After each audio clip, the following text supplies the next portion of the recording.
Oh my god. Hi, Ginger. I just realized I forgot to turn on the cat lamp. How's it going, Ginger? Welcome. Hang on. I need to turn on the cat lamp. I forgot to do that.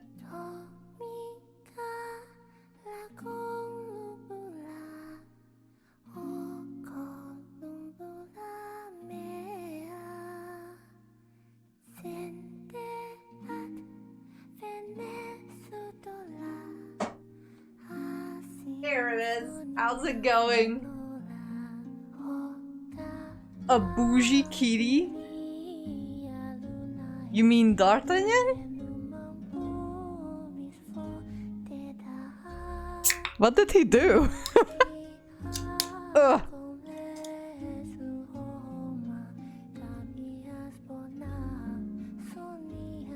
What the fuck is wrong with your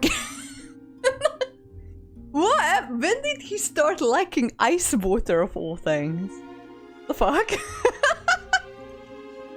I don't even have words for that. But I'm glad that he's good enough to be picky about his water of all things. I guess that's something. And how's everything else going? Oh, did you end up getting the job? I didn't even ask, I'm sorry.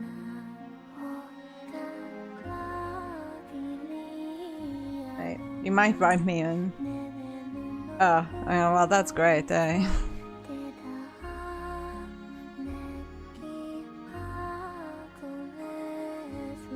Oh, you still can't get your license?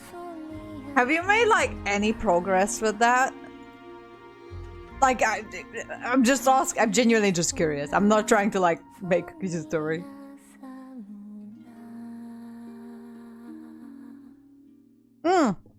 It is progress, though. Like, yes, you're waiting on that piece of mail.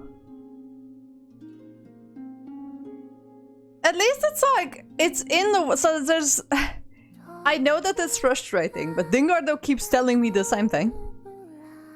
This is something that's out of your control. By now you can only just like wait and not do anything. And probably stressing about it's not gonna help because that's not gonna make the mail arrive sooner. I know that it's the most annoying thing to hear, but that is what Dingardo keeps telling me when I'm stressing about things I have no control over. But at least it is happening. It's probably in the mail and just the USPS is shit. Stressing about it won't bring good stuff back. Welcome in Midnight Ride. How's it going? Welcome. I know. It's annoying, Ginger, but at least it's happening. If it makes you feel a little bit better, the postal service is never good in any given country. I have a friend who used to live in South Africa, and I kept sending him Christmas cards, and they never arrived. There was one time when it actually arrived all the way to South Africa, and then it got returned to sender, but the other 2-3 times when I sent him Christmas cards, it never arrived.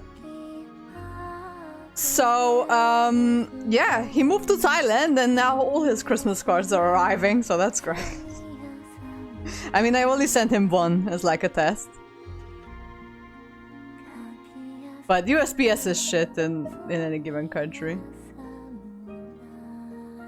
Oh no, I didn't live in South Africa. I have a friend who used to live in South Africa. And then he is South African, but then he moved to Thailand. I have not been to Africa at all. Oh, you were born in Zimbabwe. That's cool. Are you like a citizen of Zimbabwe, or you were born as like...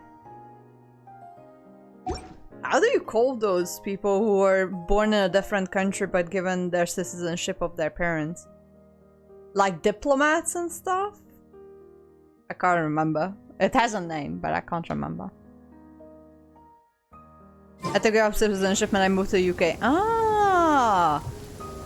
Interesting. I mean, A lot of people in New Zealand who were born on like any of the Pacific Islands do the same thing. Like they give up their original citizenship for the New Zealand citizenship just because the passport is stronger. I mean, it is sad, but I kind of get it. But I'm a dual citizen of New Zealand and the UK. Oh, that's cool, but at least you could do that. You got two really strong passports, so yay.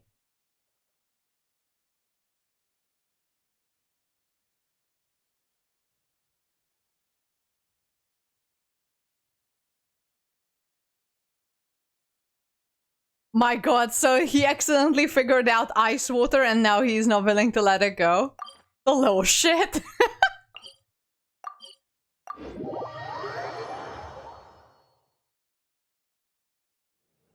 The little shit. I kind of like him. He's so spoiled.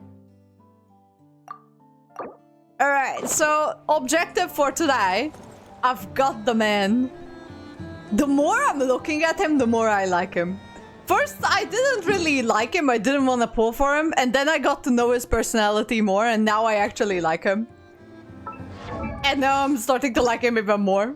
Am I fucked? He gives me... Well, he may have to fucking live with it sometimes. That his water is not to the perfect temperature. Low shit. I might just... Hang on. I might adjust this body because this is not working out. Farina, you're out. Where's Daddy Schlong? Found him. A walk would and I be might nice. put Movika in it instead. Ready to ride. There you go.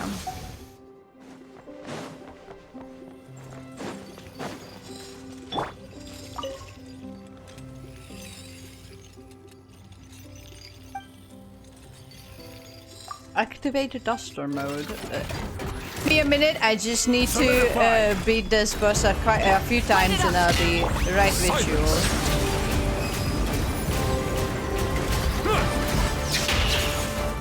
Let the mighty be humbled.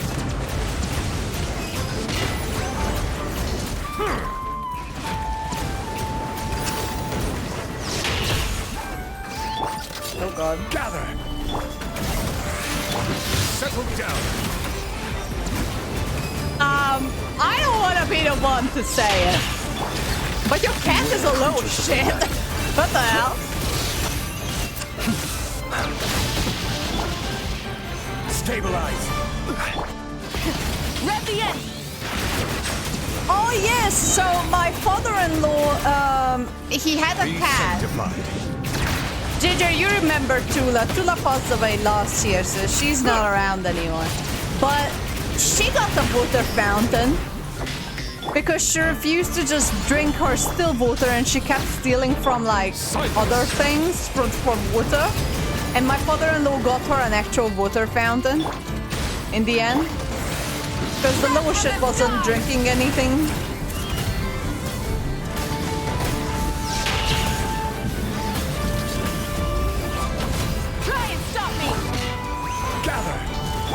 Settle down. Let the mighty be humbled.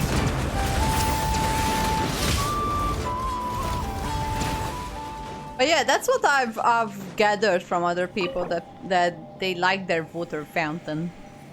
A lot of... I don't know if every cat does that, but the cats that have water fountains, they were obsessed with it.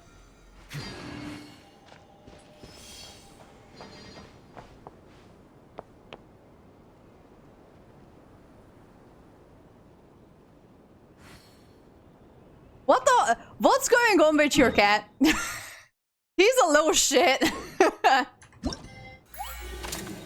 Maybe the water was too close to their food. Maybe yeah, they're not eating at the same place where they are eating. Well, they're not drinking at the same place where they are eating. I've never heard that.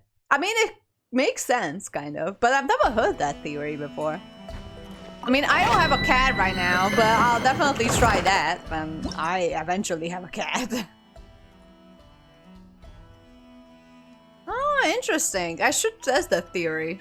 That they keep the water separate from their food.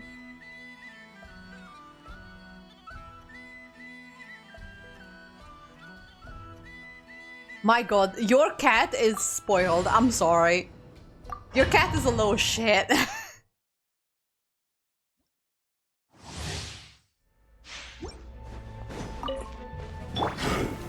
Solidify! Rise with the sun!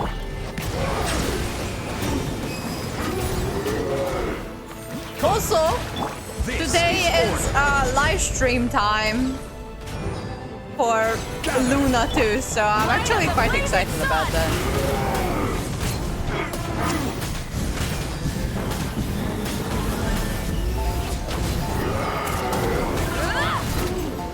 Silence! Okay, so he is Be silent.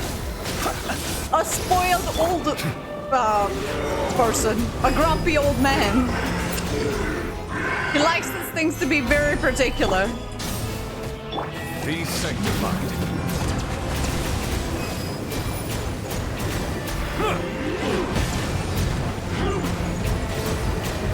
Settle My god, down. Ginger, I was meaning to tell you. Me and Digardo, Stabilize. me and Digardo quote you on like a daily basis. Bow your head. Every time we see a hot dog, we look at each other and we go, "Why can't I eat my hot dog?" Every single time. We laugh so much. It's that was it always brings me to tears. I'm sorry. I'm eating my hot dog now. It's just the way you said it. I felt so bad, but the way you said it was so funny. I don't know why. And me every time I crack up thinking about it. I'm sorry.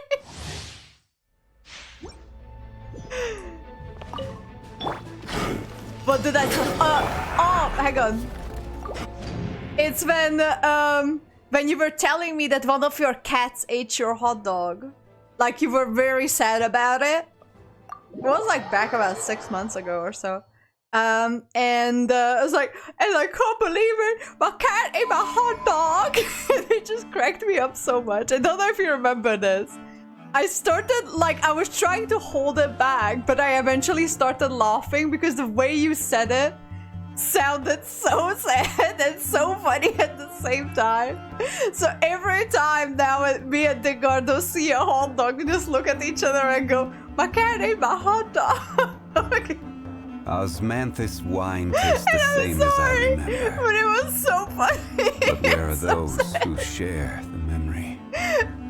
Oh god. I'm sorry, but that was just so good. And it brings me joy still whenever I quote it. I'm sorry. Boats I are made know. for transferring It was commodities so back sad. and But the And those that come across you you were tend the to way stay you over. were telling. it is where many Shut up, Zhongli, for a second. But the way you were saying it, like your southern accent came out, and it just sounded like so good. I'm sorry. and me and Digardo quote it on a daily basis. You can't eat your hot dog again. And I'm sorry, it was just too good not to quote it. And I feel so bad about it. It was a hot dog. It was so good. And it brings me so much joy.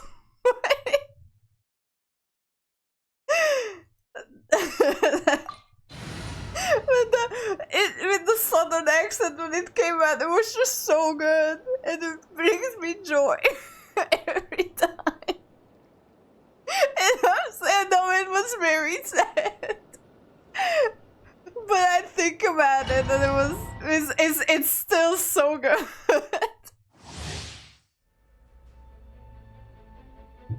Oh god. Rise with the sun! Gather. So if nothing, at least you can be proud that we quote you Ginger on a daily basis in this household. If not daily, at least a weekly Close your basis. eyes. Night falls. Settle down. Rip the hot dog. R.I.P. hot dog. I do feel so guilty about it though.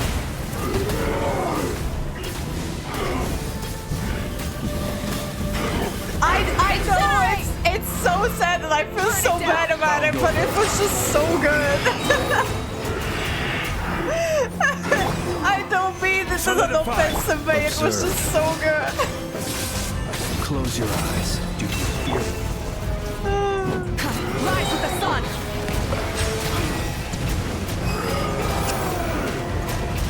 The tides beckon. It brings us so much, like, just joy.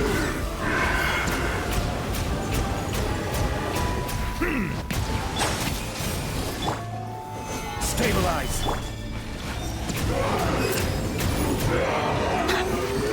Yeah, so you became an inside joke between me and the Gardo when we look at each other as like, "Makani, my hot dog." And no one else understands it but the two of us.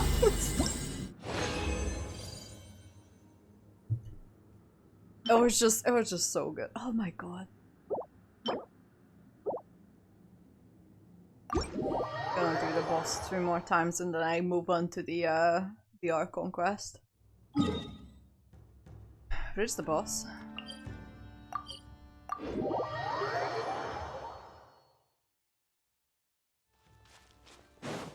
Oh, you guys are here too.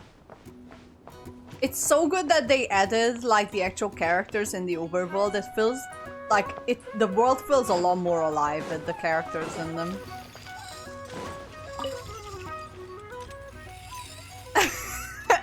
I know, like I can't usually hear it, your accent, but sometimes like sometimes it comes out in the most like unexpected way. Can I pet that dog?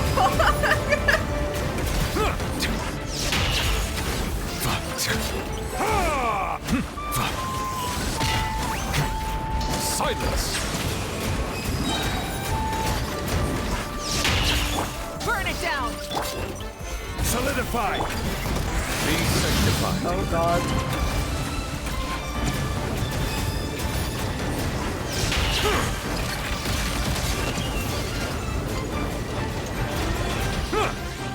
Oh shit. Stabilize. I still have no idea how to defeat this guy properly. I am still doing it, but it's gonna take me longer than it should.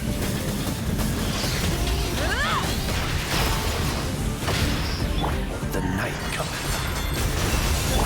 Settle down. No way! You ate the dog!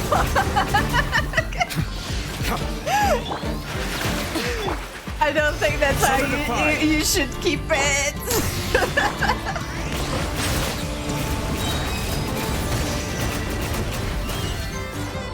The time beckon.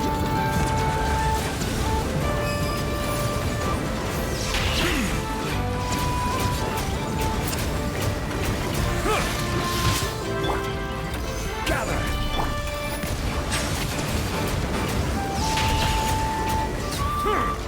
There you go.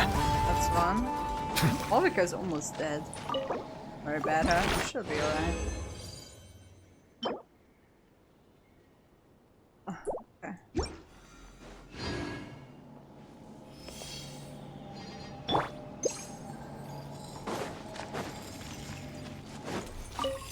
And one more time and then we can move on to the ARCHON quest. I can't remember what we were doing. Oh no, I remember. So we were investigating the death of poor Saucy. That's his actual name, by the way. That was his name. Someone killed him. Poor guy. Rest in peace.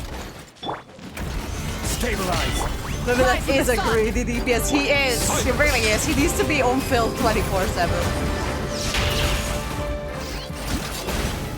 I mean, I'd rather use him than Movika. I'm sorry, I don't like Movika. I mean, she does decent damage, but I can never use her to her full potential. I just have her. I'd rather use Novilet. He's easy. Gather. Let the mighty be humbled.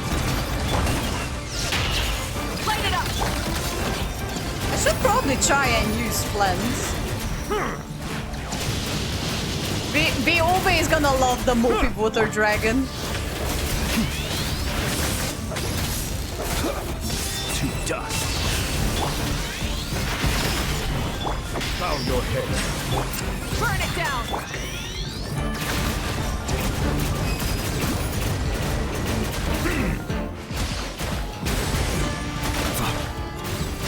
Silence!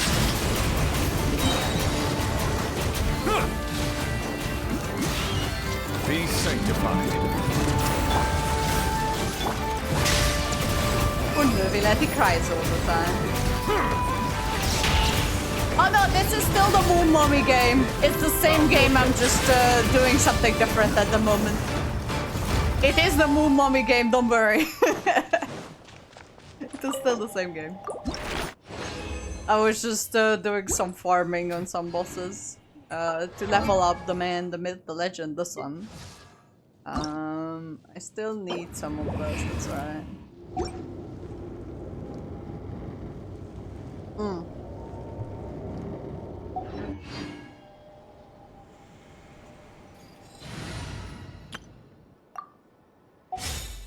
Hang on, let me claim my dailies. And I need to start the quest from here anyway, so... Ad Astra. Yes, yes. Thank you for complete. Yes, yes. Ad Astra.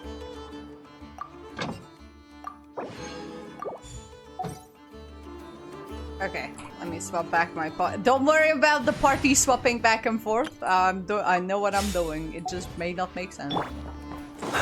Alright, so finally we're going back into the ARCHON quest. It only took me like half an hour. I hope I can finish it today. I only have like an hour and a half. And extra puzzles, we get it, Kellen. You like applesauce? Yes, we figured it out in the 5 years that you've been with us, Katrin, that you love the applesauce.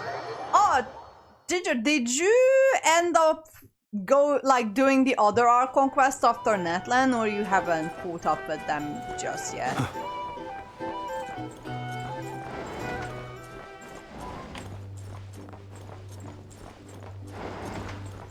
Not yet, okay. I'm doing an ARCHON quest, that's what I'm saying. I fell off again, that's alright. What I'm doing right now is very far from where you are right now.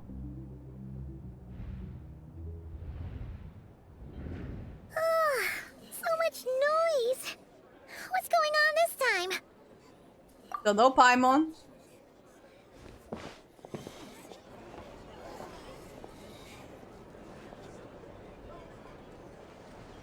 Hey! Where's Flint's? Is he here, or isn't he? What the fuck?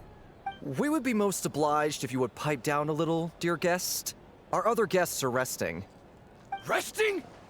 We're all about to be done for, and you're talking about rest? What? Why? Flint's is a wild hunt shapeshifter, here to deceive us all! If we don't get rid of him now, there'll be no Oh, end to they're this. gonna lynch him. Okay, You'd better then. give him up. If anything happens, your business here is done for. You want that, huh? Or are you in cahoots with him? You with the wild hunt too, huh? What happened? Did something leak out? But we were so careful last night. How did anyone see us? Good old anime witch hunt, yes. I mean, he's not really a witch. Well, what do you mean? They clearly know something. Someone leave. This is so confusing! What do we do? These people are no match for Flint's, but they're super heated right now. It's not like all the unusual stuff about him will make it any easier to explain either. Let's buy some time. Okay! Let's smuggle him out as a lantern. Let us in now! My apologies. My apologies. Hold on! Calm down, everyone! What in Tevat is the meaning of this racket? Are you intent on depriving both the Voynich Guild and the Curatorium of Secrets of even a moment's rest? Boss, do we really have to entertain people who don't respect the rules? Call a few of your boys and have them thrown out. And what hole did you crawl out of? A watering hole, of course. The one you've just disturbed. A place to get a moment's respite watering from all hole. the recent unhappiness, and to escape from all this talk of the wild hunt, or strange ghosts and phantoms. Who'd have guessed people like you would come bursting in, shrieking louder than any ghoul? This is a matter of utmost importance. We've got solid evidence. All we need now is to confront Flint's face to face. And what's the evidence? Exactly. And you sure don't look like an impartial party either, Nefer. Oh, don't I now? How about this then, boss? Let them do their search. If they find their man, they can have their little chat. But if they don't, then they owe everyone here an apology, as well as compensation for all the racket they've caused. Ooh. All right. I suppose that's the only way. If we don't let them in now, they'll be back sooner or later. Okay, so I'm pretty mess. sure that Flint is not around anymore. Alright then. Well, I'd say that sounds like an impartial proposal. What say you? Or are you suddenly unsure of yourselves? What's your evidence? Come on, everyone! Move it! How did they... Someone... It's probably Rahir that leaked the information.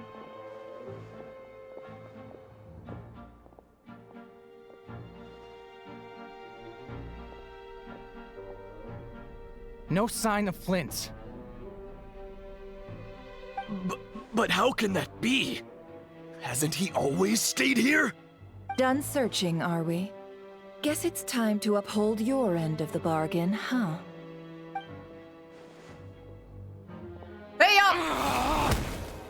Oh, never mind. We're just gonna beat them up. She straight up just beat the shit out of them. Okay. So, Paimon, you've been waiting to ask me something, haven't you? Who leaked the information? How did they even find us here? My inside man with the Lightkeepers informed me that you paid the crime scene a late-night visit. I surmise that you must have rendezvoused with Flint's and obtained some new information. Then, early this morning, a group of people gathered at the town gates, news spreading amongst them that the wild hunt could disguise itself by taking on familiar faces. Everyone started throwing out the names of possible suspects. No one, seemingly, was exempt.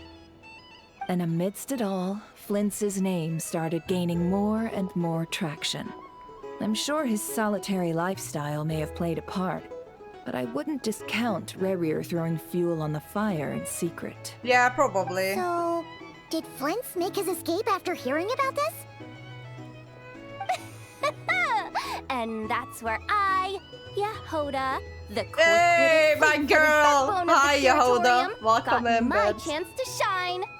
While everyone was super focused on the argument in the main hall, I alone noticed an opening. I got her to climb up to a window to help Flint's out, only for her to return with nothing but a lantern. Aw, come on, pause. I was just getting started. We initially intended to bring Flint's back to the Curatorium and wait those people out, but I never expected this to be all that was left. I imagine, though, that he wouldn't have left something that was so seemingly important to him behind. Might he intend to come back and get it later? Maybe. No, Flint is the lantern. I'm not sure. Well, he's out of harm's way now, so that's not super important, right? Oh? Is he What though? Paimon means to say is, we got lots of new intel to share. Why are we sharing it at the Alright middle of then. the freaking bar? Yehoda, contact the others. We're going to need all hands on deck. Let's have this discussion over at my place. Thank you! Oh my god. I was like, why are we sharing super secret information at the middle of the bar? Little spice. Yeah, I should do something about those. I know that there is a way to open those chests, but I'll figure that way out later.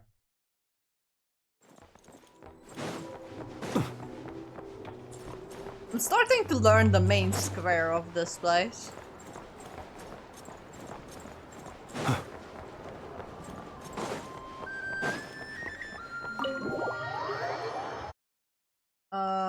Okay.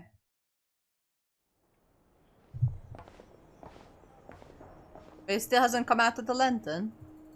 I think he is in the lantern somehow. I see. So Flint's has a fragment taken from within a wild hunt anomaly. Oh, hey! All of yous are Is he here. gonna be okay now that he's on his own again? Earlier, he said that the fragment had gone still, so it's probably of no use to Rare now. In that case, Rare shouldn't have any reason to keep pursuing him, right? So, was all that ruckus back at the flagship just an act of spite? I Or highly what? doubt that, though. If I were him, I would have simply turned my attention to collecting other fragments. A reasonable Midnight course of Rider, action. here's your big booba Remember what moon we lady. heard back at the tavern? The actual number of wild hunt anomalies destroyed has been greater than Lightkeeper records would indicate. Some of these must have been Rare's doing. He must have been seeking more fragments. Huh. This much is pretty easy to understand, but why would he pretend to be Soci and put so much effort into getting the cannon up and running again? Maybe 'cause that'd be more efficient than having to clear anomalies himself? Flynn mentioned that if the cannon were fired at the Wild Hunt, the fragments would have been blasted into I'm oblivion. confident that the ammo we're packing has the oomph to do that. But I am a mechanic after all. For me, test data and their conclusions speak loudest. Oh, why don't we find a few of those fragments ourselves and use Kuvaki to carry out a little experiment? Our lab could certainly accommodate such a test. In other words, we gotta destroy a couple of anomalies and collect fragments from them, right? Kind of. Or we Lightkeeper could just use the one operations that we have already just about destroyed. ceased following the Sergeant Major's passing. Meanwhile, the Wild Hunt continues to grow in scale by the day. I fear only we can keep the situation under control now. Then we best act fast. Paimon's got a bad feeling about this. Same, Paimon, same. A feeling we all share, I'm afraid.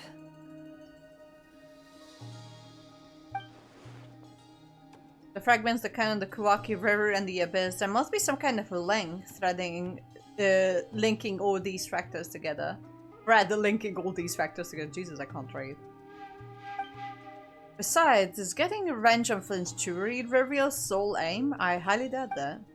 We're missing some decisive connection here, but we are running out of There are time. 3 Wild Hunt sites that must be dealt with urgently. But I believe we have the capacity to handle it. In that case... Works for me. Enough and I will take our workshop assistants to deal with one of the sites. The Curatorium will handle another. And we Frostmoon Scions shall deal with the remaining one.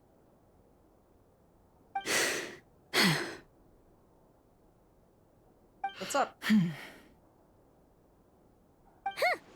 Paimon didn't think she'd ever get to see everyone here carrying out a plan together like this. Never mind you. This is a first for me, too. Let's head out then. We'll meet back up at my lab with the fragments. Alright, if you run into the road again, don't engage. Understood. Time is of the essence now. Our foe could make his next move at any moment, so we must stay in contact with one another. Gotcha! Stay safe, everyone.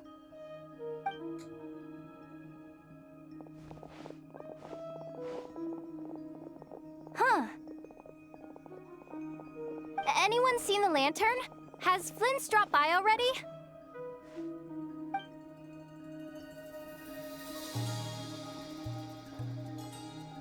Ooh.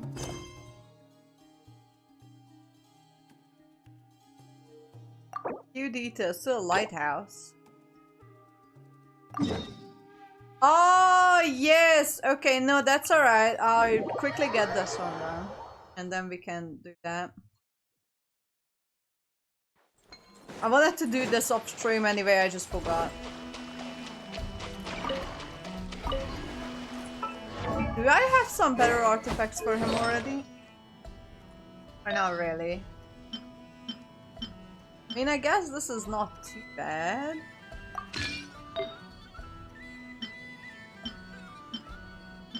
Ugh, I have very shit artifacts.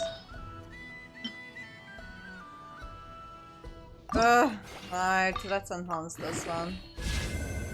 Me as well. Just gonna enhance it up until this point because I am going to swap this as soon as I can. Swap. Swap. Talents. I don't have enough stuff. Alright. I will have enough stuff eventually.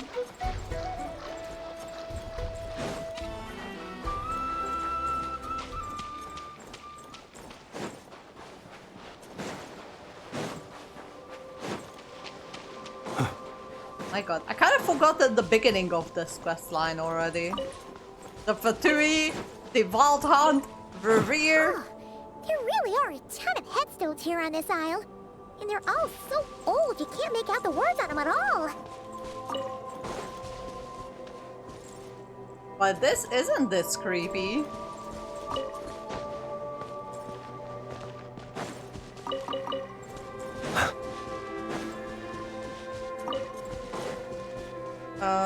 Oh, here.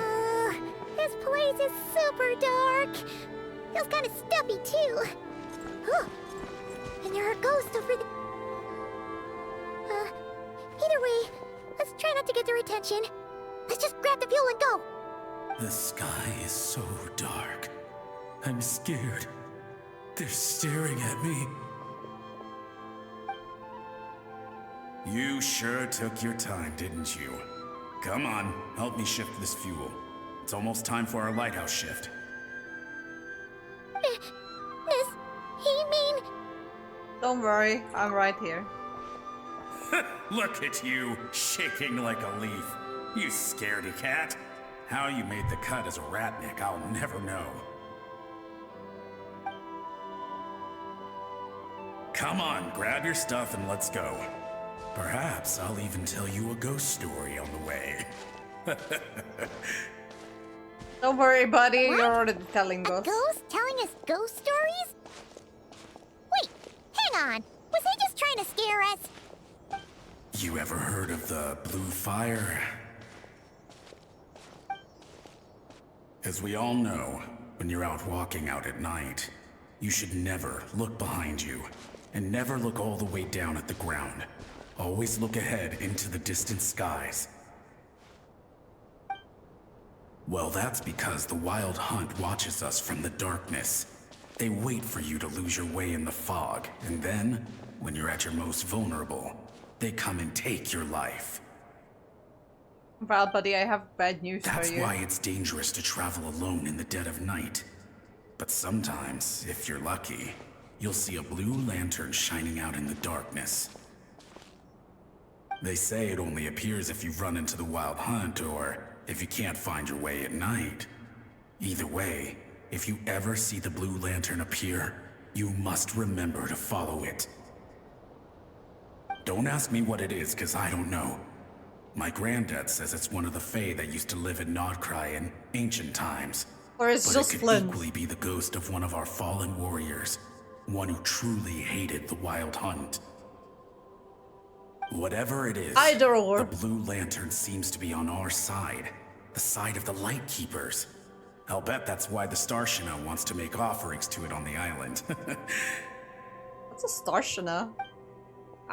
That's something I haven't Ah, heard shucks, of. look at me talking away. I totally forgot I've still got fuel to move. Wait, but we brought all the fuel with us. What's this guy talking about? He's thinking he's still All right, alive. I'd better get back. See you later, scaredy cat. It's nearly time for my shift.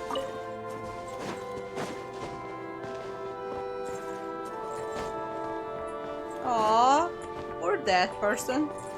It's alright.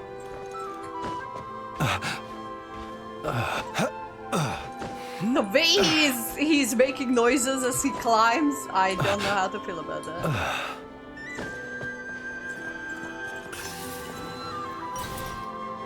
Oh, finally, we're here. Let's find where the fuel goes and pour it in.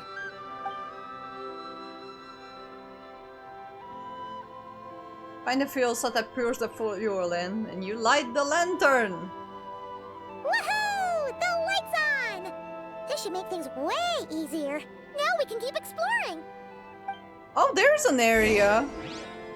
Hang on. That's a future area? It looks like a future area. Yeah, that looks like it's out of bounds. Ah! That's cool. I love when they they already like put together like future areas, but you can't access them, but you can see them, kind of. Because that is 100% a future area. Let's see what that is. Looks like it's a bunch of bones and creepy stuff.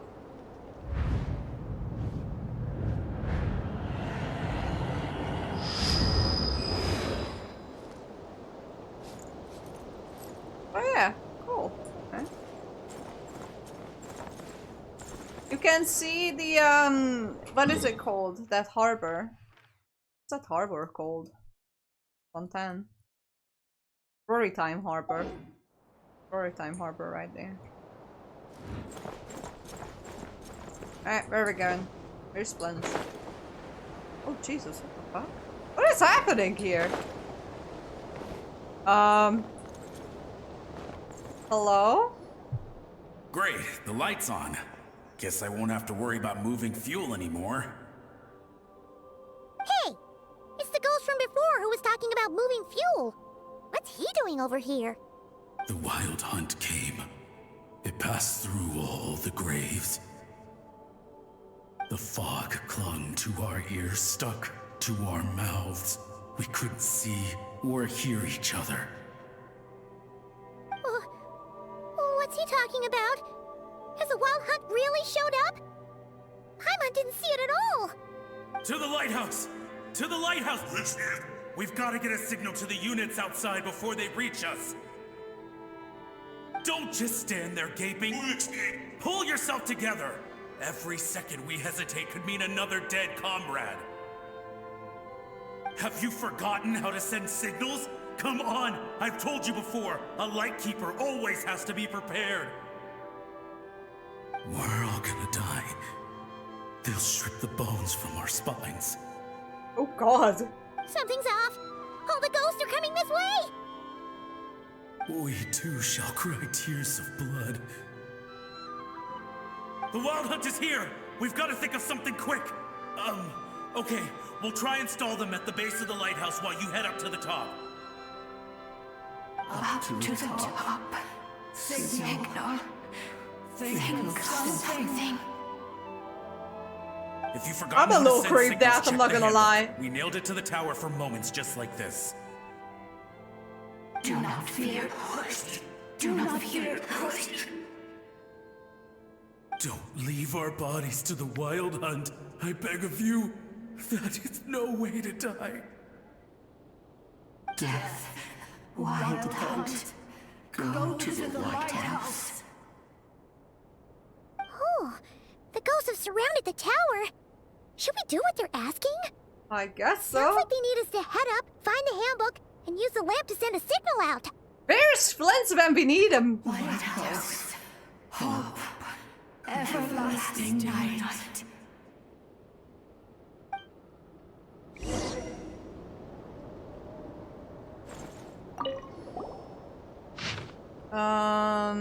Distress short, long short, short, long short.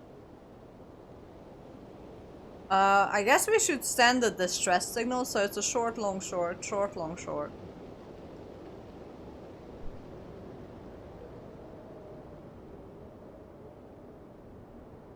The handbook says that we've got to aim the lamp in the right direction, then control. There are 5 signal types: distress, warning, guidance, summoning, and all safe. Huh. The part that describes the warning signal is illegible, so let's try one of the others. Okay. So we do Illuminate. Send a distress signal.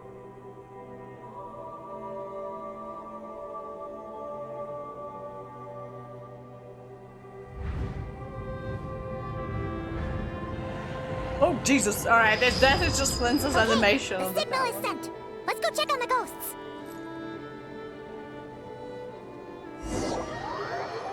I have no idea what's happening.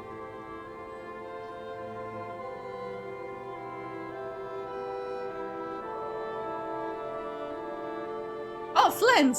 Like, fuck your bag. What happened here? Ran into a spot of bother? A whole host of ghosts surrounded the lighthouse. I sent them away to prevent them from blocking the area. And when they saw the lighthouse flashing, they departed. Oh, it was pretty scary. They completely surrounded us and begged us to help them. Yeah, it was pretty I weird. sensed it too.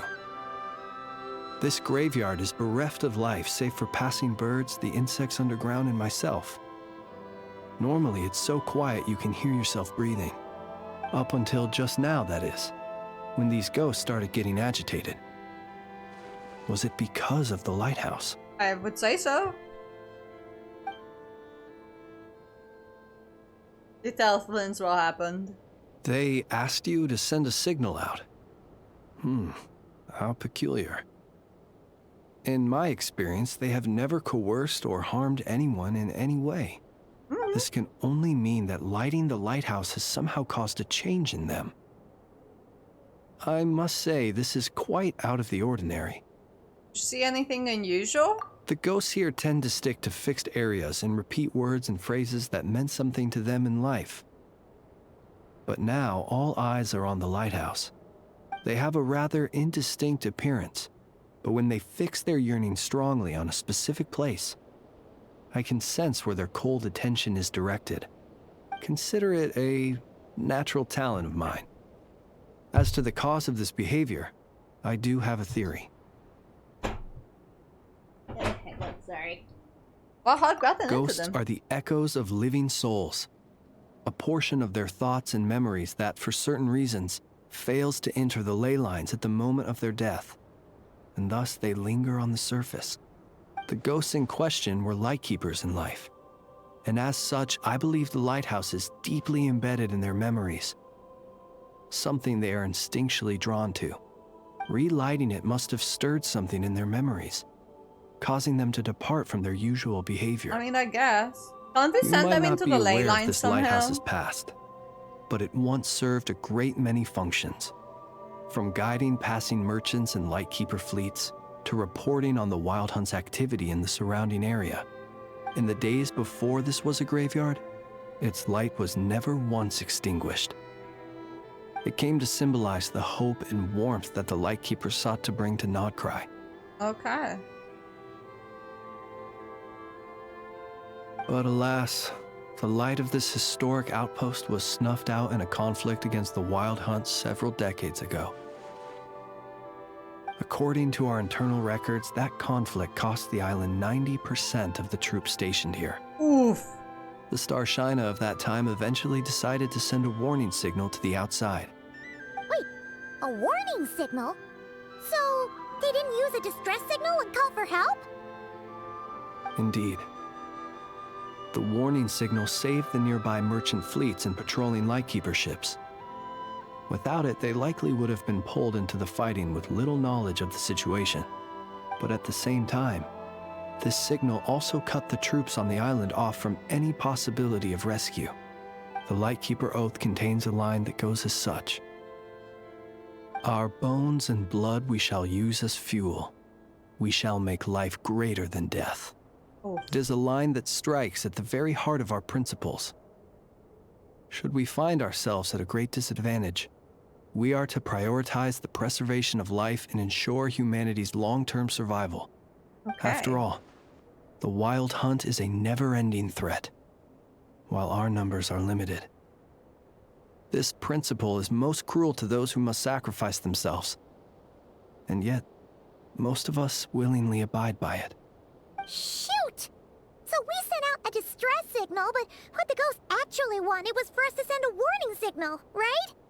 Oops. You feel you unwittingly did something wrong? No, I don't think so. Maybe the person who was operating Ghosts are it but sent the out memories the of warning people that signal by once were. mistake. You may have stirred up those memories, but that is all they are. Those to whom they once belonged are long gone. Still, I can see that you're concerned about them. And truthfully, so am I. If you wish to find them, just follow me. Okay, then. Yes. And please do not be alarmed by anything strange we may encounter along the way. Okay. That is, distressing a little bit, but that's okay then. Where we going? Ooh. The lighthouse. It's lit. The wild hunt. The wild hunt is attacking. To arms!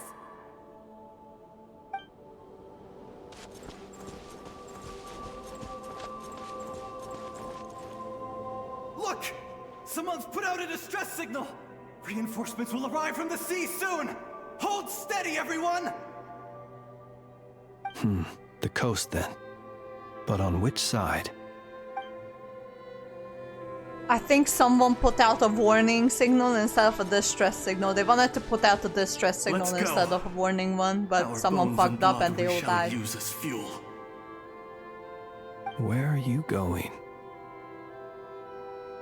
We shall make life greater than death. Never mind. We won't get anything out of this one.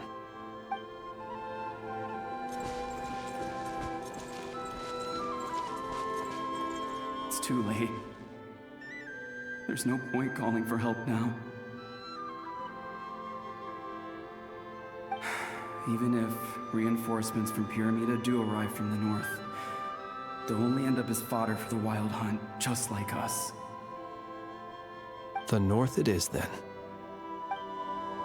Okay. Interesting.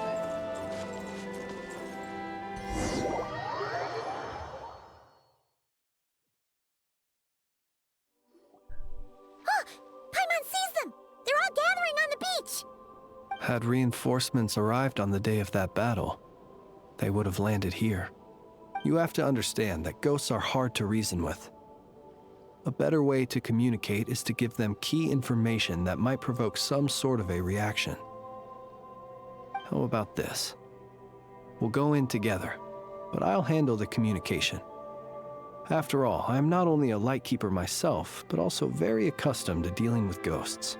Alright, sounds like a plan. Can we make them go into the ley lines? That probably would be the best for them. Don't come near us. Don't try to save us. Help is on the way. The Wild Hunt is coming in too fast. There's no time. Let us stay here and take them down with us. This place will be enough of a graveyard by the time the night is through. Don't send more people to their deaths. So you don't need rescuing? No, we do. Please, save us. We can't hold on much longer. Everyone else is gone, and we are lost. What more can we do? Please, someone, anyone, save us. Ignite the blue lantern. It will guide you far from the Wild Hunt. The blue lantern cannot bring back souls from the dead. Even if you light him up, it will be too late. He can help you destroy what remains of the Wild Hunt, but he cannot save you. Don't rescue us. Don't come any closer. No, wait. Help us, please. Someone, anyone. Well, that's sad as fuck. What's this supposed to mean? Do they want help, or don't they? Those poor souls. On the one hand, they hoped that someone would send out a distress signal and save their lives. On the other, they did not wish to call in reinforcements only to send them to their deaths. And so they sought the help of the Blue Lantern spoken of in local legend. And indeed, one such lantern was still preserved on this island. That ought to have been their last hope in a time of desperate need. But to my great regret, it is of no use to them now.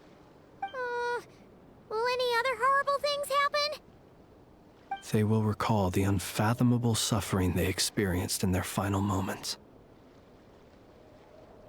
I will do what I can to comfort them. We shall part the snow curtain of the sky and blast the winter winds across the wasteland. We have sworn an oath, and so we must fight to the end. Well, that is sad as We fuck. cannot wait for them to come. We are the last ones. Pick up your weapons. We are the Light Keepers. This area is Shine the depressing eternal light as of hope fuck. into the Holy endless shit. snow-swept plains. Wait, Flint's! It seems like these ghosts have rallied. Again, they are but the replaying memories of once living people. It is not the ghosts who have rallied, but the Lightkeepers who fought to the bitter end. Viewing like the world Flint's. through human eyes Okay. is like looking into a kaleidoscope.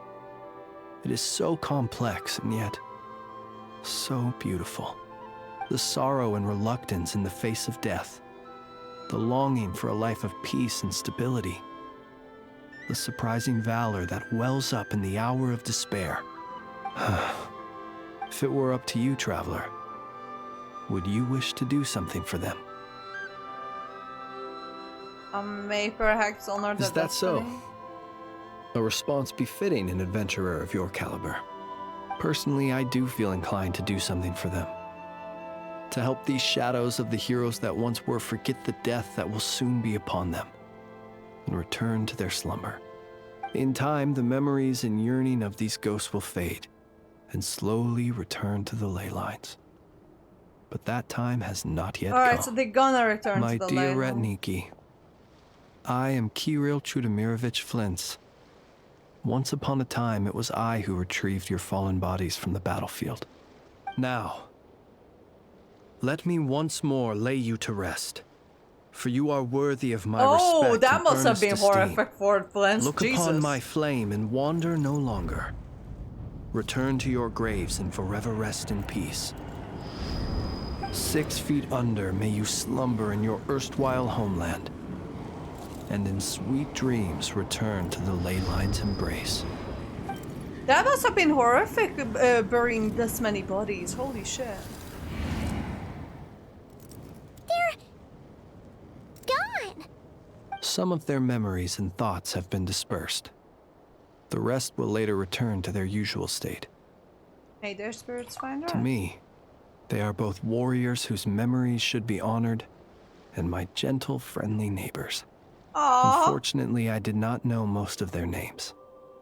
But my short interaction with them has deposited some of their memories within my flame.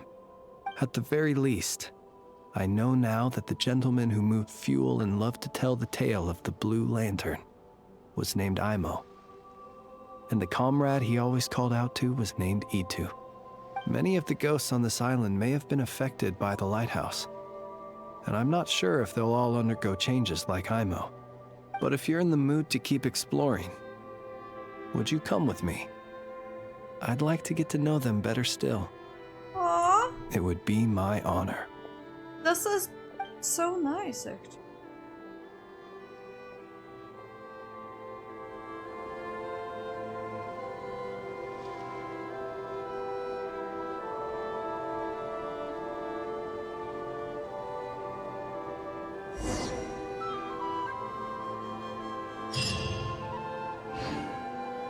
Alright.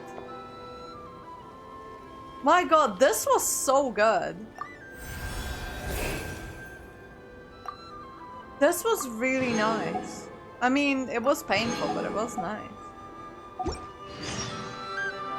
Alright. Oh. Talk to the Phantom. Hey, is it still the same? Retrieve their names. I can't do this right now. But, let me grab myself a drink. I'll be right back.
Okay, I'm back. Hang on, let me pause the music in the background. There we go. Oof. Oh. Alright.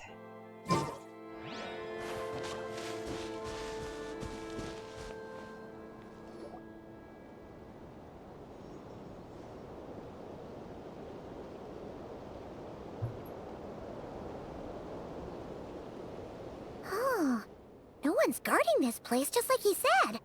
But, oh, where do we find the information he mentioned? I mean, he's right there. This way. Let's move. We're running out of time. Is he the real Flint?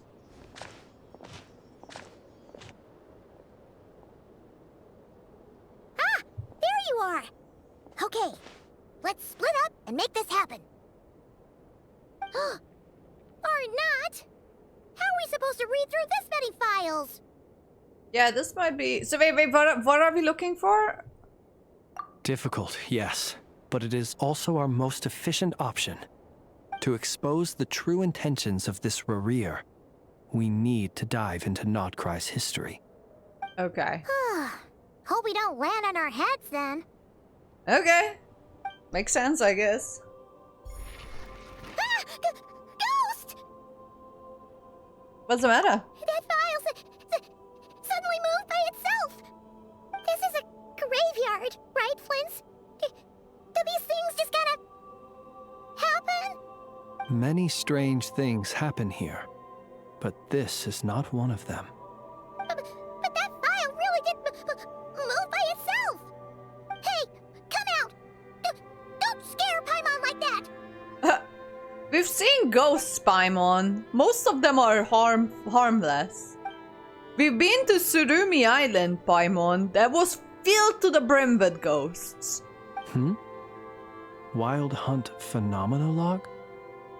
Hey! Another file's moving!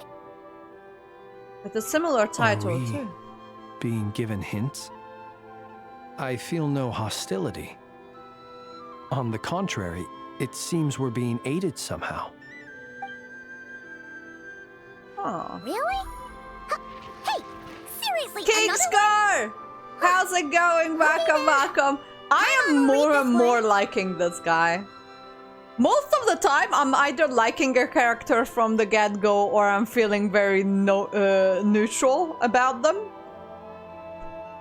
I was feeling neutral about Flint, and I'm starting to like him more and more. I don't remember this. Have you played, like, did you play it through the ARCHON quest all the way through? Because this is in, like, the second act towards, like, the middle part of it, apparently. We are at the lighthouse in that island with the graves, right? We are, like, in a library part of it. It is here, evidently.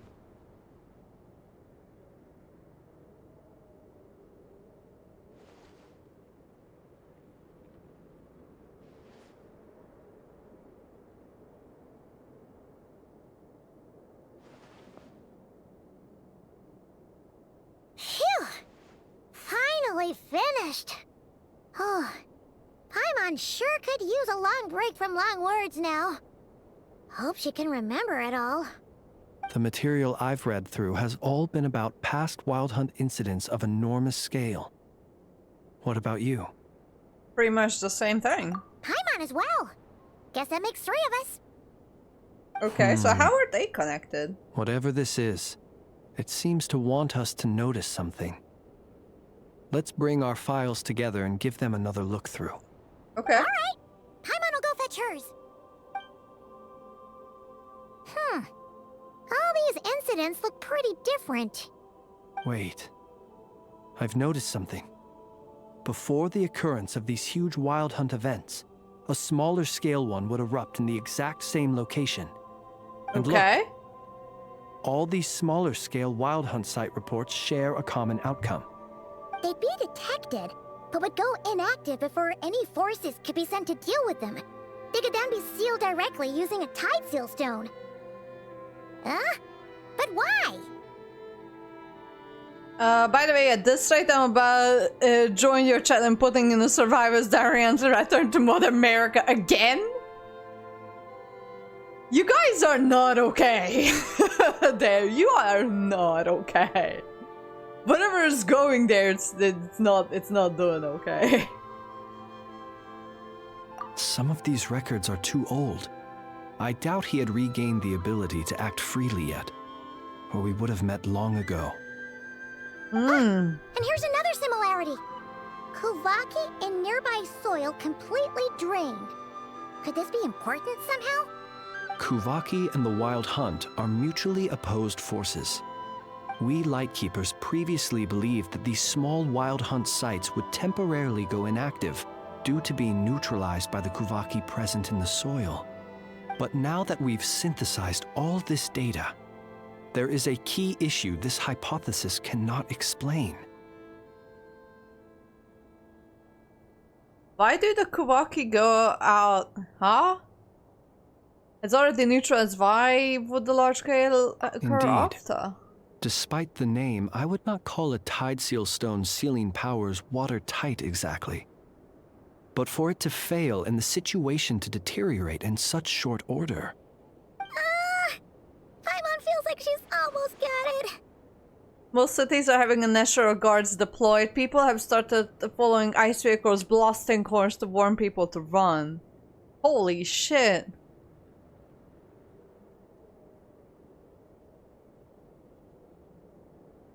What is going on in America? That seems like you guys are heading towards a civil war. That's not okay. What the fuck?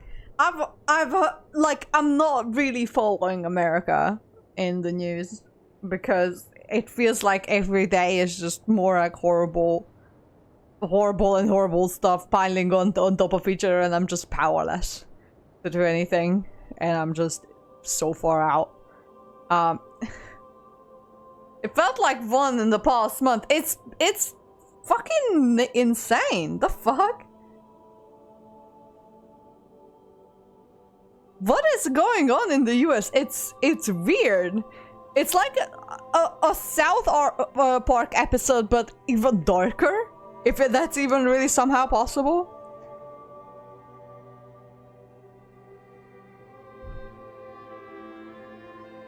The thing is, it feels like you cannot win. But what's happening, right? Is that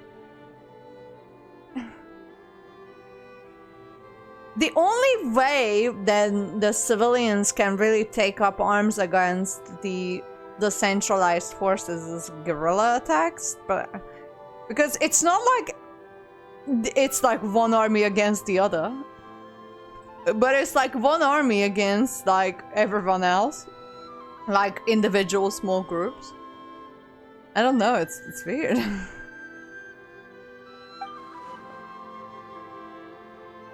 The Wild Hunt was not surprised by Kuvaki, instead it became stronger. How fun is that? Yeah. Can you believe that he hasn't been in the office for more than 9 months at this point?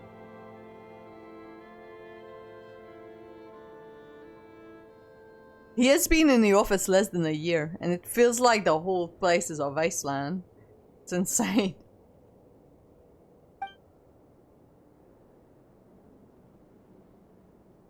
Which is also made using Kuvaki. Could it be?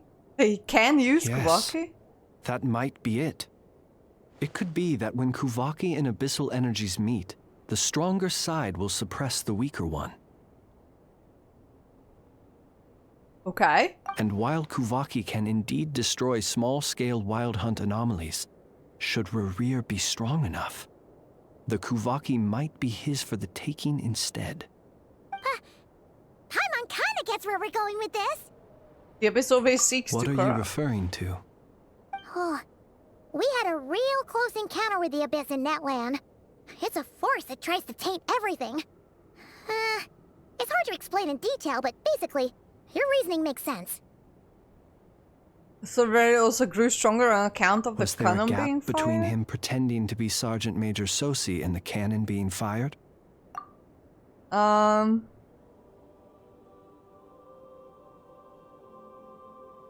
it is not it is now illegal for the US government. Poor Jesus. Y'all are fucked, man. But I don't fully understand the logic behind it. It's like, how is that even legal? If that country doesn't have to take the random US citizens that have been deported to their countries because they are US citizens. They are not the citizens of insert random country here. The fuck? But yeah, but then what happens to those people then? Like, they get kicked out of their own country. But those countries, they gotta get kicked out. They can't take them. They're not citizens either. Good morning, Sanity. How's it going? I'm just getting my daily catch up on what the fuck is going on in the US. Again. We don't know. Jesus. Alright, well. How fun is that? How fun is that? There was. Aino needed to make some adjustments after we finished those repairs. Rerir, disguised as Sosi, left at that point, leaving him more than enough time to shapeshift into you, return to the Lightkeeper's office and set up the crime scene, before heading over to the cannon's target area and absorbing the Kovaki. It all makes sense. And all that just for the fragment I had with me. It begs the question, what makes it so special that he needs it so badly? I'm just eating breakfast and I have to run. Alright, that's okay. I'm just doing some ARCHON questing.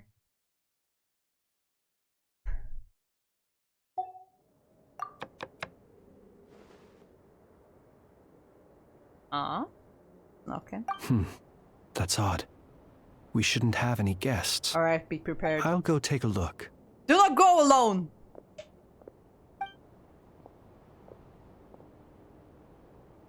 Ah, it's an ibis. Are you being sent by Loma? It's carrying a letter! Oh, Lama must have sent it. She can speak to little animals. Even big animals, too. Let's see here. Situation urgent. The cannon began operating shortly after we left Nasha Town and is preparing to fire. Huh? Why? It is locked on to Star Sand Shoal. Please return to Nasha Town and assist with all haste. Lauma. That's gotta be Rerir's doing. But why is he using the cannon again? Didn't he already fire it once before? No time for speculation. He's already made his preparations. If you recall, his body was incomplete when we last met. I don't know, stop playing Genshin completely. Oh, did you like get burnt out in that land? That happened to a few of us. But I actually enjoy this new area a lot. It feels like Genshin again, if that makes sense. Huh, what should we do? There's no way we're getting back to Nasha Town in time. We just have to trust them. Let's go to the cannon's target site. That's where we should find Rerir. And that's where we'll stop him. One moment. Just let me get this news to Lauma. Nasha Town is in their hands now. Yeah, Nedlam was kind of stressed mixed with being busy with work fair. So far I enjoy this Luna one and not cry. I think it's a lot more fun than Netlam for sure. I did stop playing Genshin during the Netlam patches for a little bit. You're here, as expected. Humans, you never change. Always trying to use powers. But we are not human. None of us are in this group. Control. But it is also thanks to you that I found a way to return. You've messed with the cannon again, huh? Sorry, but this round's not gonna go your way. Such faith in your companions. But will the inhabitants of Nasha Town understand why they wish to stop the cannon? I think not. When all they see is the wild hunt surging up everywhere they look, the cannon must seem like their only lifeline. This is the truth I have revealed to them. So that's why you riled them all up. They did this all of their own volition. The zealous worship of power leads only to annihilation of equally zealous proportions. True power does not heed the commands of the weak. You were waiting for us to leave Nasha Town then. Of course. I imagine the one you call Aina would have managed to stop the cannon otherwise. Shame, then, that you proved one step too slow. In their folly, the townspeople will bar the path of all who seek to stop the cannon. And your kind-hearted, weak companions have not the stomach to deal with them. The cannon will not be stopped now. Well, sir, you look most pleased with yourself. In that case, before you put us out of our misery, I would like to ask you a question, if I may. See this fragment? It once haunted your dreams, but now it seems useless to you. What is it exactly? That is my corpse. Oh, Jesus! My body was once torn into countless pieces and hurled into the swirling chaos of time itself. But even so, my life and will were not extinguished. Every last fragment calls to me. Sooner or later, they shall welcome my return. What well, that's not too good. Huh. So the terror of the Wild Hunt was in fact caused by scattered pieces of your corpse. I guess they don't call you one of the 5 sinners for nothing. Serendipity guided the fragments to construct an incomplete version of myself, upon which I began collecting more within Wild Hunt sites across the land. But each time, the fragments I obtained were hardly worth mentioning, while that which you hold in your hand was my heart. So that's why it responded so strongly to you. Only by retrieving this most critical piece could I gain mastery over the turbulent Kuvaki energies and be fully reborn. Well, why though? Hence, you fired that first shot, hoping to regain enough power to seize the fragment from me. Are you completely crazy? Weren't you afraid of dying?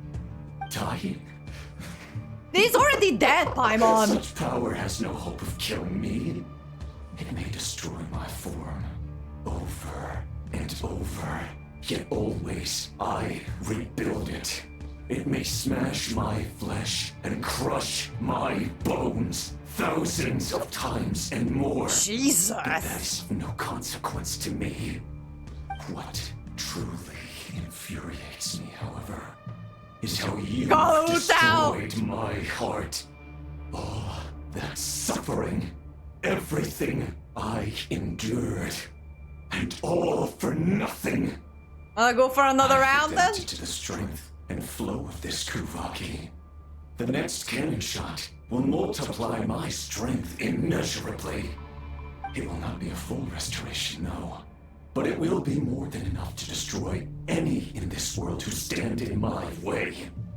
Still, I suspect the Kuvaki will have rendered you down to nutrients for my consumption well before you have the time to kneel before me.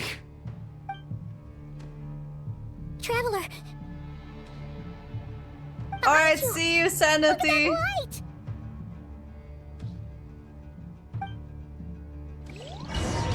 Shut up and get the box already! Oh.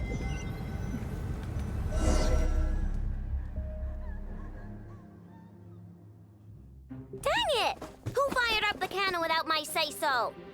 Its defensive barrier has also been activated, likely in anticipation of interference by malicious actors. The air is thick with fear and anxiety. It's spooking the birds and beasts. What exactly is going on? Well, we already know what's going on. Why did they have to reiterate it? Plan. Not only did he plant seeds of suspicion in people's hearts, seems he's now igniting them. Yehoda's gone in to scout out the situation. She'll be back any minute. Little Nightmares with hey cheese. Oh, it's bad out there. Rumors flying everywhere you turn. Something about the Wild Hunt preparing to spawn a wave of monsters, the likes of which we've never seen before. I don't know when Little Nightmares 3, because I don't. Have you seen the stream reviews about it? I just had a look. It's just came out and it's currently on Mixed. So I don't know. I've read a few of them. I mean, we can get back to it later. I'm just like Mixed right now, so I'm just like So the reason I understand what's happening here. New game missed on release. Color me surprised. Okay, fine, fair enough. So what's happening, Kingscar, is that the bad guy, Rerir, he's hyping up the Wild Hunt, which causes the reaction of people shooting the cannon. But the cannon is run on this power that Rerir needs. So if they shoot Rerir, the Wild Hunt, because he's standing in the middle of it, with this cannon, they pretty much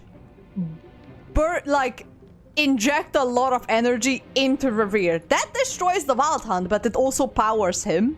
So that's why we are trying to stop the cannon from shooting, because the Wild Hunt is not gonna attack the town. It's only for them to put like a big target on themselves, to them to shoot, so Rerir can power up. That's what pretty much.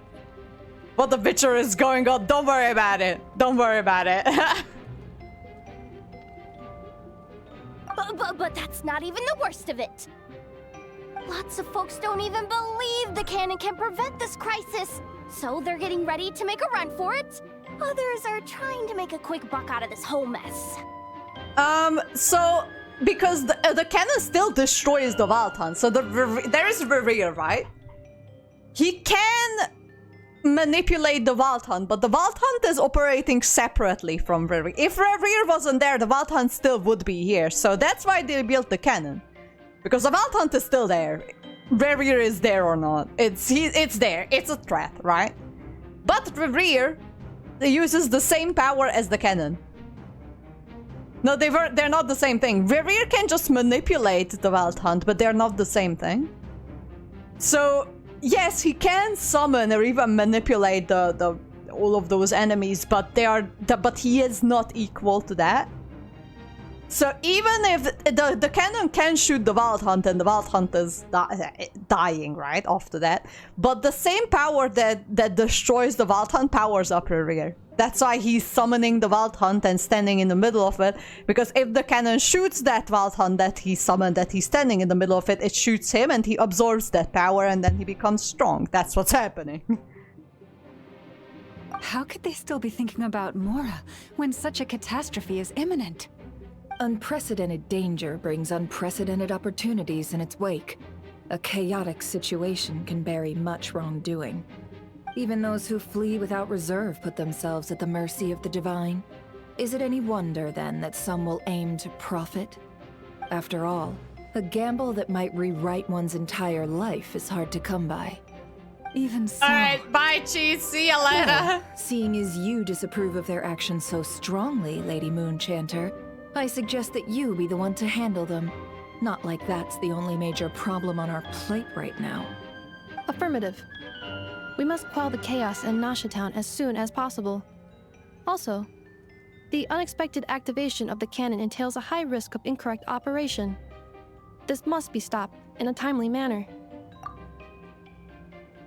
So they put the work to make a powerful cannon that can wipe out the whole zombie army, but they couldn't make an off switch. No, they can. But the off switch needs to be accessed, right? So you need to like reach the switch in order to switch it off. But because of the panic, so what's going on is the Wild Hunt is flaring up, right?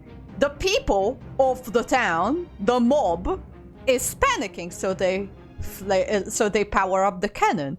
But because that's exactly what Rerir wants, and we know that it's really not supposed to happen, we try to stop it. But because of the mob is so scared, they try to like fire at it, but just because it's like, oh my god, they're panicking, right? And they try to destroy it, whatever it means. And everyone who tries to depower the cannon, that's their only lifeline in this panic, is their enemy, pretty much. Sounds like they should hire people to stand by a said giant cannon. That's what the Light Keepers are. But the Light Keepers are also in panic mode because they just lost their commander. It kind of makes sense, actually.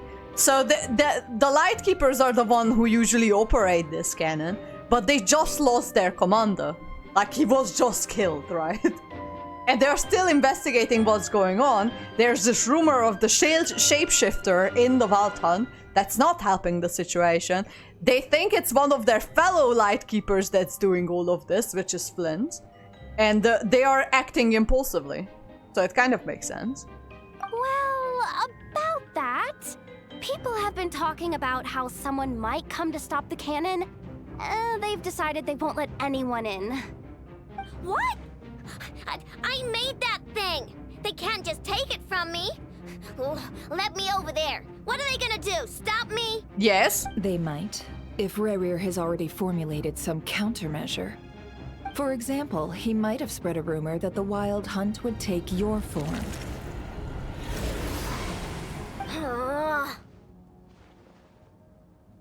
Possibility, high.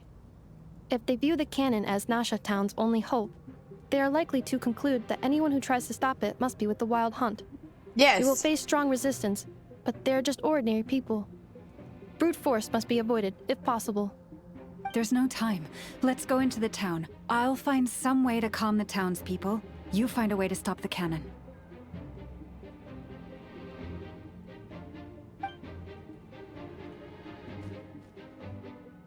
Oh, you're back. And you have a letter? The Traveler won't make it back in time. So they're heading straight over to Star Sand Shoal instead. Wait, what? Isn't that the cannon's target? Why would she go there?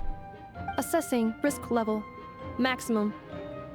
So if we can't prevent the cannon from being fired... Then she's prepared for the worst.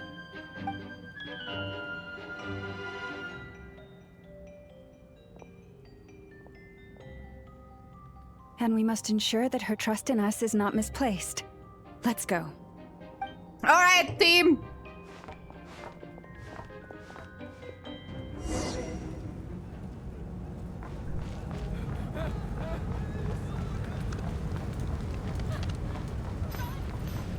Oh god, this is bad. This is very bad.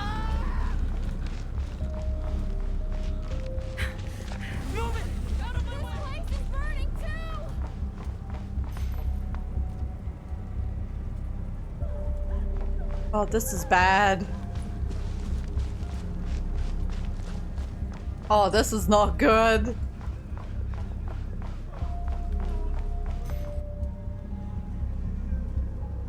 Most of those we've met so far have been attempting to escape, so they haven't gotten in our way. But it won't be so easy from here on out. Looks like they formed groups to protect the cannon. If they believe that we're with the Wild Hunt, we'll have no choice but to force our way through. That's not good. Is that Lady Lama? But are you really her? It's you, Rixa. I believe you recognize this power, having lived on Hisi Island for so long. It is not something that anyone else could imitate. I do, yes. So it really is you, my lady. Yep. But why are you here? Really, I believe you, but the others, well, they'll be on high alert. They can aim it at anywhere then. Can see it's just the lighthouse. Dude, I think that's out of range. This thing also has a range. It can't shoot just anywhere. The townspeople have been misled into believing that they needed to activate the cannon. I am here to stop them. But... I know what you wish to say. Our island and Nasha Town have never had close ties. There should be no reason for me to intervene. But you chose to leave the island. You had the resolve and the courage to start a new life. It is unfair, unjust, that you should be dragged into this mess just as that life was about to begin.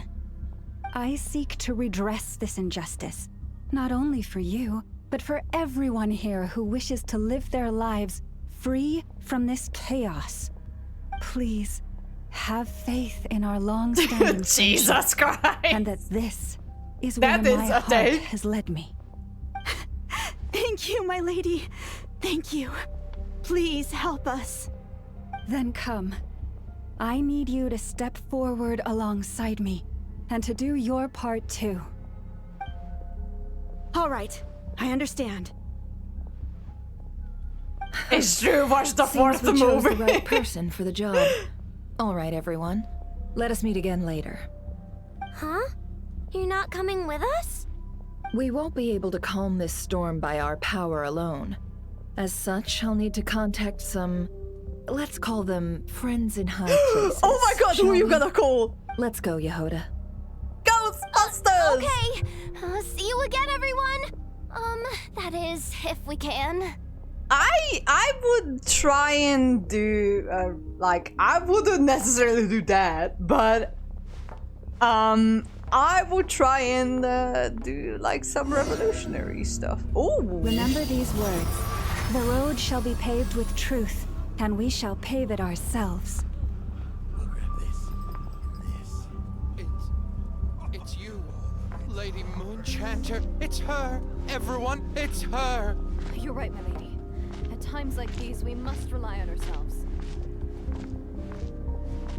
I always knew something was off about you. You're actually some abyssal creature, aren't you? Time to teach you a lesson you won't forget. oh, okay, not here, but Please, calm down. They are clearly innocent. Thank you. whoa.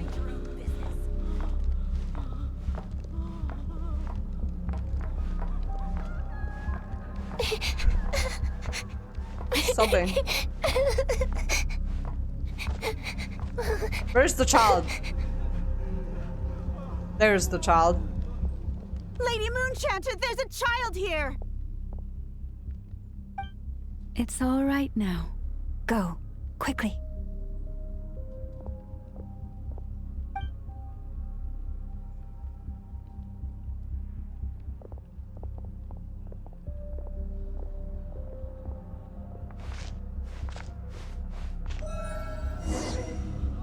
You wretched monsters! You're not getting anywhere near the cannon! The monsters you fear do not exist here. The madness you have fallen to has been the source of untold disasters. You think we had a choice? Destiny is no excuse for greed and destruction. The choice has always been yours to make, and it remains so, even now.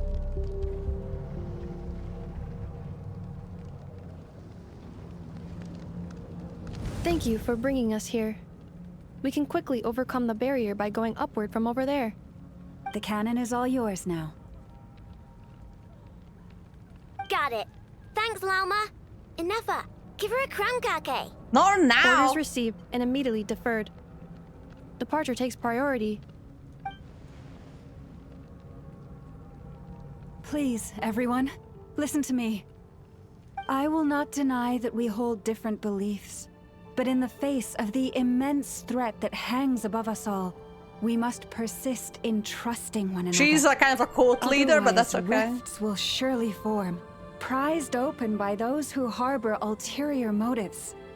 If your fear is born of helplessness, if you flee because you know not how to fight, then follow me, you who are lost. I am no Join god, the cult. but so long as we hold our candles steady and unite beneath the same moonlight, No deception or rumors can be concealed Oh from wow, us. that's cool. Let us resolve then to defend ourselves and to stand firm against the false illusions by which our foe seeks to beguile us. Now I'm kind of feel bad for not pulling her.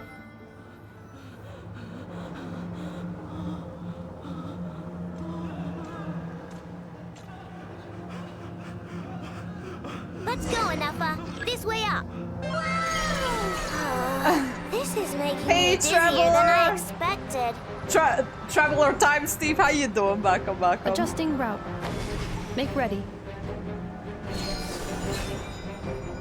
Oh, she's carrying! I know, that's so cute! Yeah, I know, it's in 2 hours, I think.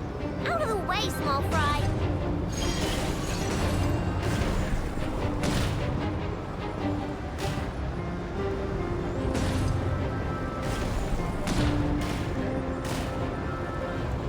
Yep, it's already there.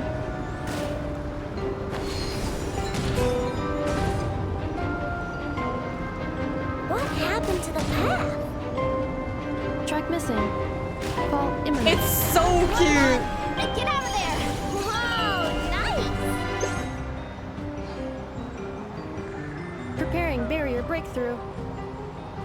Brace for impact.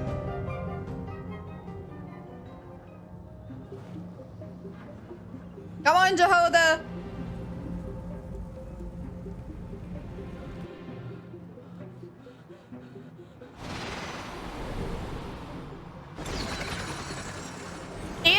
It's good. I enjoy it. Whoa.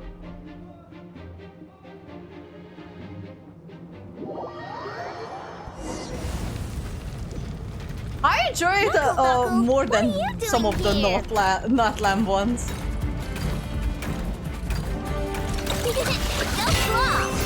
Installation chamber deployed. Annihilation mode.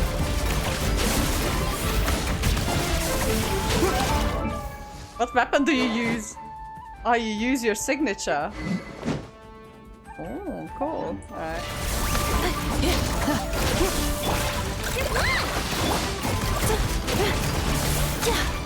But this is the first, like the first part of the ARCHON quest in this season or update cycle. So I'm just like, oh my god, what else is coming? You know? Interference detected. Entering countermeasure mode. Okay, I know. Preparing for dust-up. Easy. This isn't good enough. We gotta hurry. Scanning. Kuvaki ammunition fully loaded. Preheating complete. The cannon is going through its final pre-fire checks. Aw, all right. Let's hit the emergency brake. Assessment. Not enough time. Emergency brake will cause internal explosion of stored Kuvaki. Damage assessment. Incalculable. Nasha Town likely to be blasted skyward. You need to divert. I mean a manual brake, the primitive kind. A manual brake. Understood. Roger that. Why don't you, like, divert? We are out of time. Divert the target. Just divert the target a little bit. Just push it a little bit to the left or to the right, doesn't matter. All your efforts have been futile. It is too late now. Perhaps you're right. Why aren't you running?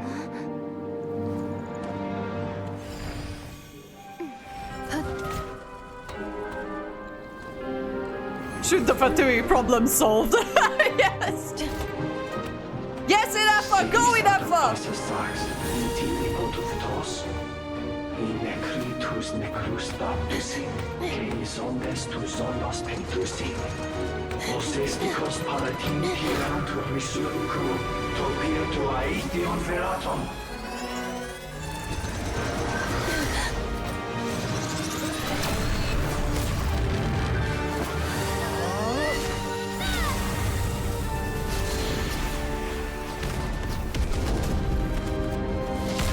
Whoa.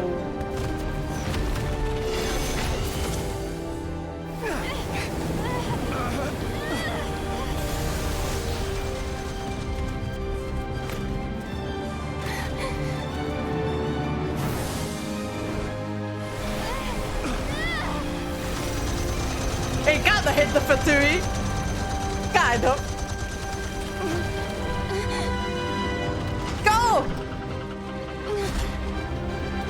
Go enough! The cleaner robot can do it!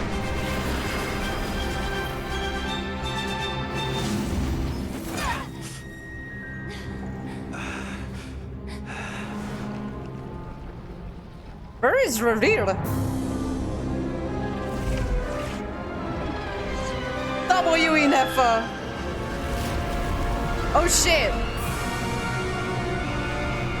Those are some nasty things.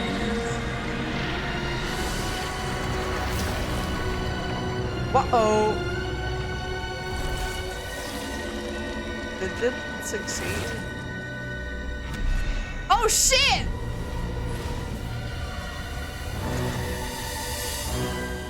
Kind of. Do you have the other arm too?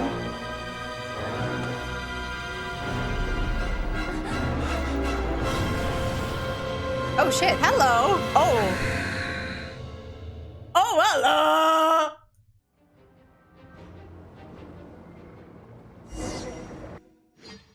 Well, that's not good.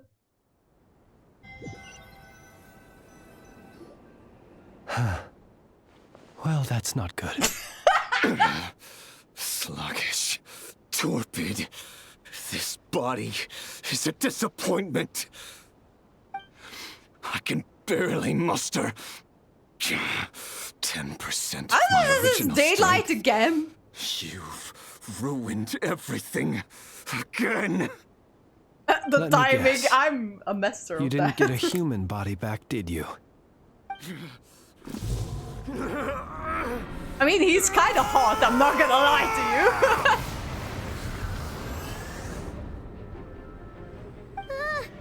What's with him? He's charging. His presence feels completely different, like, he's even stronger than before. He's hotter than before, I'm not gonna lie. Verfnir, Rheindotter. Rheindotter is a god, okay? Watch out! That's right. Whatever rationality he still had when he was searching for his body is gone. All that's left is the calamity you see before you.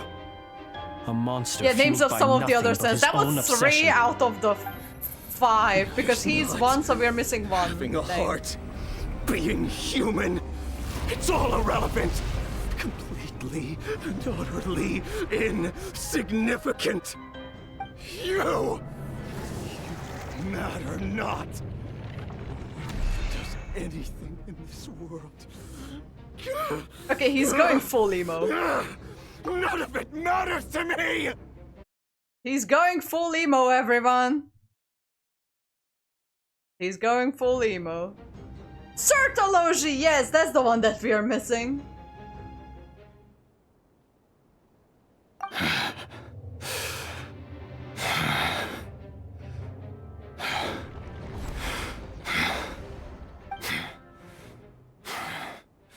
Fools. Oh, don't kill me, Time you're to kind of die. hot. Oh shit, another cutscene. Okay, I thought I need to fight him. You have the potential to be driven mad by knowledge. But the truths you seek are so insipid. How laughable that you should die for their sake. Oh, what the fuck?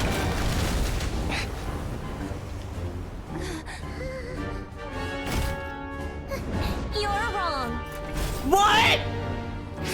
What the fuck? The unknown is but a fog to be dispersed. Knowledge is the true pillar of the world. Oh my god!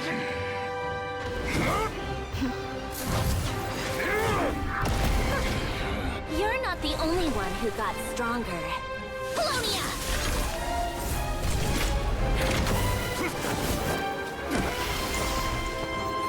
Whoa!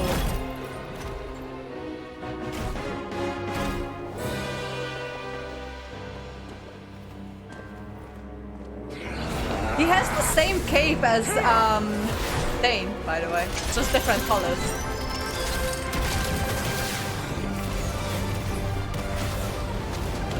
Oh wow.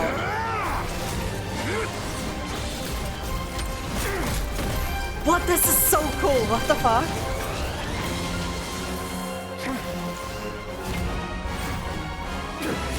Yes, beat the shit out of him. A god versus a robot. Great.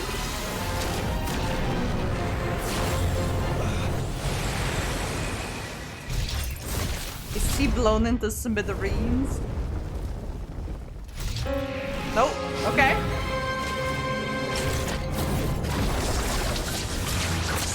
Ah, yeah, that's not good.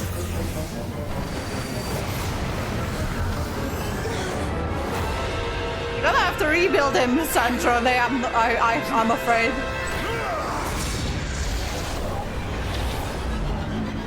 You're gonna have to rebuild him, Sandrone. What is happening? No, wait! This isn't over!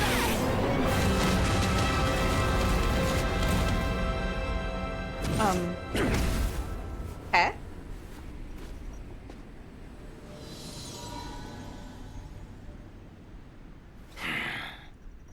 I mean, Reverie is kind of hot. I'm sorry. I'm sorry. But Reverie is kind of hot. Why did he attack? Was he attacking Sandrone of all things? It seems this young lady aided in our escape. You have my sincere gratitude, dear madam. The flowers here bloom in such peaceful silence. I imagine you would not have invited anyone here were it not an emergency. Okay, fair enough. Talk about a good judge of character. Oh? I take it that means you've been here before then. In that case, I count myself fortunate to be your associate. Well, to be fair, Sandrone is kind of a bitch. What did you do that for?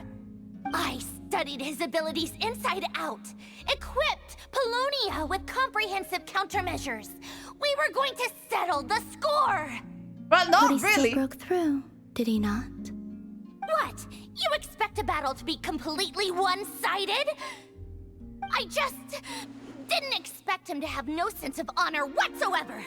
Polonia would have been fine in a head-on clash. But battles just... I love this! Get chaotic. I love this so much! Oh, so you actually thought you could win. Have you been taking care of yourself lately? Your calculations seem to have deviated quite seriously. Perhaps you could try sleeping and rising earlier. Or you could adopt my previous recommendation and... Hey, listen here, Columbina. I tolerated your nonsense previously because we were colleagues. There's a Fatui warrant out on your head, and don't you forget that. Don't make me fight you right here and now. Oh, I was just a little concerned about you, that's all. Just Sandro, like that time she's you weren't rage making baiting any Sandro, progress that's with your so bad. research. So you went and cooped yourself up all alone. That was none of your business! And don't you ever drag me out to one of your freaky hovels again! Come on, Polonia! We're leaving! Columbina is rage baiting. Yes. Well, anyway, thank you. I'm loving Columbina more and more. Honestly, I'm loving her I was so much. worried about you, too. Not only because the remains of the Eternal Moon Goddess cannot fall into his hands, but also because you've done much for me yourselves. Columbina's a And W, then she really is. Well, I brought your associate along for the ride, too. But that was as much as I could do. You're not afraid to speak your mind, miss. I like that. Please, call me Flint's. it is my honor to make the acquaintance of one such as yourself.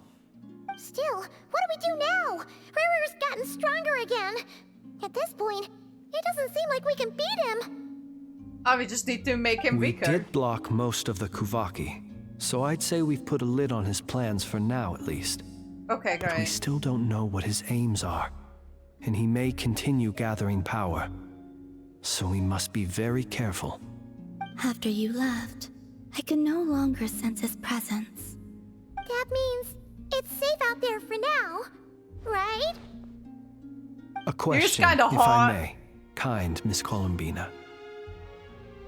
When the cannon's Kuvaki beam was deflected earlier, I saw several bolts of energy streak toward Hisi Island, only to be blocked.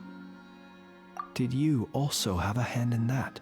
By the way, Riri did all the dead barely 10%, so imagine what's gonna happen if it gets more.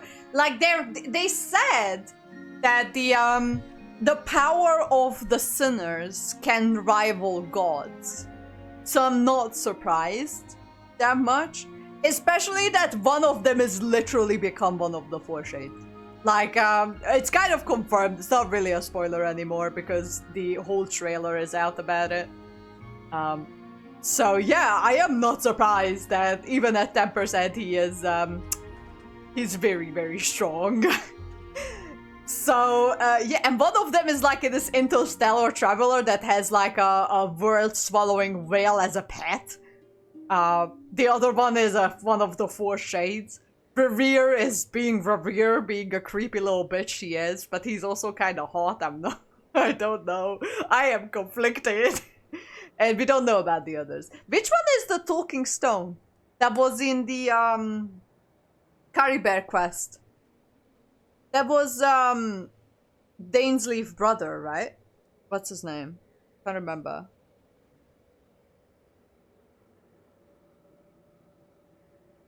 No. I see. Curious. Oh yeah, the cannon veered off course in the end, didn't it? Paimon wonders how Aino and the others are doing. Let's head back and check on them. In that case, Miss Columbina, I shall not disturb your serenity any longer. Thank you once again for coming to the rescue. Wow. Go now, all of you. Do not worry. Thank you, Columbina. Oh, that was intense.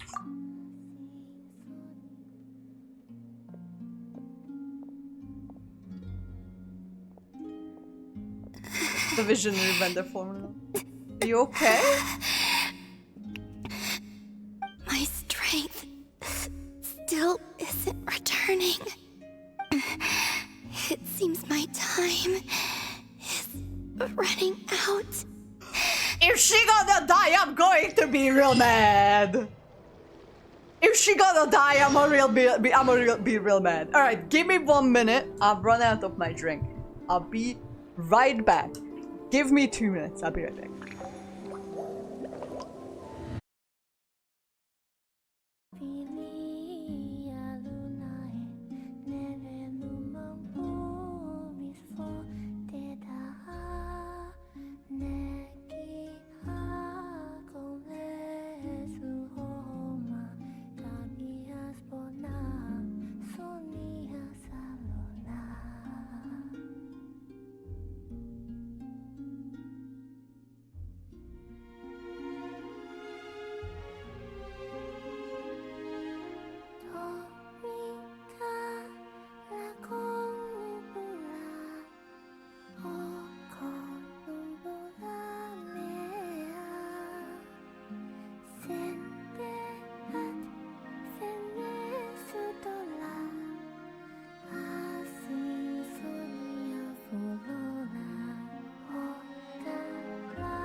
Alright, I'm back. Let me pause the music in the background here, put you guys on that side. And I'm back. Well, wasn't that something, huh? Ooh, there is a Lunacolus right there. I completely missed it. I was barely exploring that area. I still need to solve that big mirror puzzle right there too.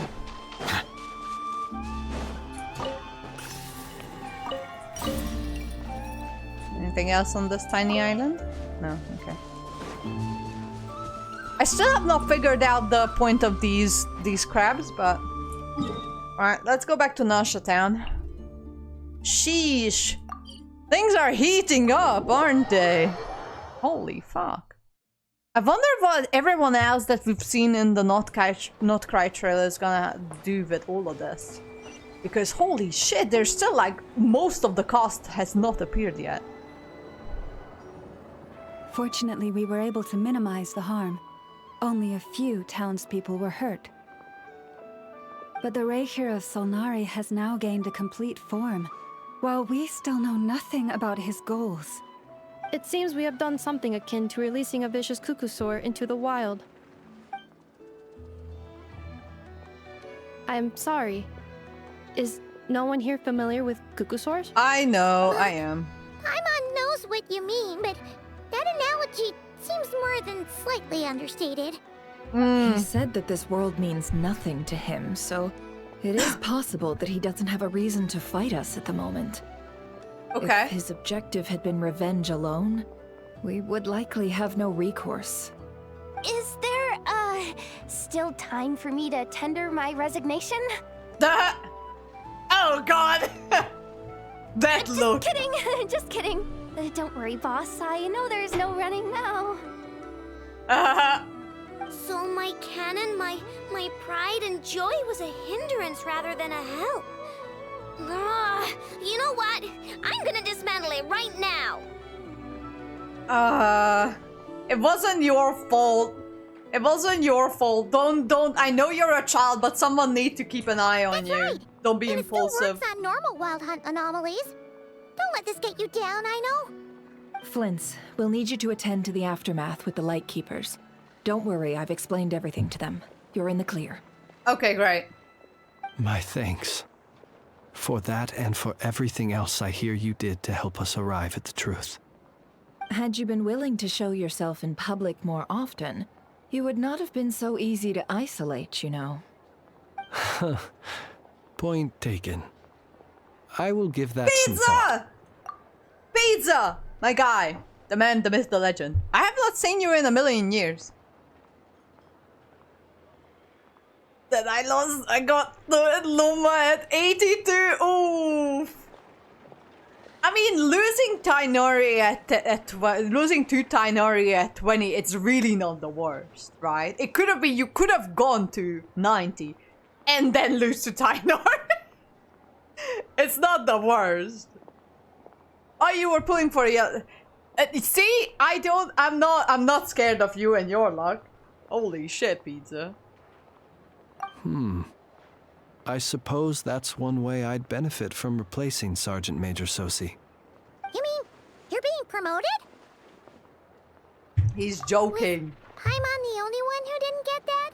Yes. Well, if you've got a moment, would you like to come with me? Are we at the end of the ARCHON quest now? There's a certain gentleman I'd like to send off on his final journey. It looks like we are at the final leg of the thing. I thought this was going to take me longer. Alright then. Still have almost 2 hours.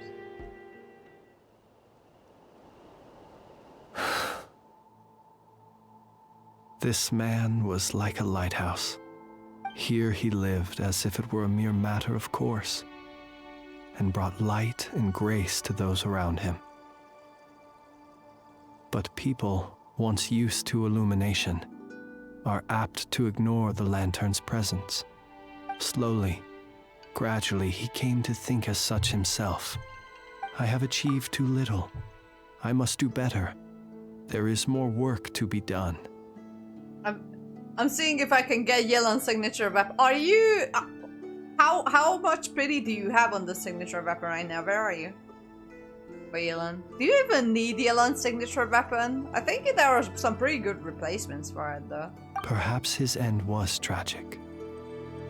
But I remain proud of the way in which he illuminated the path for others. Every shadow born of the light shall remember it. Oh, poor guy. That's alright, I will fill it out with something else. I've heard that one too. I have a couple of theory videos I want to watch anyway. Is that so? Well, you're right. It may seem that our efforts were in vain, that Rerir achieved his goals, but we will pursue him to the last. Even if the outcome is not what we wish About for. 40s. It is not dissimilar to the role of a graveyard keeper. I've meant that, are you on like 50-50 or what's going on with that? We do not seek to bring the dead back to life, only to grant them peace. I'm glad to hear how you see it. On 50-50, okay. What are you two talking about? Care to explain? Not right now. When we get back. Okay. It wouldn't fit way, in your tiny head anyway. The Lantern Fae is not playing the leading role in these final rites. Lightbearer, with your blood you have paved the road to glory and justice. Even as we hurry on, bruised and battered though we may be, stay a while and look back upon the world and all its love and hatred, until it closes its eyes in the depths of night, and a lantern lit for you alone flickers softly into life. Thank you for everything, Sergeant Major Sosi.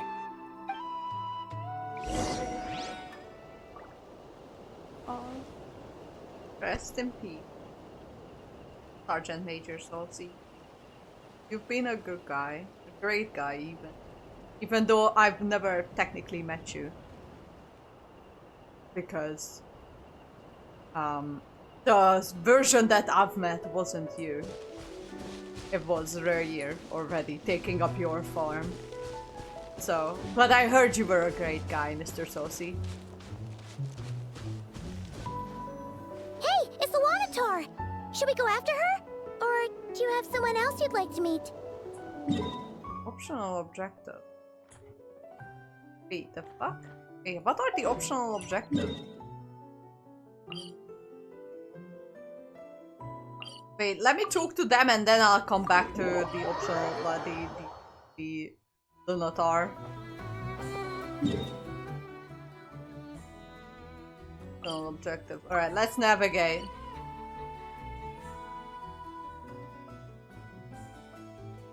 I know, I'm waiting on the live stream as well. We are all here. We have about 2 hours left for it.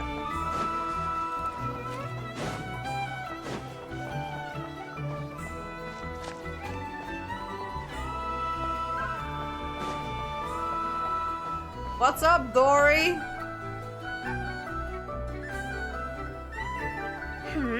What brings you here? Didn't expect to see you around again. You fucking cheated us out of our money. I don't know why you wanted to talk to us, but you were on the map. Huh? Didn't run away or anything, did ya? Oh, of course not. I was simply elsewhere discussing business deals. Indeed, it was all thanks to you that my little store was saved. I am grateful, so grateful. What? Why, I wasn't acting in the slightest. And didn't I tell you that my prices were reasonable? Oh, but you still turn to that curatorium of secrets, or whatever it is they call it. Man, I love Dory. I hate her guts so much. Abandon ship like this. What can a businesswoman do but take her wares elsewhere? You're way too wary of the curatorium. How should I not be, Running small overseas enterprises is no mean feat. Never mind when such formidable competition exists. Forget it. Fortune and destiny are as one. We are truly nemesis, we are! It's not as if Nefer did me no favors on account of our common homeland when I first arrived. If anything is to blame, it is the lack of opportunity to have her owe me in turn big time. Now then, should she ever need anything, you make sure, no, make doubly sure, to inform me first, alright? I'd rather not talk to you at all.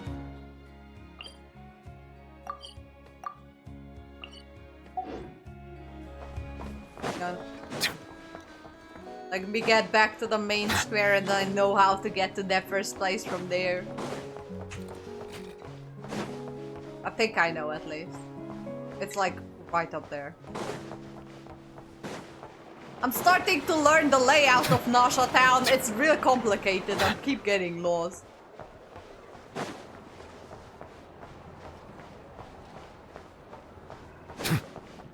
Oh, there we go. Boss, do you remember that thing that I wanted to ask your opinion about? On a scale of 1 to 10, how much effort should the Curatorium of Secrets put in if we were to work with others again? Is that a 1? Isn't that kinda low? Guess again. Wait. You mean 0? But wouldn't we just be slapping our brand on the joint venture and calling it a day? Why even team up at that point? Yehoda, what I mean to say is that there's neither an upper nor lower limit. Aw, that's just like you, boss. Always thinking ahead. Wait a minute. That's not an answer at all. Is it? Oh, come on. Just give me a number, boss. Please. I love that Yehoda feels young. I don't know how to explain it, but she feels like a real person in the sense that she's just like a young person, like a teenager. She feels like maybe 15. This heavy rain And I must kind be of quite like an that about her inconvenience. character, that she feels like a teenager. Because sometimes like children and teens in this game feel like, oh, they are so mature and they actually don't act like teenagers. But she does act like a teen and I kind of like that about her.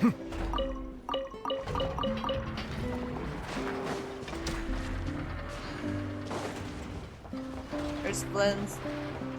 I don't see him. Where's... Oh. Flins? Oh, there you go. Don't see you coming around here often. Just feel free to take a look. I'm busy right now. Well, I've come to visit you, Miss Aino. Here, I've brought some snacks from town in their traditional butter flavor. So, where should I leave them? Shh, Inefa might hear you. So, what's the occasion? Are you gonna say that the Rat Niki will be taking over all Wild Hunt incidents after that hiccup with the cannon? And criticize a genius like yourself on account of results that none of us could anticipate. We would not be that crass. If we really did do that, I dare say we shall never again see technological breakthroughs. I like Flint. Sweet talker. He's kinda hot. It gladdens me to have set your heart at ease. Anyway, what's the matter exactly? Well, could you help me repair this lantern? I did bring it to Nasha Town to get it fixed, but it broke again during our previous battle. You want a genius like me to go fix a lantern?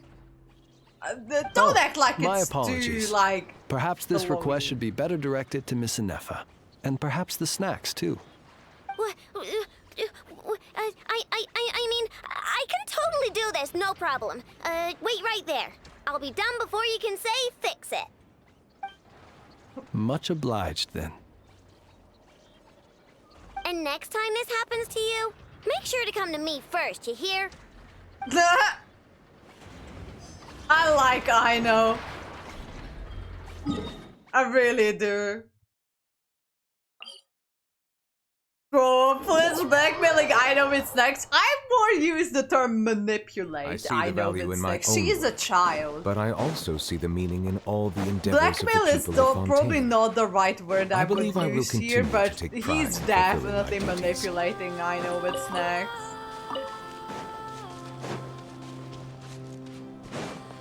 Where's the moon lady? Where's the woman? Fix it or no, snacks. No, he says that, oh no, he's gonna give the snacks to Inepa, but I know doesn't want the snacks to go to Inepa because then she won't be able to eat them because Inepa wouldn't give them to her because of nutrition reasons.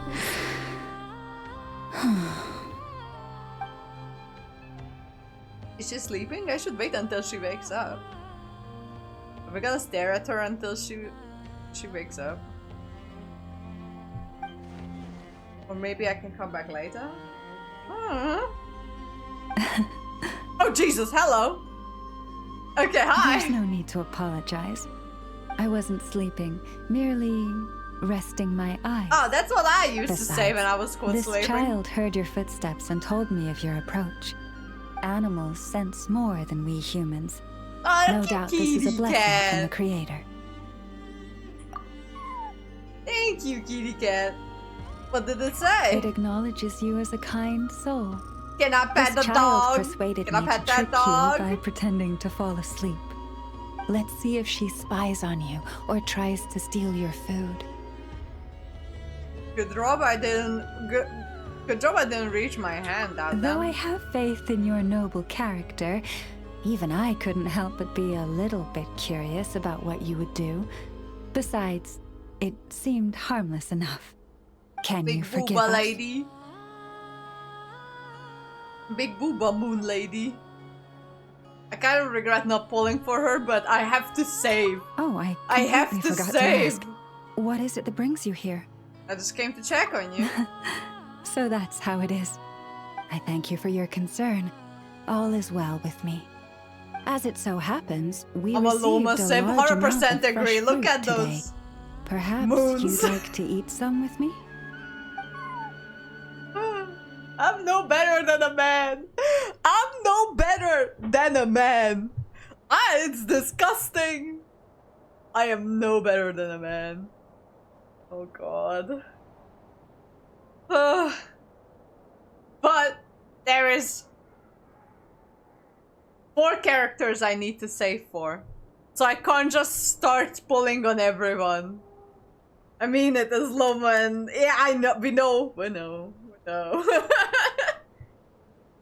There's 4 characters I'm saving for. 4! That's a lot, okay. The 4 characters is Varka, because I need more men in my life. I cannot not have Laura's. I don't know. We gotta do okay. I have about 140 pulls right now saved up, and we're going to spend it on Varka because I need a man, Alice because my character is named Alice, completely coincidental. I've named my character Alice before I knew who Alice was and what she was doing and who Cleve was even. But I need Alice. I've been wanting her for a very long time, and now I know that she's actually coming. Nicole. I need Nicole in my life, and I need Columbina. So those are the 4 characters I am saving for. So I can't just go around and pull for every single character because I can't afford it. Okay, we're gonna have to practice some what is it called? Discipline. Yes. It doesn't wish to leave us. After a lot of lounging around, it's enjoying the commotion. Orca is gonna be good. I fucking hope so.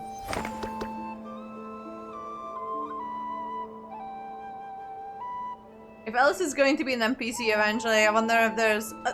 she's not gonna be an NPC. She is going to be a playable character. NPCs are non-playable beautiful characters. creatures. They are the pride of Fontaine. 100%, like, Alice is going to be a playable character.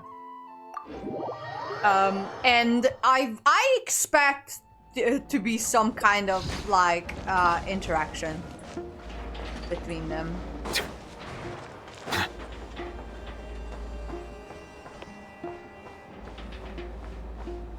But I'd be very surprised if they make her an NPC and not an actual playable character, which I 100% think that they will make her a playable character. There's no way.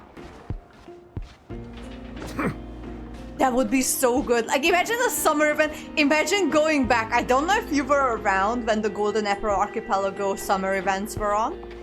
But the Golden Apple Archipelago, we're going back there. Imagine, like, this is a summer event next year. Golden Apple Archipelago, we're going back with Klee and Alice. 100%. Oh my god.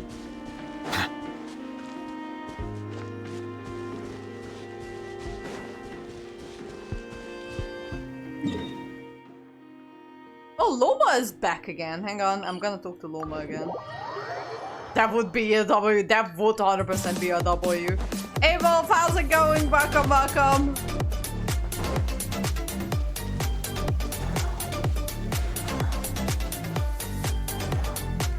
Krumkake creation complete. Please, enjoy while it's hot. Thank you for going to the just trouble enjoying of some drinks, remembering that, finishing Miss up the Nefer. ARCHON quest. May this taste bear witness to a friendship that will endure forever and a day. Hey Fake Corpse, how you Understood. doing? Welcome, welcome. However, how's it going? I fear that krumkakes do not keep for that long. A week at most may pass before their taste deteriorates. That's not quite what I meant. Raises glove. Huh? Alright, thank you We for the appear lurk. to have some guests. They must have followed the aroma of the krumkake. It's all right. Come closer. Oh, I that left us a little friend. like raccoon-looking thing is cute.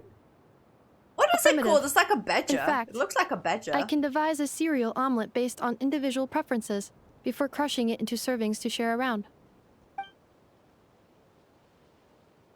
I'm good, just enjoying some drinks during the ARCHON quest. What are they saying?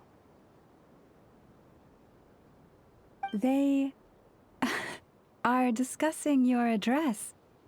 They wish to go home with you. Aw, that's cute!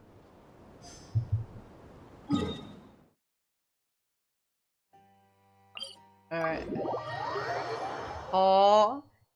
Inefa is trying to feed some wild animals and she's becoming a Disney princess in the process. I wonder if there's any other objectives that I need to be aware of. No, it would tell me if there was. But there isn't. I think we are done here. It's weird that it's sunny. It's weird when the sun is out in this area. It feels so strange. It feels more comfortable when it's the moonlight.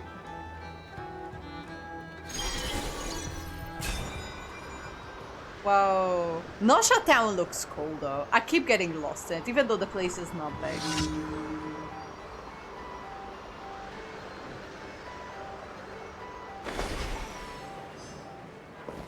Oh! Hey, Columbina! What the fuck? Columbina! What are you doing here? Was it not you who recommended such walkabouts to me? Yeah, that's actually not a bad idea, Yeah? but to Nosha Town? Aren't you afraid the Fatui will see you?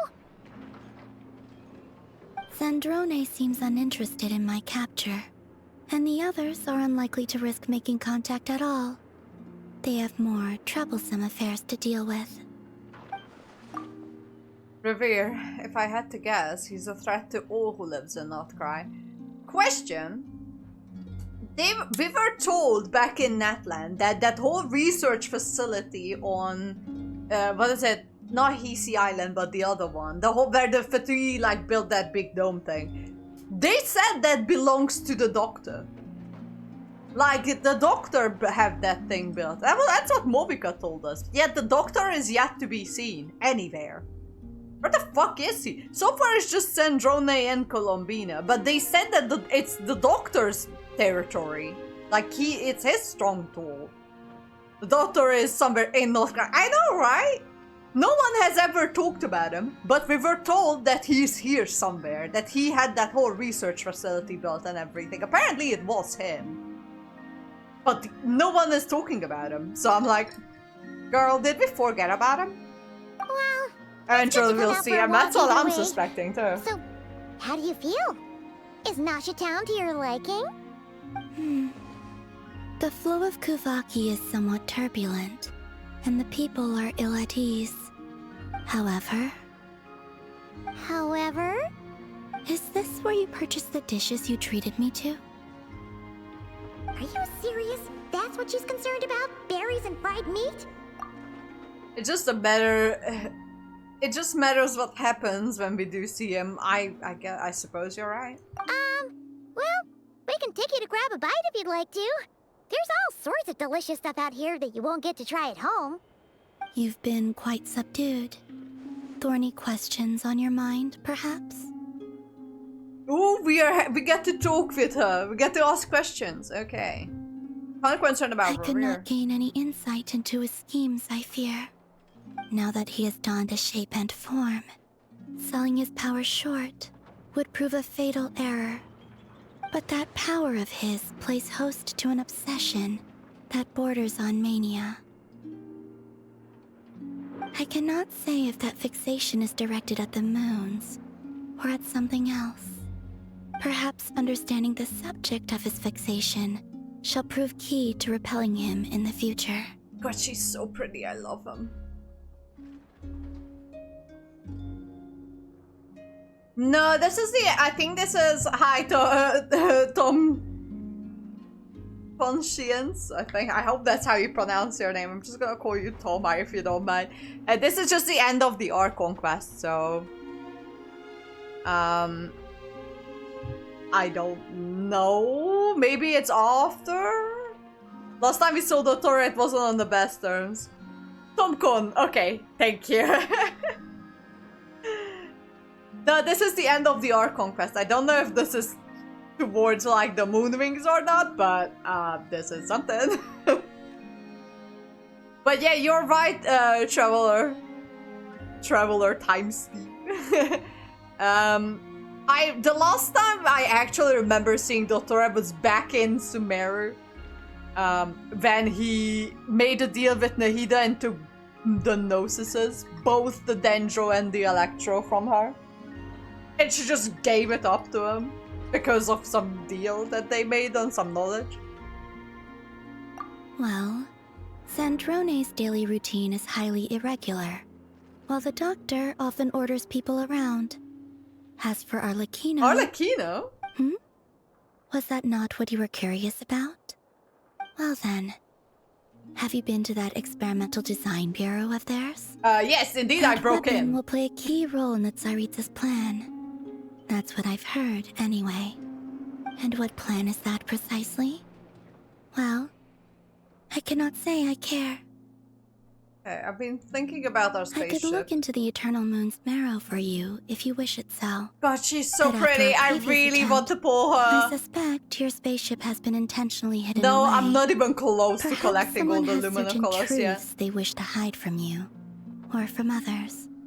And I doubt there are many who could accomplish such a feat.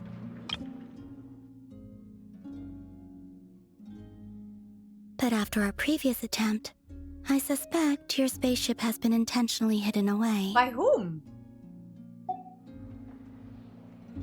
I still wish to return to the moon that belongs to me. Yeah, there's going to be some area expansion on Notcry, so I suspect if you're still missing Lumacolos's... Lumacolus? I think that's how you pronounce it. They're gonna get... They are just not in the game yet, and they're gonna get added with the new area. Because if you go to... I just noticed that today. If you go to the lighthouse on the north side and look north outside the map, there is like this big island thing that looks very detailed, but it's outside the map. So I think that's gonna be a new area that's gonna get added. I don't know if they're gonna edit next patch or they're gonna edit the patch after. But yes, it's normal to not have old Luma Colossus because I have a feeling they did not put all of them in the game. I just noticed that island, but it's not available at the moment. You can just see it in the distance, but it's not available yet. That is where the answers lie buried. That is my true home. Alright, so... Wow.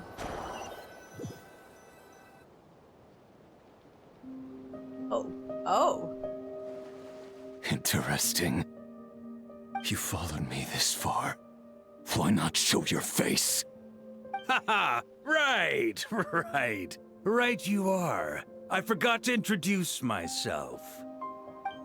The name's Varka, Knight of Boreas, and Grand Master of the Knights of Favonius. No way! Ain't no way! No way they just left us hanging like that! Fuck off! Oh my god! Why did it? I feel a certain way. I feel a certain way. I feel blue-balled as fuck. Oh, well, I did it. God, this was good.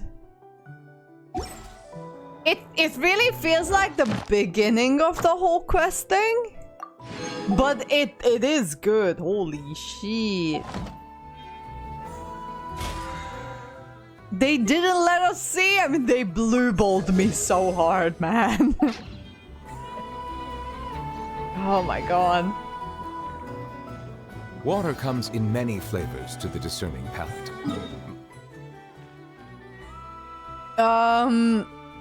What else is there? Hang on. You know what? I want to solve this puzzle, and after that I have a couple of ideas. There's 2 theory videos. One is Ashikai and one is Mainsleaf, sorry. That I really want to have a look at.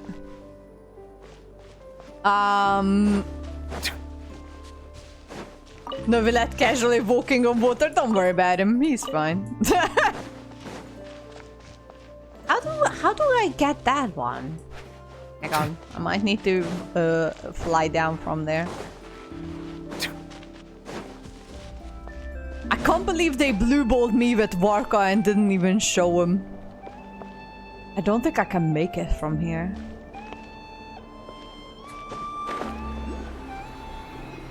No, I can't. How the fuck do you get that one? Water comes. Oh. Don't worry about what Novelet says. Honestly, this whole area is bringing back my long lost kind of love for Genshin, honestly. I didn't think that this was going to happen. Solidify. Do you accept tips? I mean, as on the game. Well, you can. I've been playing this game for a very long time, so if you have any tips, I'm more than happy to listen to them. Look, you can always tell me anything. The tides beckon. Beware the creatures of the night. Observe. Settle down.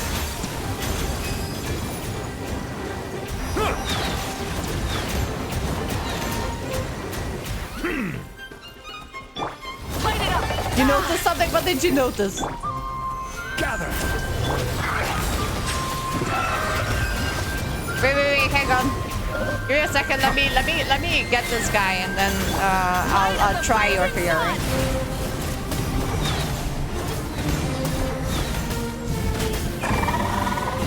Incinerate! No, I know it should be The rewards of an event. I usually watch it on Twitch because they do it both on YouTube and on Twitch around the same time. Give me Tomcon. I'll test your theory in just 1 second. Or your tip. Genshin Impact official. Yeah, so it is in. Yeah, it's already on their Twitch as well. Worth remembering. Alright, so what are you saying? So you can go back to the first flower and use the Luna power from the flower to jump up to a... Wait, what, where? The tower. You can go up to the first tower. Which first tower?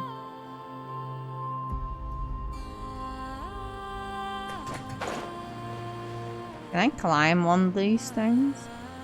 Or will I just fly through it? Okay, alright, it doesn't do shit. On the other side, okay.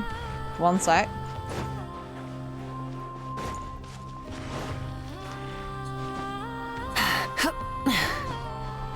You mean this? I see what you're trying to say. Okay, hang on. I need to electrify myself. Yes, yes, yes. Yes, okay, okay, yeah, I see what you mean. Okay, how do I get myself? Okay, there you go. Where's it? There it is.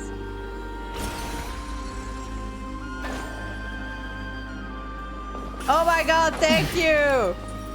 I probably would have not figured this one out on my own for a while.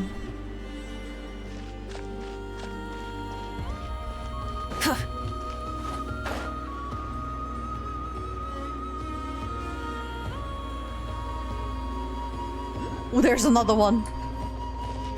My god. Rev the engines!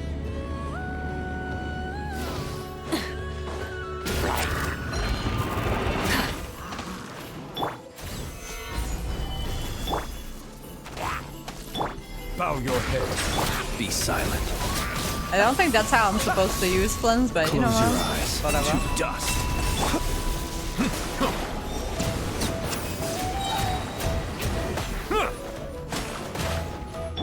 Burn it down! There you go. Yeah, okay, it's like the magnet things. Hey, not a bad haul. Oh, there's a new quest, like right in the middle of the water there. You can see it. There's, oh no, if you go close to that grandma, she'll give you a quest. I can already see it. I can already see it. Grandma, I am not willing to start a big quest, right? Is it a grandma? It might be a man. It is probably a man, but you know what? No, I am not.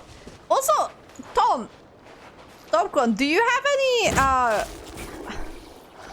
Oh, okay, I see. I think, okay. That's how it works. That's a question you need to work towards the area expansion. Okay. Guess that makes sense. I don't...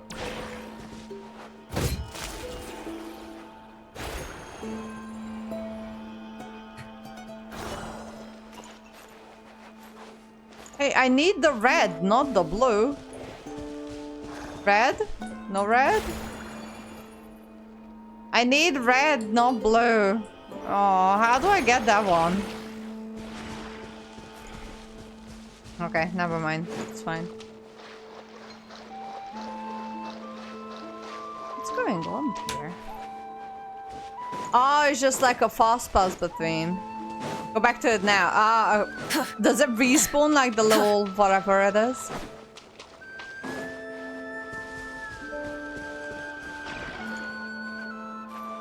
Okay. Okay, no. Hang on, I fucked up again. I thought I needed to get this charge and then hit the snail and get the other charge. Yeah, no, I think I understand what you're trying to say. No, my idea was I get the discharge, and then I hit the snail, and because they are opposites, it would like put me up, but no, it doesn't. Okay, so how am I supposed to do this? Where the fuck is it? It's right above me. Okay, now how? Go away. Press T, okay. Oh my god, I have not figured this. Look, this whole new system is confusing me a little bit. I'm still learning. I've learned quite a great deal. It's actually a lot of fun to learn this. I'm sorry, but I'm enjoying this a lot more than I enjoyed Netland. I'm sorry, everyone.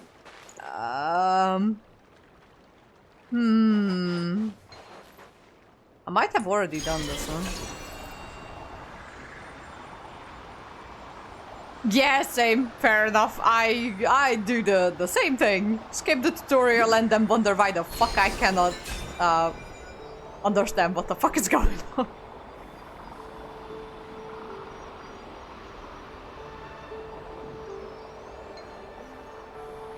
Alright.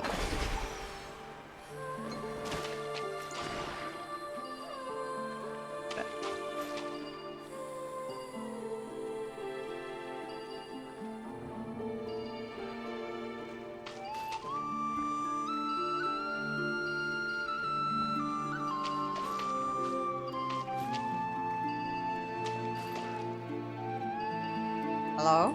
Come on.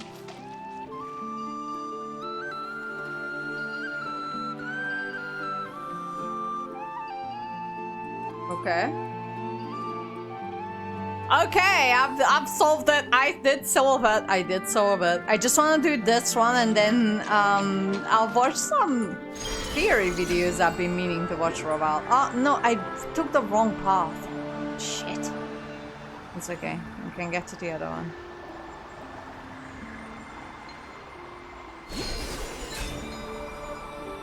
I was meaning to go around, but that's alright.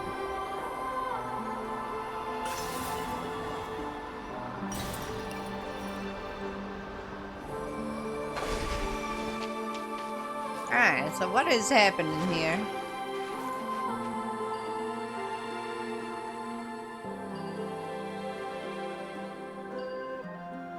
Okay, this wasn't too difficult, I guess. What does this do? Oh, it's just... Oh? Exploration and trials. Oh, shut up, Movica. Adventuring is right up my...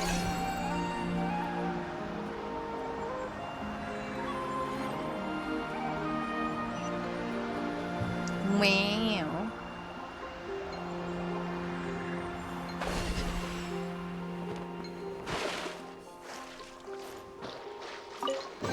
The rewards of an adventure worth remembering. We did it.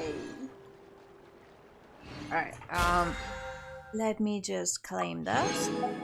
And then I've got a couple of theory videos I really want to watch about the ARCHON quest. So I'm just gonna bore you guys with it.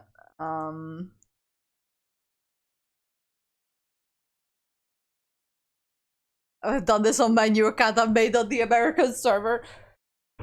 Oh, I only have one account and I'm doing this on that one account. I've been planning on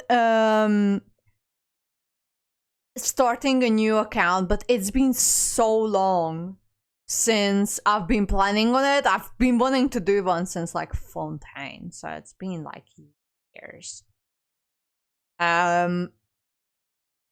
But yeah, I'll eventually make one, probably when we get to the end of the Taiba phase. As I accidentally got Flint's relatable. Alright. No, we do Minsleaf again. Mince leaf.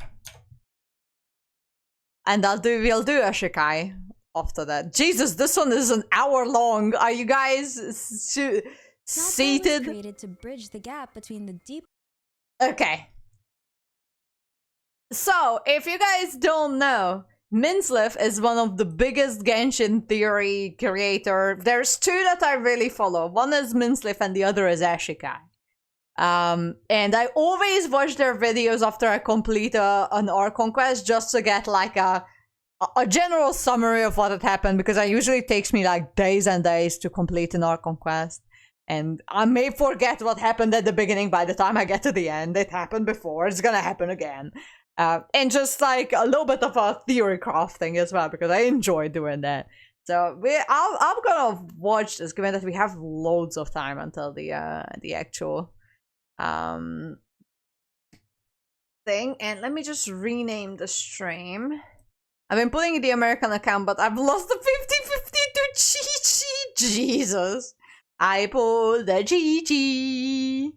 Should we name this? Okay, so I renamed the stream to 6.1 live stream waiting room.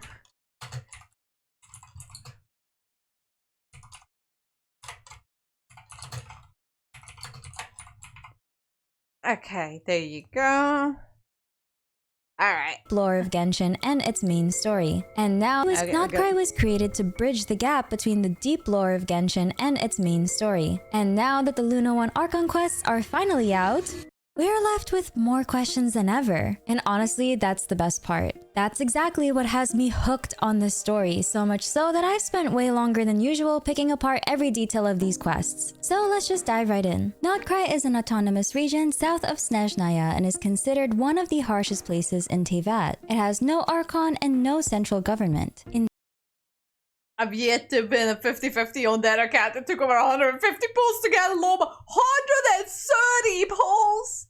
Instead, the closest Christ, thing to legal authority is the polls. Voynich Guild, a powerful merchant group based in Nashatown. But Notcry isn't like anywhere else we've seen before, because its people don't rely on traditional visions or elemental power as we've known it. The people of Notcry are able to use a special power known as Kuvaki that predates the Archons of Teyvat. Kuvaki is a pure primordial form of elemental energy originating from the moons. There are two.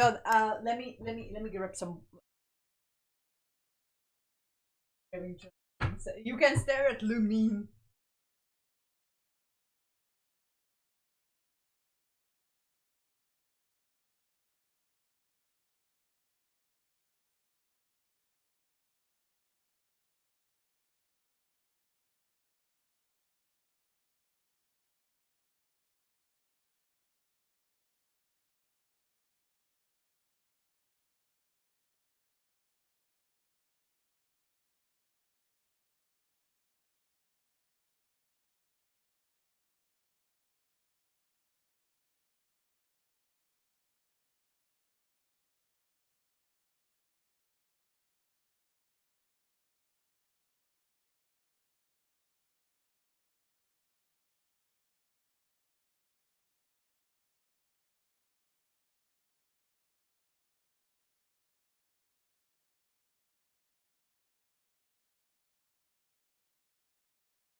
Heja bejek! I started the dishwasher while I'm at it. Because I am an adult who needs adult stuff going on around the house. Alright. Major conflicts in Nodcry at the time of the Act 1 and Act 2 ARCHON quests. First, the Fatui have their hands all over the region, trying to claim it as sovereign territory for the Saritsa. They've also pulled moon fragments down from the sky. One crashed on Hisi Island, the other on Paha Isle, on top of which they've set up something called the Kuvaki Experimental Design Bureau. It might sound straightforward. They're here to research the ancient power, Kuvaki, that's inherent to Nodcry. But there's definitely more than meets the eye. They're also encroaching on Frostmoon Scion territory, harassing them over the location of their missing Harbinger Columbina and a sacred relic called the Moon Marrow, which can apparently see the true past. Basically, the Fatui are picking a fight on all fronts, and nobody's happy about it. Not even the local wildlife. I think we all agree with the ibis that pooped in their food. The narrative suggests the Fatui are entering the final stages of their plan for war against Celestia, and what they're doing here in Nodcry really feels like a critical piece of that puzzle. And I'm telling you,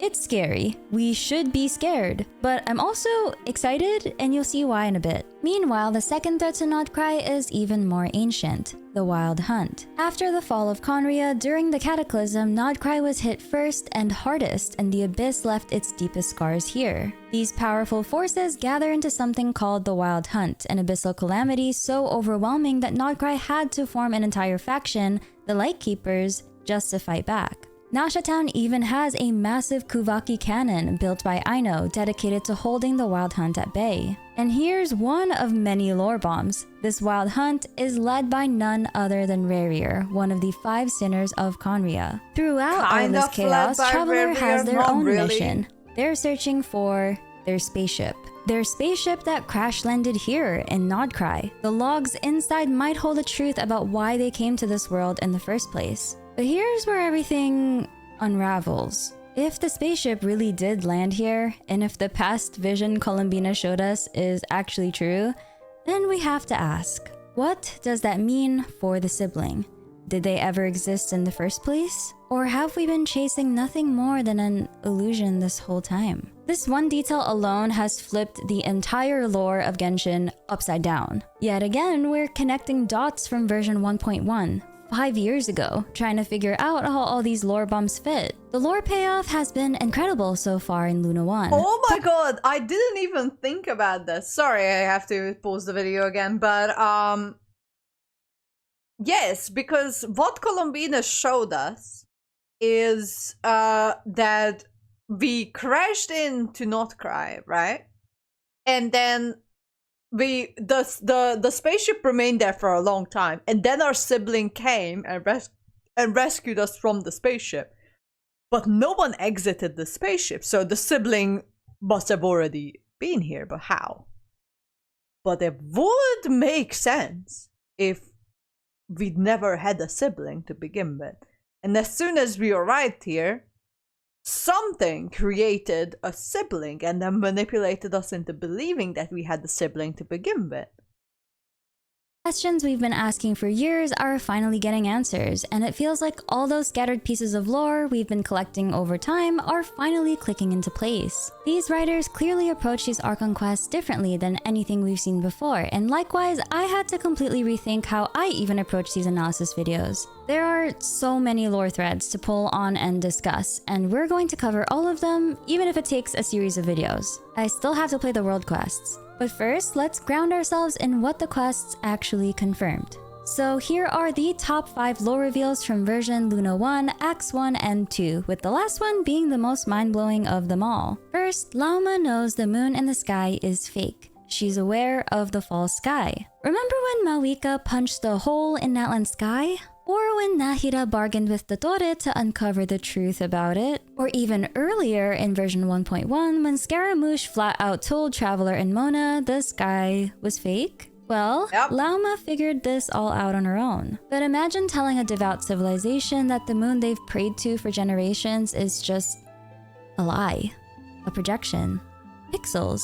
This is one of the biggest secrets in Teyvat, and it means a whole lot for both Notcry's history and the history of Teyvat as a whole. Second, so the we're Fatui's seeing that he Kuvaki died in Experimental actual Design story. Bureau isn't just a lab. It's a weapons project. The Fatui are trying to build a weapon of mass destruction powered by Kuvaki. But the question is, what do they want to destroy? That's left unanswered in the quests, but if you pay attention to the Notcry promotional trailers, there are hints. And those hints suggest the Fatui are preparing to do something extremely blasphemous. Third, shoot Celestia out of the sky. We got her backstory, we learned how she became the moon goddess of the Frost Moon Scions, but then she drops these cryptic lines. Why is the moon treacherous? What does it mean when she says she wants to return to the moon that belongs to her?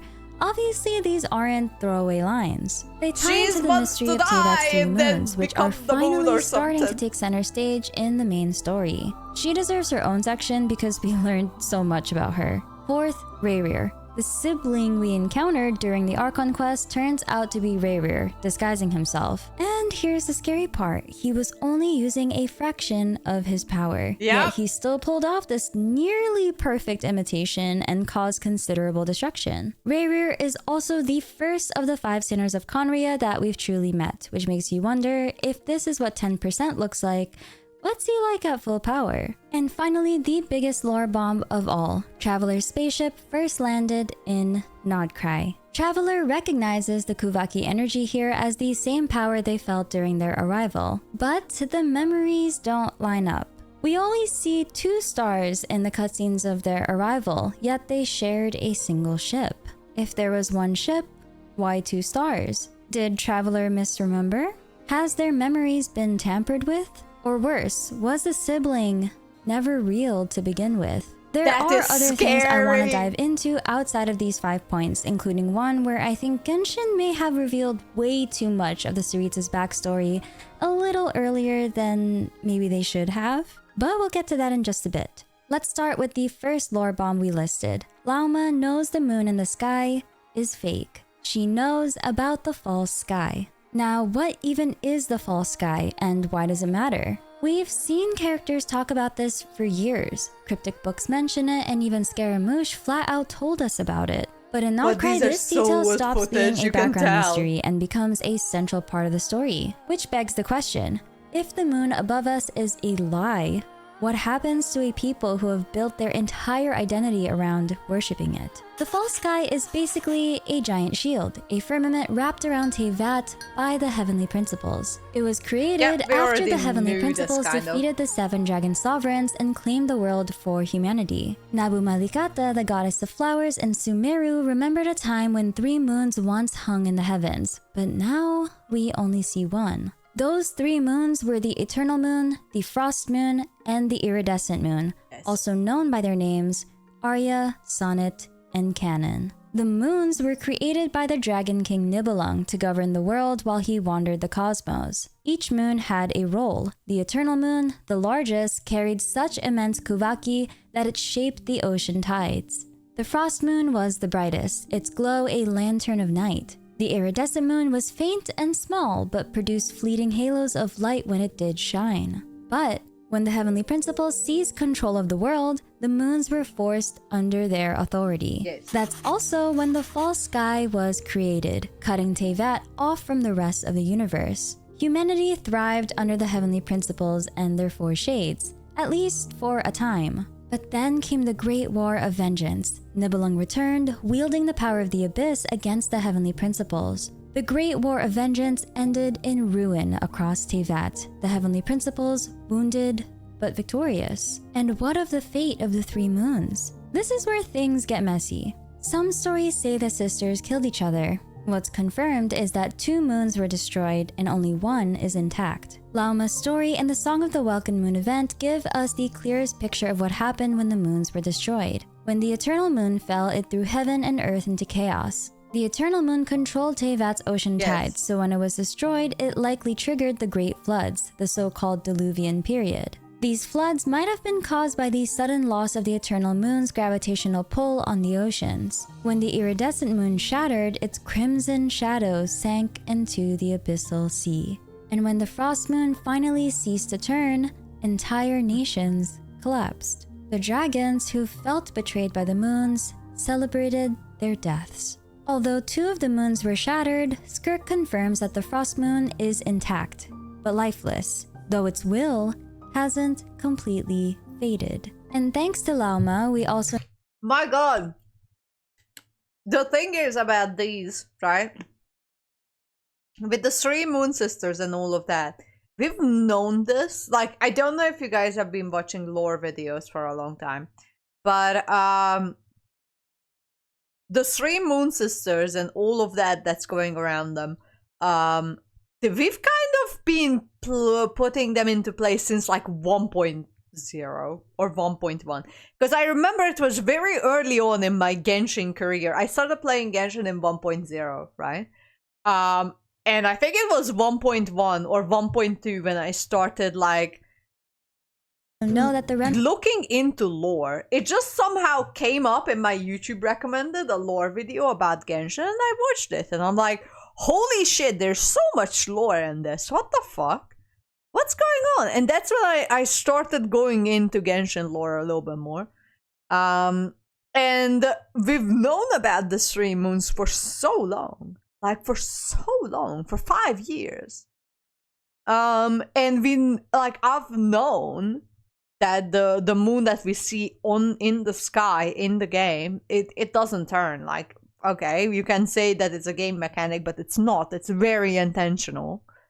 That it just doesn't turn because it's dead. It's supposed to be like the corpse of the moon goddess or something. That's what they were theorizing. We now know that is not entirely true. That is not the actual corpse, but something like that. But it's complicated, but yes. And scattered across Nodcry, the ones the Fatui are so desperate to gather, are actually fragments of the eternal moon, Aria. Meanwhile, the iridescent moon's remains were never found at all. Its crimson shadow sank into the abyss, which raises a huge theory. That shadow of the iridescent moon may in fact be the crimson moon that Conria once worshipped. Which suddenly makes a lot more sense when you realize Rerir, the Conrian sinner we fight in Nodcry, is obsessed with the moons. But we'll talk more about him later. During Act 1, Lauma carries the weight of this knowledge of the false sky. She hides it, fearful of what it would do to her people. But by the end, she decides to reveal it anyway, even if it risks tearing her community apart. Because the Frost Moon Scions built their lives on faith in a fake moon. The fake sky is basically a giant screen. What we see as the moon and stars are nothing more than projections. Just images cast across that surface. The Frost Moon Scions once came from Hyperborea, carrying silver blood and horns they believed marked them as ancestors of a divine heir. Their old laws were pretty brutal. Strict marriage rules and exile for those who disobeyed. It wasn't until 500 years ago when Isla became the first moon chanter that things changed. Isla reformed the Scions, ending the harsh laws, devoting them fully to moon worship instead. She even prophesied and witnessed the birth of Kutar, the so-called new moon and potential successor to the Frost Moon. But who exactly was the Frost Moon? The mystery of the moon stretches all the way back to version 1.0. In Heart's Desire, one of the first books you can grab in the game, they're introduced as Aria, Sonnet, and Canon. For years, we had no clue which name mapped to which moon. Finally, in the Luna 1 Archon quests, we get confirmation. Aria is the eternal moon, and the Frost Moon Scion's sacred relic, the Moon Marrow, is literally her remains, condensed into a miniature moon ringed with debris. That leaves Sonnet and Canon for the Frost Moon and the Iridescent Moon. My initial guess is Sonnet is the Frost Moon, because in Act 1, when we meet the Luonotar, we unlock an achievement called Maidens of Sonnet and Song. The Luonotar are special forms of Kuhenki that are blessed by the moon goddess, but the one we meet doesn't have Columbina's blessing, which lines up with Skirk's note that the Frost Moon is lifeless but not fully gone. It's the only moon will left who could give a blessing. The achievement name Maidens of Sonnet and Song feels like a direct clue. If Sonnet is the Frost Moon, then Canon must be the Iridescent Moon, whose shadow became the Crimson Moon of Conria. This actually makes sense when you think about what a canon is in music. A canon starts with one melody, and then another voice copies it at a set interval, overlapping until you get these layered lines. Basically a musical version of Follow the Leader. Just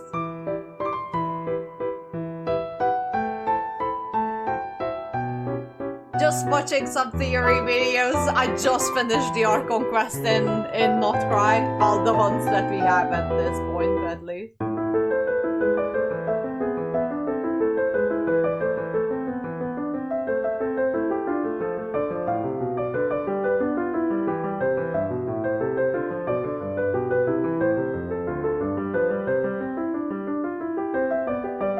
This technique was especially common in Baroque music. So calling the iridescent moon or the crimson moon canon fits, because the abyss does the exact same thing. It imitates, it copies, it creates shadows of what's real. The Conrians even made rune machines that mimic organic creatures. The abyss created a shadow version of Xiuhkotl, the pyro dragon sovereign. And the crimson moon itself is described so I kind of as gave just up that, on the small a Prima shadow. Jam grind. Fair enough. I honestly, Not Cry gave me back a little bit of that love for Genshin that I've lost during Netland. I'm no shame to anyone who loved Netland.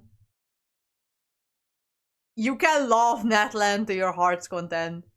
It kind of didn't resonate with me at all. So I kind of gave up on Genshin. And all of this Not Cry is kind of giving it back to me a little bit. So now I'm watching some lore things. I'm on my own, going around and doing some exploration in Genshin. You know how long it was since I've done that? A very long time. So yeah, I'm actually quite enjoying this right now. A copy. And all of that like exploration gives me some extra Primogens because I have 4 characters that I want to pull for in the future. I don't know when they are coming, but I will pull for them. Whatever it fucking takes. Alice, Nicole, Columbina, and Vorka, they are coming home with me. I don't care. Of the shattered iridescent moon. Crimson Moon is a name that should be familiar because it ties directly to Arlecchino, who is still one of the most mysterious harbingers even this far past her release. I didn't love Netland, I just loved Movica. I honestly... You can love Movica. I didn't really like her. Simply because she had no flaws. Everything was going according to her plan. And there's just no flaw in her at all. Like, she can do no wrong. Every other Archons that we encountered, they are kind of in the gray. Like, okay, most of them are in the green. But they have very questionable stuff going on around them. And Movica is just good for the sake of being good. And it kind of, I don't know, it's just, I just found her character one-dimensional. But it's, like, I understand why people love her. Her design is pretty cool. It more fits into Starvale than Genshin in my opinion, but her design is cool. She's a descendant of the Crimson Moon dynasty, and it's from them that she inherits the Bale Moon blood fire running through her veins. In her story quest, we see just how powerful it is. A potion can be brewed from her cursed blood, which completely erases a person's memories of the House of the Hearth. It can kill someone's current self, or that chapter of their life. Even without the potion, her flames leave behind after images of those she's killed. Sometimes those after images even appear as conscious shadows. From childhood, her Bale Moon blood fire has been both a weapon and a threat to her own body. It first burned her fingers, then reached up to her arms, and now she constantly waits for the day it reaches her heart. But here's where things get really interesting. Arlecchino's Crimson Moon bloodline mirrors the Frost Moon Scions. The Frost Moon Scions descend from Hyperborea, and their sacred lineage gives them silver blood. Centuries later, Lauma's silver blood is considered rare but a miracle, a sign that maybe the moon goddess had not abandoned her people.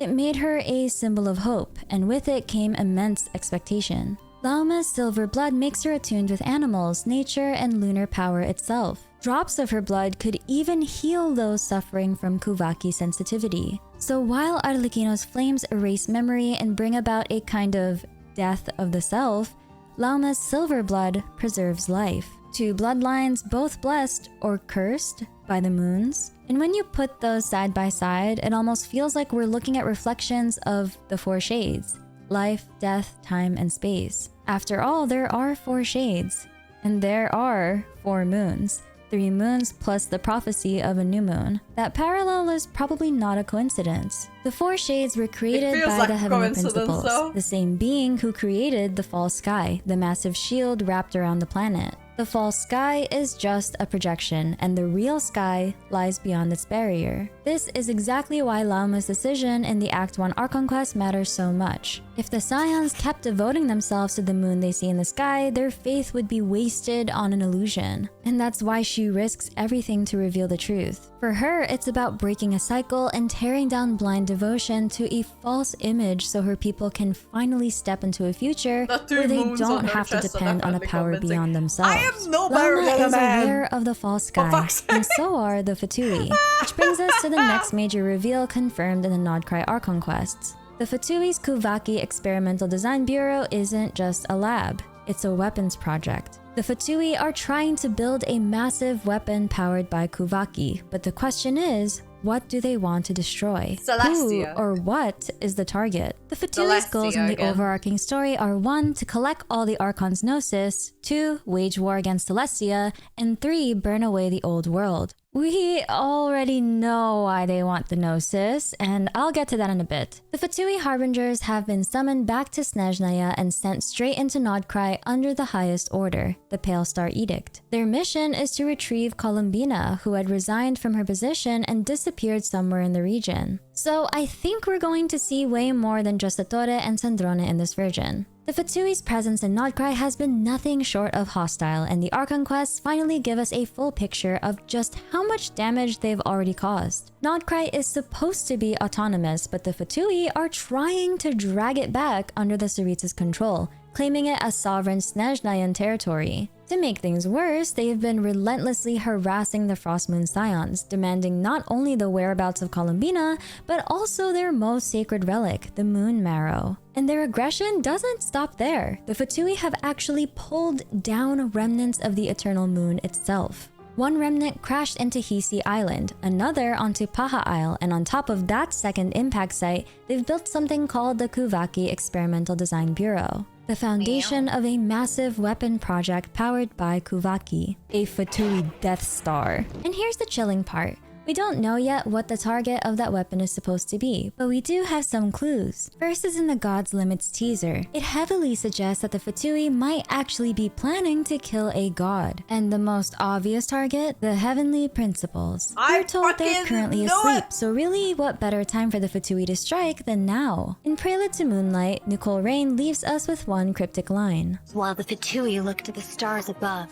trying in vain to seize the false firmament. This gives us reason to believe that the Fatui's real goal is to destroy the false sky, the barrier separating Teyvat from the rest of the universe. And they might actually have 2 different ways to do it. Either they're planning to fire a massive Kuvaki-powered laser directly at the false sky, or they're trying to harness Kuvaki's magnetism to drag the corpse of the Frost Moon back down, letting its impact shatter the false sky itself. We already know the Fatui have managed to breach the false sky before. They were able to bring down the remnants of the Eternal Moon, with fragments crashing into Nodcry. Lauma says herself she met Columbina not long after those remnants fell, and Columbina admits she's already fulfilled her oath to the Tsaritsa, though at the cost of exhausting a huge amount of her own power. That suggests it was Columbina who helped pull those moon remnants down in the first place. Which leads us to another possibility. Maybe the Fatui need those fragments of the Eternal Moon to build up enough Kuvaki energy to bring the Frost Moon, another moon, down. But that leaves us with the biggest question of all. What does destroying the false sky actually achieve for the Fatui? Exactly. What's the Why end are they game doing here? it? We don't have solid confirmation yet, but we can make some pretty strong guesses. And from what I can see, there are 2 major things the Fatui might be after, with the first one being extremely game-breaking. Destroying the false sky will end Celestia's monopoly on fate. If the false sky is what encodes the destinies of everyone in Teyvat, then breaking it might free everyone from the script Celestia has imposed on them since the very beginning. Now, to understand this theory, we need to go all the way to version 1.1 and the Unreconciled Stars event. This was the first time we ever heard the words, "The sky is fake," and it came from none other than Scaramouche, a Fatui Harbinger. So early on in the game, dude. The game was barely out for a month at that point. Falling stars were crashing down onto Teyvat. Traveler, Paimon, Mona, and Fischl went to investigate. But here's the problem. If the false sky is really a barrier separating Teyvat from the rest of the universe, I just want to go back crashing down onto Teyvat. Traveler, Paimon, Mona, and Fischl went to investigate. But here's the problem. If the false moon, another moon, down. But that leaves us with the biggest question of all. What does destroying the false sky actually achieve for the Fatui? What's the endgame here? We don't have solid confirmation yet, but we can make some pretty strong guesses. And from what I can see, there are two major things the Fatui might be after, with the first one being extremely game-breaking. It starts in an hour. Destroying the false sky will end Celestia's monopoly on fate. If the false sky is what encodes the destinies of everyone in Teyvat, then breaking it might free everyone from the script Celestia has imposed on them since the very beginning. Now, to understand this theory, we need to go all the way to version 1.1 and the Unreconciled Stars event. This was the first time we ever heard the words, "The sky is fake," and it came from none other than Scaramouche, a Fatui Harbinger. During the event, Mondstadt observed a strange phenomenon where falling stars were crashing down onto Teyvat. Traveler, Paimon, Mona, and Fischl went to investigate. But here's the problem. If the false sky is really a barrier separating Teyvat from the rest of the universe, then how can stars even fall through it? Even weakened, it shouldn't just let anything slip by. The Fatui project just started a couple months ago according to Lauma, which leads to the unsettling possibility the stars we've been looking at this whole time might not even be real. Think about it. In the night sky, stars sometimes appear in front of the moon. That makes no sense in the real universe. And in Unreconciled Stars, Mona even says that those meteorites, those so-called falling stars, came from someone's constellation. But how could that be possible? The answer may lie in the Irminsul. Irminsul is the great tree that records all the history and memories of Teyvat. It can even grow crystalline Irminsul fruits like the ones we saw in the Energy Amplifier initiation. Okay, so anyone who hasn't been really a lore person, this might be a lore drop for you, but I kind of already know this one. I'm just gonna summarize it because she might not like say it outright. Right, the stars that are constellations are kind of like fruits on the Irminsul tree.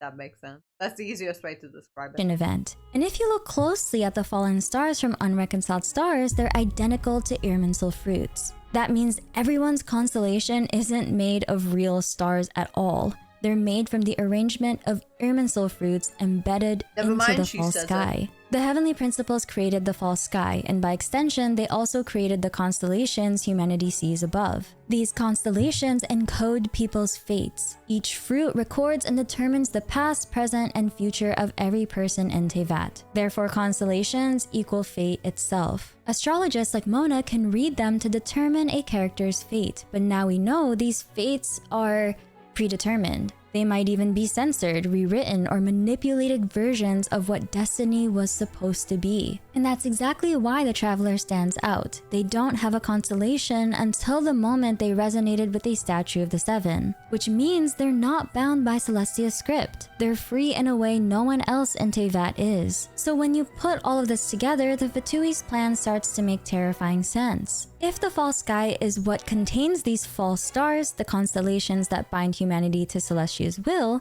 then destroying it would break Celestia's control of fate. Whether that would truly liberate everyone or just unleash chaos, that's the question we're left with. Remember, the false sky is trying to protect us from something out there. The Irminsul is most likely inspired by Yggdrasil, the world tree from Norse mythology. In those stories, Yggdrasil's branches stretch all the way up into the heavens. Genshin mirrors that idea with the Irminsul. It's technically the world tree of Teyvat. Its roots are the ley lines, and its fruits are the stars, which record and shape everyone's fates. Now here's where things get interesting. In that land, the Sage of the Sacred Flame tells us that the heavenly principles converted the ley lines into a girdle that defends the planet. If we take that literally, it means the ley lines, the roots and branches of Irminsul, were reshaped into a kind of shield around Teyvat. And that shield is what we now call the false sky. Going by this logic, we can assume that the false sky was built out of the Irminsul itself.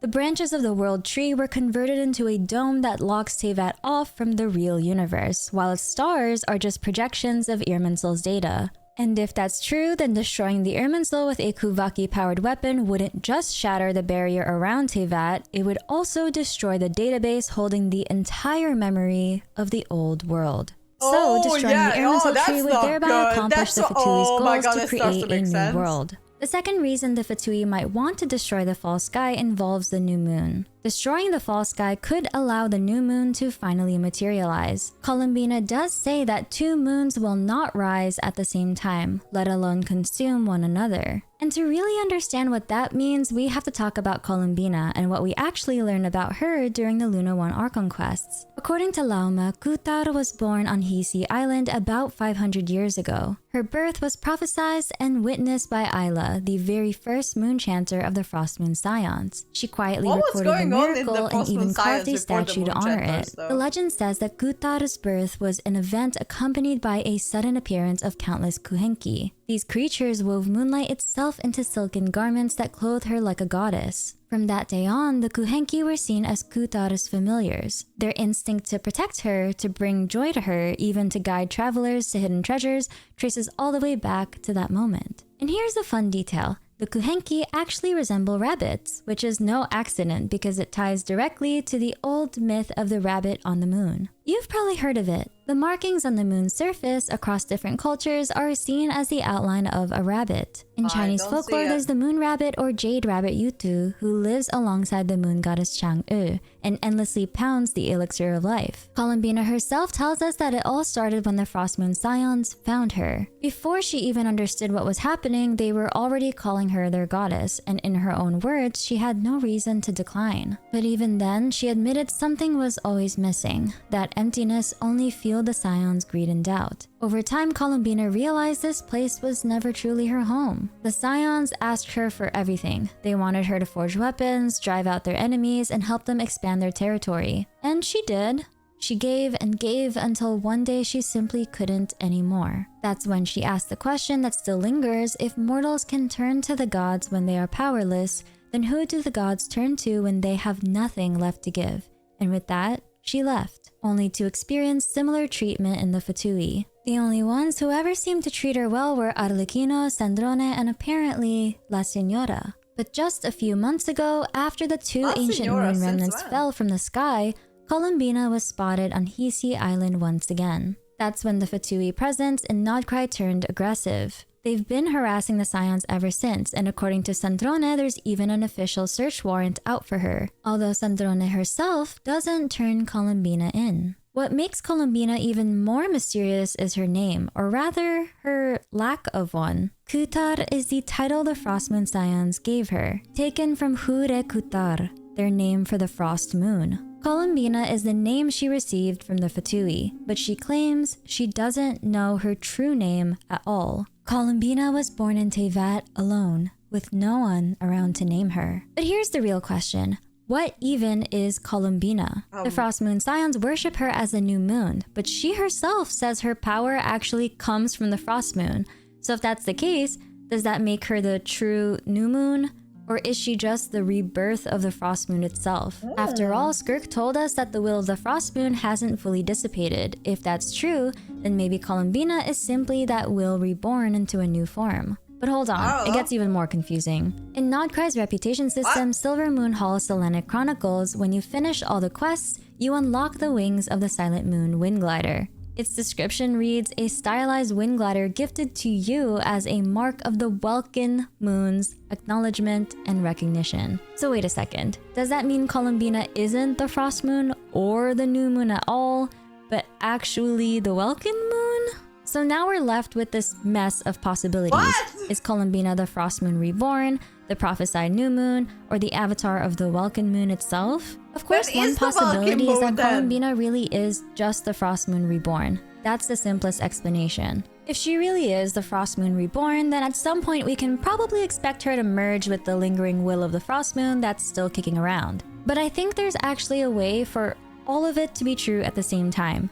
That she's the Frost Moon reborn, the new moon, and the Welkin moon. Here's how I picture it. The word Welkin is an old term that means sky or heaven, but more specifically, it refers to the vault of the sky or the firmament in 12th century Middle English. So when we talk about the Welkin moon, we can literally translate that to the moon of the false sky. In other words, the Welkin moon isn't its own celestial body at all. It's a projection. Think of it like taking a picture of the frost moon and beaming it onto a giant screen. The real moon is still there, but what we see in the sky is just a projection, the Welkin moon, an imperfect copy. Now, Columbina herself said that each moon belonged to a moon goddess, so here's the idea. When she was born, the closest moon she could latch onto wasn't the original frost moon.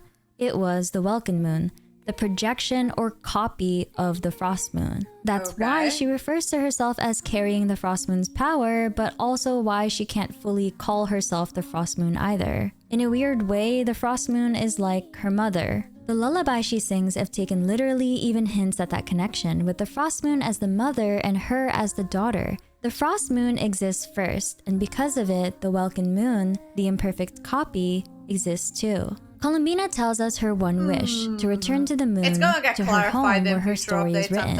If Columbina really is the Welkin moon, then she isn't the frost moon itself. She's currently an imperfect copy of its power, which means the home she might long to return to wouldn't be the projection in the false sky, but the real frost moon that projection was copied from. She says her story was written on the moon, but if she's just the avatar of its projection, then it explains why her story feels incomplete. It's like she's been scribbled on the wrong pages of a book, cut from the original, never properly bound into the story she belongs to. To her, the true frost moon is where her full story should be written. But here in Teyvat, under the false sky, that first half of her story has been erased, censored, or maybe even rewritten. Either Columbina is the Welkin moon itself, or she isn't, and she's simply the will of the frost moon reborn into a new form. For now, I lean toward the first theory because it's the only way her cryptic messages really make sense. There's something really interesting we need to stop and talk about.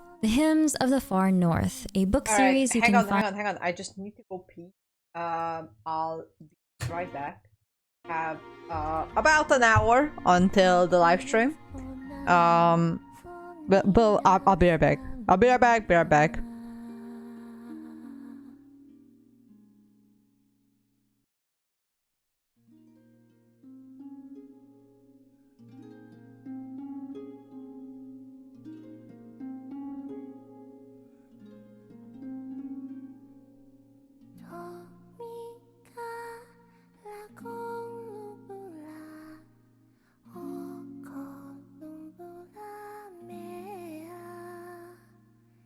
Say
Alright, I have returned.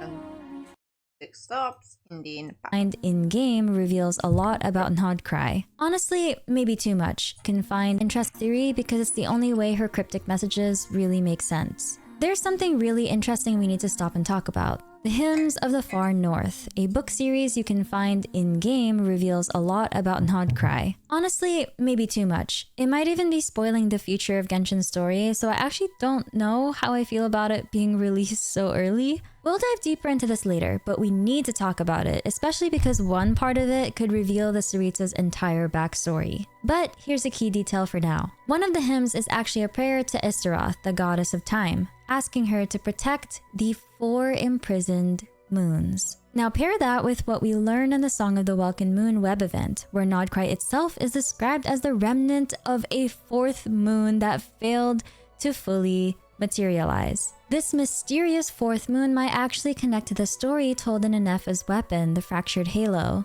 Thousands of years ago, after the Heavenly Principles had already conquered Teyvat, but before the Great War of Vengeance, the Pyro Sovereign stepped in to stop the dragons and the Sage of the Sacred Flame from creating another moon, something they called the Great Miracle of Moon Forging. It makes sense why we find a prayer to Istaroth, the god of time, begging her to protect the 4 imprisoned moons. It suggests that at the time, the 4th moon project was already underway and Istaroth was still actively being worshipped. 4 moons make sense for Columbina as well, who should be a goddess of her own moon. But if there really was an attempt to forge a 4th moon, then we already know how that story ended. The project failed, and the land of Nodcry itself was formed over the remains of that 4th moon that never materialized, which would mean Nodcry is literally the corpse of a failed celestial body. So if Nodcry is basically the corpse of that failed 4th moon, then what does that make Columbina? She might be the living continuation of what that moon was supposed to become. And that's where a paradox comes in. Her essence or her powers ties back to the Frost Moon, but her birth, her origin, and destiny are tied to a 4th moon that failed to materialize. And sitting right between the true Frost Moon and the failed 4th moon, the Welkin Moon. That explains Lauma's words, the prophecy of the moon goddess came to pass, though not quite. Columbina is a moon goddess, but maybe not a perfect one. At least, not yet. Let's talk about Columbina's flowers. These flowers have grown in Nodcry for generations, and they're extremely sensitive to the ebb and flow of Kuvaki. When Columbina is calm, the flowers glow blue. When she's angry, they turn red. And when she's unwell, the flowers in her domain fade to white. I think this might be connected to the fall sky itself. Remember, the fall sky projects a blue sky, but it's actually made of red pixels. So if Columbina really is tied to the Welkin Moon or the false sky moon, maybe her condition reflects the health of the false sky. Alice once claimed that the borders of Teyvat are weakening. And if we look at the description of the all-devouring narwhal, it suggests that Teyvat is separated from the larger universe by barriers created by some higher power. But those barriers have been constantly under pressure, with the universe itself trying to infiltrate Teyvat. That means the false sky could be more fragile now than it has ever been. And the Fatui dragging down moon remnants is probably only making things worse. So if Columbina really is the Welkin Moon, that could be dangerous for her and for everyone else. But it might also mean she's far more powerful than we realize, especially if, right now, she's only an incomplete moon goddess. And this could explain something else. It might be why Alice herself is in Nodcry. If she's actually the sustainer of the world's borders, if those borders are the false sky, then the Fatui trying to break or claim it would directly threaten her domain. And speaking of Alice, we can't forget about her colleague, Nicole Rain, because I think she might have actually made a sneaky appearance in Act 2 of the Luna 1 Archon quest. When Flynn's Traveler and Paimon But the other moons also give me 90 premiums for 40 days for $5. And no one can promise that. Only the Welcome Moon has the power to give you that much primo gems for only $5. investigate the wild hunt, they're suddenly helped by a mysterious ghost radiating golden power. Flynn's also... I was thinking, oh my god, when the files started moving and no one explained why they were moving, I was like, this is either Alice or Nicole. This was I was thinking in my head. I didn't say it out loud because I don't know why I didn't say it out loud, but I didn't say it out loud. And I was like, it feels like Alice or Nicole, but I don't want to say anything in case they explain it, but things just sped up after that I just didn't have the chance. Notices that during the Kuvaki cannon blast, several bolts aimed at Hisi Island were blocked. He suspects Columbina, but it wasn't her. I think it was Nicole Rain. In the Song of the Welkin Moon teaser, we actually see her on Hisi Island, activating her golden halo and wings. Nicole Rain is a member of the Hexen Circle, but also likely an angel or Seelie. Her name also seems inspired by Nicole Rain Lipot, the astronomer and human computer who accurately predicted Halley's Comet's return date and was honored with both an asteroid and a lunar crater named after her. One interesting detail is that Nicole Rain is mute. She can only communicate telepathically. Columbina, on the other hand, always wears a veil over her eyes. And after seeing how Rhine-Daughter merged with Nibirius, the god of life, I feel like anything is possible at this point. This is definitely heavy speculation, but what if Nicole Rain, like Columbina, is actually a moon goddess too? Maybe even the residual will of the frost moon itself. Again, this is strictly a theory, but the Witches have a pretty stacked roster working behind the scenes. But while she's working in the background, another figure is stepping forward. Rayhir of Solnari, whose obsession with the moons fuels more chaos in Nodcry. He's one of the 5 sinners of Conria and the first one we've actually met face to face. Is one of the 5. Whoa.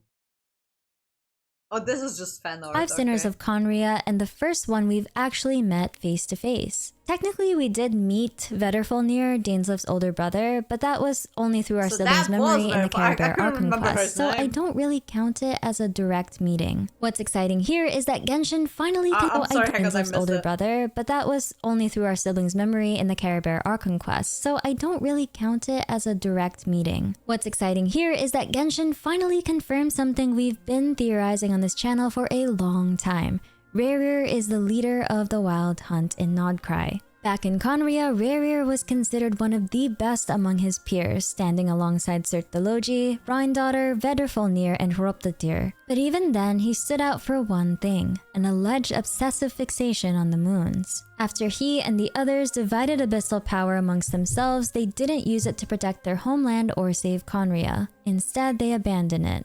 That betrayal is what earned them their infamous title, the 5 Sinners of Conria. At some point after the Cataclysm, Rayhir formed the Wild Hunt. So but something happened to him that changed everything. He fell into what's described as the moon's reflection, a place considered a point of no return. From that moment, the Wild Hunt began to spiral out of control. Somehow Rayhir survived, being torn into countless pieces and hurled into the swirling chaos of time itself. Almost sounds like he went through a black hole. Thanks to the abyssal power he carried, possibly combined with Renova's curse of immortality, his will lived on even though his physical body was completely destroyed. His remains were scattered across Nodcry, but his will was strong enough to pull fragments of himself back together, creating a broken phantom-like form. His main component, or his heart, ended up sealed inside Flynn's lantern. It's interesting that Rayhir's body appears to have been shattered into crystals, very similar to Vedderfolnir, another of the sinners who we learned in the Caribbear Archon quest, speaks from a massive crystal. This might be one of the punishments placed in the sinners, or maybe even their crazy experiment, and it could explain why Rhine-Daughter had to merge with the heart of Nibirius, the god of life, just to survive. Rayhir has the power to copy other characters, though not perfectly. It's the same trait we've observed with the Abyss and one that Conria has tried to reproduce with their own machines. Yes. During this quest, he even disguised himself as our sibling, which means the sibling we explored the domain with wasn't our real sibling at all. At the very end of the Act 2 Luna 1 Archon quest, we find out that Varka was tracking Rayhir the whole time. There's actually a subtle hint about this right at the beginning of Act 1. When Traveler and Paimon visit the flagship, Damien mentions that Varka had left for Lake Amsvartnir. The location isn't accessible in-game yet, but its name already gives us a huge clue. In Norse mythology, Amsvartnir means pitch black. It's the lake that contains the island Lingvi, the place where the gods bound Fenrir, the monstrous wolf destined to break free during Ragnarok. Fenrir helps to ignite the flames that bring about the end of the world, the collapse of human society, and even the death of Odin himself. So, if Varka and his knights were heading to Lake Amsvartnir, I'm sorry, I've heard so much about Ragnarok and what's going to break free during Ragnarok in the future. There's literally every monster that ever have been sealed, every powerful monster is going to break free during Ragnarok, according to Norse mythology. I'm like, girl, is there a chance that people will survive that or nay? Strongly suggests they're investigating something abyssal in nature. And since he was on Rerir's trail the entire time, this could mean Lake Amsvartnir is close to where Rerir's main domain might be revealed in the future. Rerir's title is Rehir of Solnari, which translates to Moon Hunter or Avenger of the Moon. But here's the strange part. We don't actually know what Solnari is. The only other time we've seen the word is in the Song of the Welkin Moon teaser in a note Alice was holding. That note lists 3 words: Aralos, Solnari, and Canon. The names of the 3 moons are always introduced in the same order: Aria, Sonnet, and Canon. That order might be important because it suggests that Sonnet could actually be tied to Solnari, possibly even the crimson moon that Conria once worshipped. Originally, we theorized that Sonnet might be the frost moon,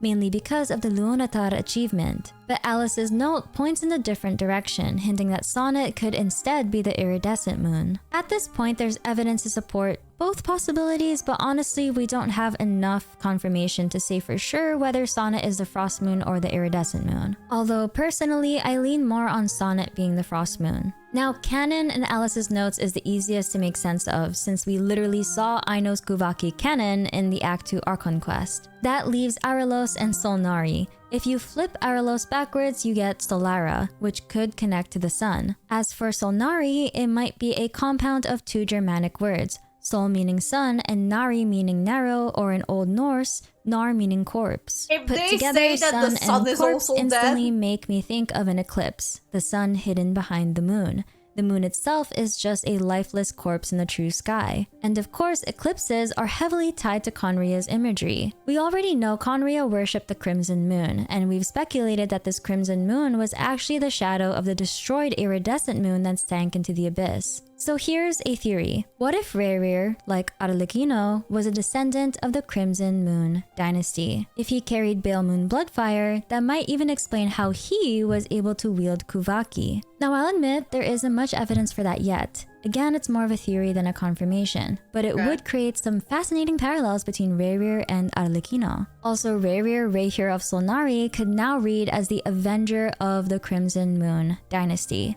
What we do know is that Rerir is also called the Blasphemy of Death. A while back on this channel, we theorized that the 5 sinners of Conria might be trying to either imitate or steal the powers of the heavenly principles and the 4 shades: life, death, time, and space. Rhindaughter's status backs this up, especially with her merging with Nibirius, the god of life, and the Stygian onslaught weapon descriptions that hint at these powers. For Rerir specifically, his weapon is called the Shattered Moon, a polearm described as a glorious but illusory weapon infused with the power of death, born from the depths of the ley lines.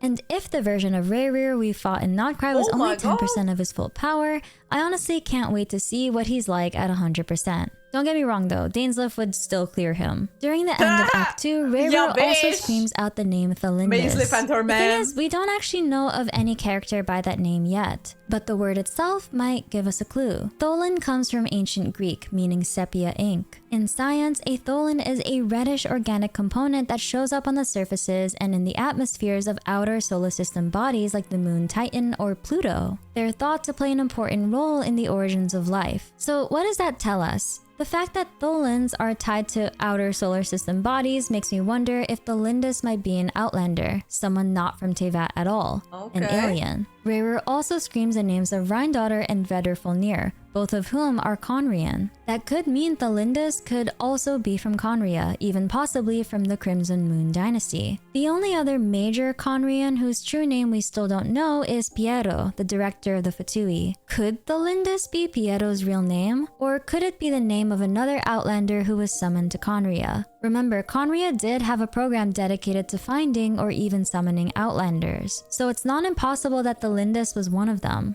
Rerir's name comes from the Volsunga saga. In the myth, Rerir avenges his murdered father Sigi and becomes a powerful ruler in Hunaland. He and his wife couldn't have children until the goddess Frigg intervened, but Rerir died shortly after the conception. His wife carried the child for 6 years before sacrificing her life in a cesarean birth. The child, Volsung, was born fully grown and kissed his mother before she died. If Genshin pulls strongly from this myth, then the Lindis might even turn out to be Rayru's lost lover. There's also a small but easy to miss detail at the end of Act 2. We see Rayru approaching a cave. That cave is actually the location of the Traveler's spaceship. You can even visit it yourself at this location in Star Sand Shoal. Which brings us to what I think is the biggest mystery Genshin has finally confirmed. I was thinking about it. Like, can we visit that location? That seems familiar, and yeah, you can.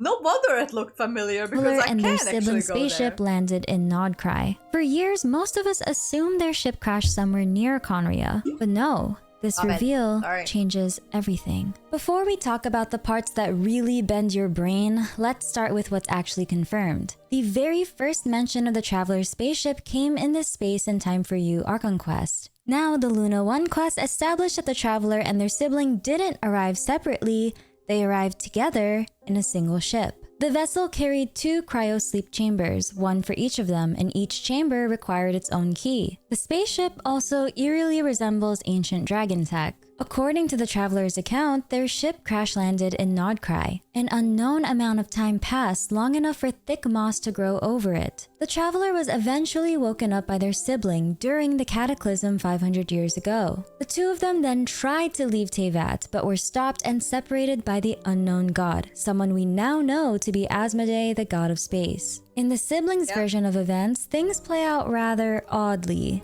They claim they were the first to wake up from hibernation, and when they did, they had no memory of the Traveler at all. Instead of waiting, they left their still sleeping twin behind and made their way to Conria. Once there, the last King Irmin actually appointed the sibling as heir to the throne. To the court of Conria, they were seen as a savior, a source of hope and strength for the kingdom. But this role came at a cost. 500 years ago, King Irmin performed a ritual to turn the sibling into a vessel for abyssal power. The sibling had planned to save Conria from collapse, but that plan changed the moment Diradith told them that the Traveler was looking for them. Faced with a choice, save an entire nation or reunite with their twin, they chose the Traveler. They seemingly rushed back to Nodcry to the site of the crash, woke up their twin, and urged them to flee the planet. What we don't know is how long the sibling was awake before all this. And here's where things start to get even more strange. Traveler notices that both cryo-sleep chambers are still sealed shut.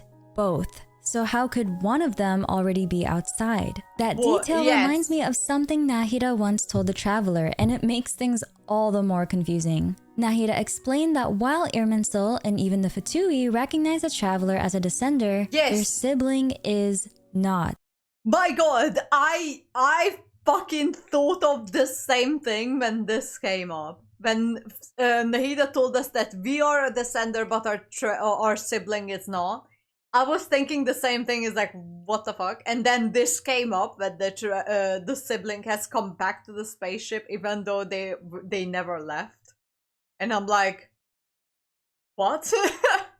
Outlanders are just aliens in general, but Descenders are something else. They're beings who can defy the will of this world. Irminsul shouldn't have records of a Descender, and yet it has records of the sibling, which would only be possible if the sibling actually belonged to Teyvat. That's already a contradiction, because according to the Traveler's own memories, they both came from a world beyond Teyvat. However, Irminsul contains clear records of the siblings' sudden appearance in Conria and their journey across the 7 nations, but near the end of their story, the records become fuzzy. Nahida concluded that someone is deliberately tampering with Irminsul to obscure the truth of the siblings' fate. So we have to ask the question, was the sibling we've been seeing even our real sibling? What if our actual sibling is still asleep inside the spaceship's chamber? Or worse, already dead inside of it? And when you remember that Rayru has the ability to copy people, that possibility becomes even scarier. But there's something even more wrong with this scene. We know the Traveler and their sibling arrived together in the same spaceship.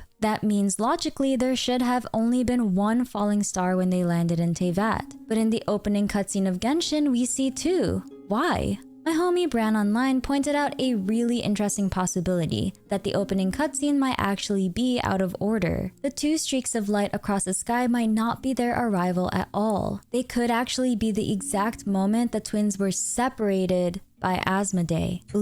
That's what I was thinking as well. That when they are going across, that it's already their point of them trying to leave, not when they arrived, when they try to leave.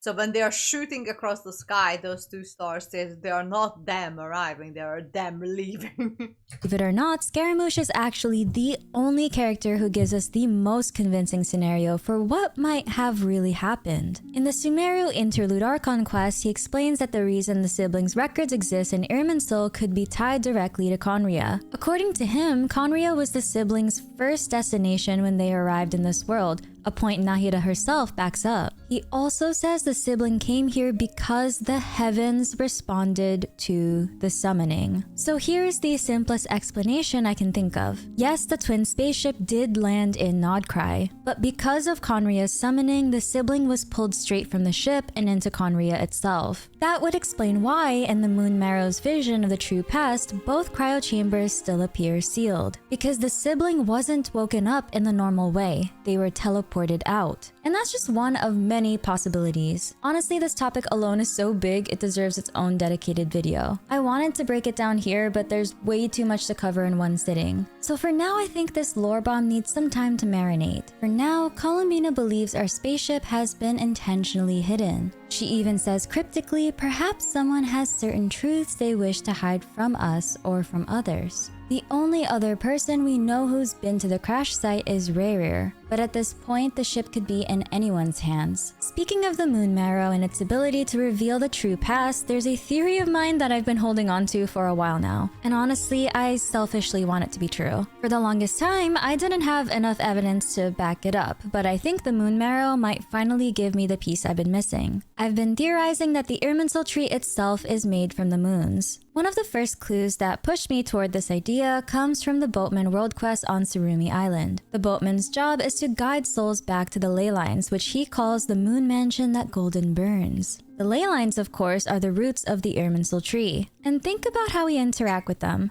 Every time we claim materials or artifacts from domains, we use resin, and every form of resin is shaped like a moon. The Irminsul is a database of Tevat, holding all the world's memories and history. And now we have the Moon Marrow, the body of a moon goddess, the relic that also allows us to peer into the true past. That parallel feels too strong to ignore. There's another idea that's been on my mind and has to do with something called the Golden Moon. When the traveler absorbs the Moon Marrow during the quest, they suddenly sense the true frost moon beyond the false sky, and it isn't silver like we'd expect, it's gold. That detail immediately stood out to me because gold connects back to the traveler in so many ways. The same golden power they used against the Raiden Shogun in Inazuma, and the same color often tied to anything celestial in nature. In alchemy, gold represents incorruptible perfection. Silver, on the other hand, is seen as a lesser stage, imperfect, often tied to illusion or incompleteness. It's not the first time this idea has come up either. In Natlan's Dreamy Paititi world quest, there's a line about a golden moon, a silver moon, and a false moon. I'm not completely sure what it means yet, but it's just something to keep in mind. By the way, have you noticed how rain falls in Nodcry? Yes! It doesn't just drop straight down, it floats back up into the sky. That instantly reminded me of the upside-down water in the chasm during the Requiem of the Echoing Depths Archon quest, where Hilichurls would gather to let the water ease the pain of their curse. It makes me wonder if the water was actually lunar water. The moon's power has always been used to hold back the abyss. The Lightkeepers use it in battle, and Lauma's silver blood can heal those suffering from Kuvaki sensitivity. So it makes sense that lunar energy acts as a shield or temporary remedy against abyssal corruption. By that same logic, it makes me wonder if the celestial nails might also be forged from the bodies of the moons. But this also brings me to Dainsleif's ring. It's the one thing keeping him from rotting away, unlike Capitano, who suffers from the same curse of immortality. This is just a crazy thought, but what if Dainsleif's ring is forged from Luna Soulstone or some other piece of the moon's? Luna Soulstone is so rare we've only seen it in the statues of the new moon built by the Frost Moon Scions. The Fatui apparently really want it. Also, every time I say Land of Nodcry, I'm always reminded of the Land of Nod. In the Bible, the Land of Nod was the location where Cain was banished for murdering his brother Abel. Cain was then cursed by God to be a restless wanderer.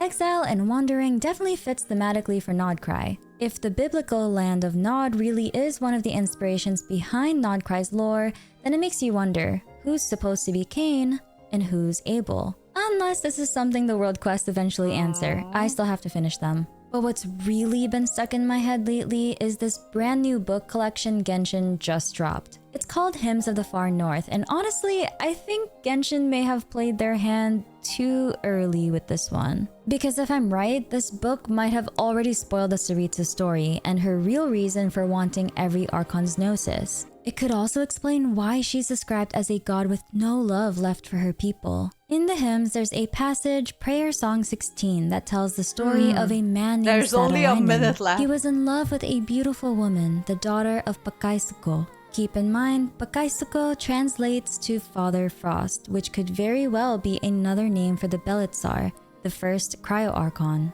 But Saralainen never another name for Pakaisuko translates to Father Frost, which could very well be another name for the Belitsar, the first Cryo-Archon. But Saralainen never got his happy ending. He never got to marry the love of his life. Instead, he was struck down by the heavenly principles. His body was carved into 7 pieces. If I'm reading the hymn right, it's suggesting that the Saritsa was actually in love with the 3rd descender. The text strongly implies that Saralainen was actually the 3rd descender. His body split into 7 parts became the Archon's gnosis. But Saralainen may not have been his only name. There are clues suggesting he went by another one. Ajax. Huh? That makes no sense. Wait, the fuck? There are clues suggesting he went and split into 7 parts became the Archon's gnosis. But Saralainen may not have been his only name. There are clues suggesting he went by another one. Ajax. It cannot be. It cannot be the same person. No, like Tartaglia is named after a hero. It cannot be the same person. Okay, we have 20 minutes. So I'm probably just going to do some exploration here. That was crazy, by the way. Who in the right fucking mind? By the way.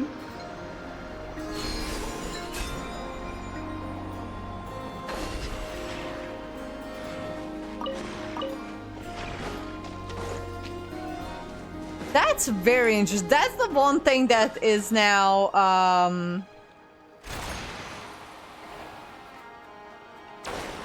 that is the one thing now that is capturing my mind.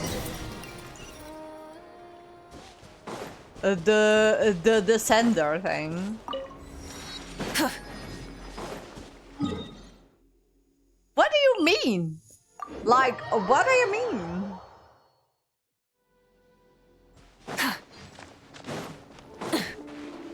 Is this old woman still there? She is. That's a different. There are 2 different world quests. Are you serious? There's one that's automatically got followed, and there's the other one. Oh lord. All right. That's fine. That's fine. Hip.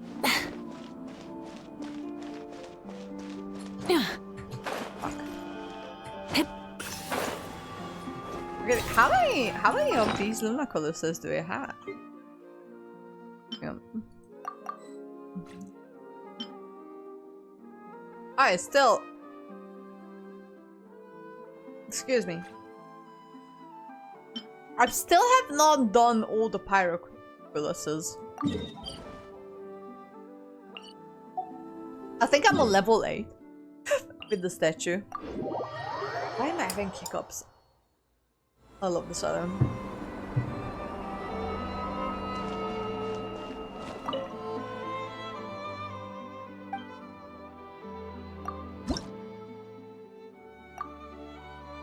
Are you serious? I'm missing one. Okay. Now that's fine.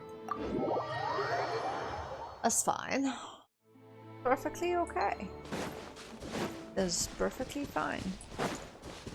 There is nothing wrong with that. I just need to find one more of that. Wait. What if I go to like that side of the islands? I have not been on that side of the islands. Maybe I'll find one. Who knows? Alright. I know that it's a long shot. Oh, there is one. I can see one right there. You cheeky bastard. I knew they should be up there.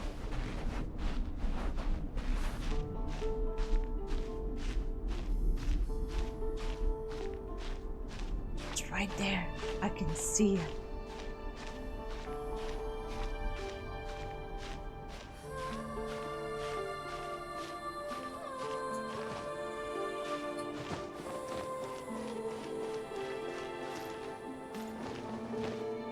What was that, Movica? Girl. Also, I am very curious on the world quest that belongs to this big pillar. We don't even know what the name of the big pillar is. No one mentions it. Oh yeah, we have this big pillar that has so much like light coming out from the middle. It doesn't have a name though. Don't ask me what it's called. It's not important. It's a big fucking thing. It's the most characteristic feature of the entire island. Can you like at least tell me what the name is? It has to have a name. Oh, there is a whale right there. Look at it. There's a couple of whales. That's your mom. Look at that. Oh my god.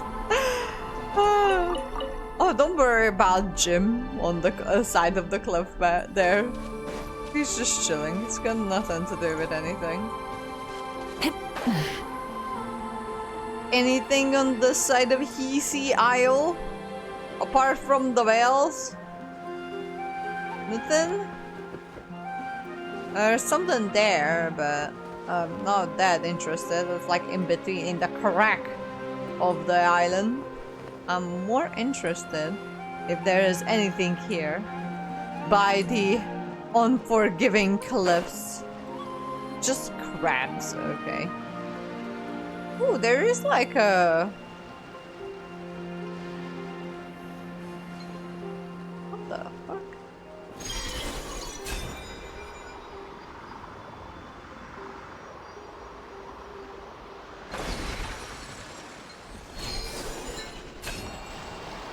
Oh, can I go to this ship?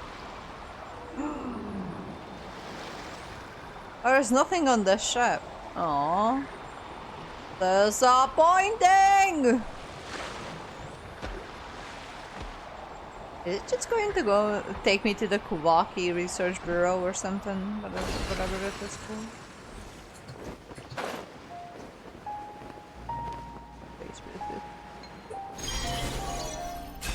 I don't want to be here. I'm pretty sure I've already been there. That was a puzzle that I needed to solve, but I solved it on like day 2. I appreciate if I didn't have to like go back to it.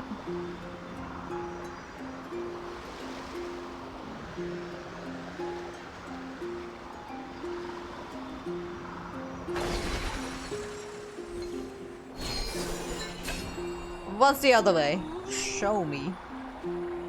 There's some crabs here, right?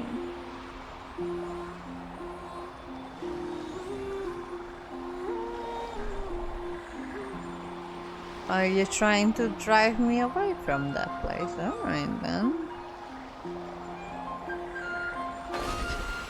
It's probably because there's nothing there. I am still curious of what's there. I'm gonna go there then.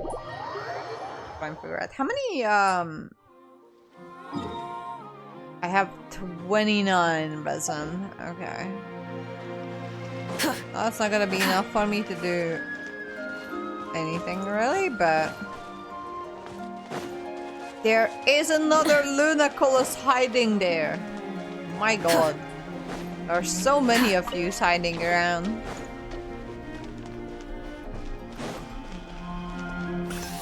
But I'm tired. I still need to figure out how those like things work. There's a bunch of puzzles on like this side of the island that I cannot figure out on my own. I'm probably gonna have to like try and learn how these forces work, because I did try and solve those puzzles and I just cannot understand how the game mechanic works. Guess it's a skill issue. What are you guys doing Use the here? force authorized. It's your skull! Stabilize. Light it up! Silence. What are you doing here? He's supposed to be here, my brother.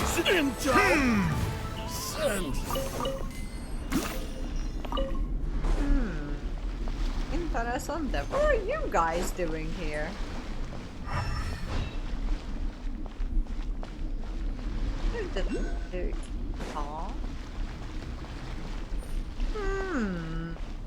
Hey, buddy. Gather. Better hold back this time. Bow your head. Did it take too long? Okay, that one is not even aggroed on me. Okay, did you just watch your comrades get killed and did nothing about it? I am coming for you, my guy. The village will drown. I will try. Can I show mercy to that one guy? I feel like I should. Killed his entire team. There. Yeah, he's got nothing for me. I'm just gonna leave him alone. Okay, bye! Have fun navigating the ship back to where you guys came from. Probably there.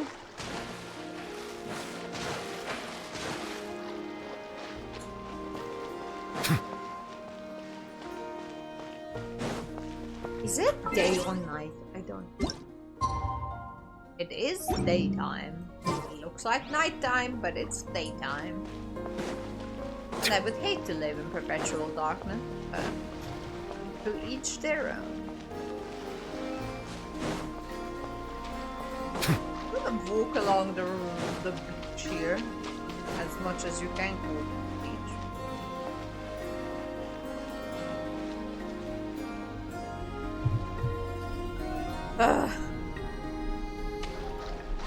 I really enjoy like the wildlife though that they put in those games. You can't really do anything with them, but they're just there as like an aesthetic thing. Look at them.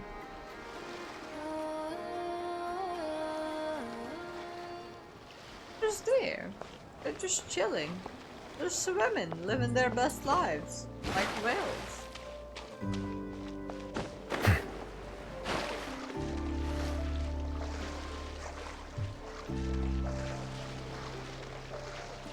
Can see so much. Oh, okay. The tree in the distance. That still haunts me. I can't remember what the little like curry is called that that we helped or they helped us. But holy shit. But I hated their guts. I want to see what this thing. Do you want to give me more like resource and wait, I'm going wrong.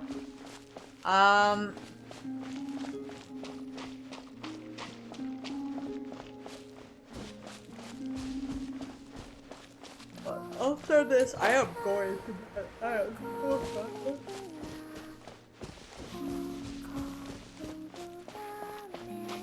But she's right there. Nice that you come and visit her.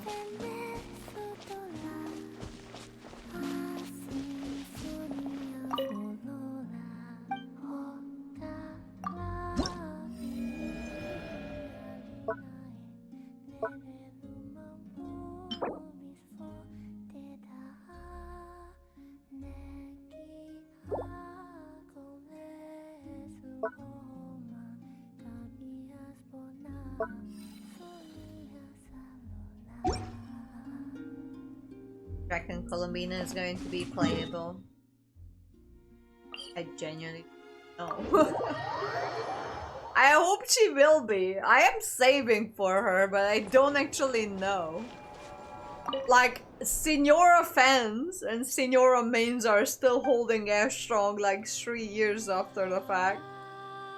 I don't know if they are holding air strong, but they kind of felt like it.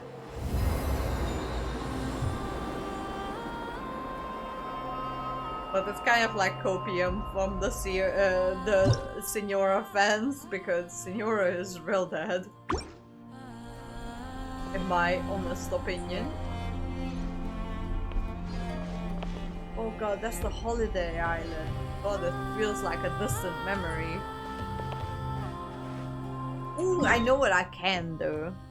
There's this one place here that you can actually go to. I thought that you need to like find the quest and then it unlocks, but you can actually just like swim across. Oh, but then it starts a quest.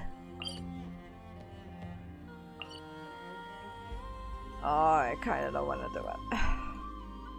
I don't want to go back to Natlan. Oh god, if I don't have to. I'm enjoying my time in Natlan, or not Natlan.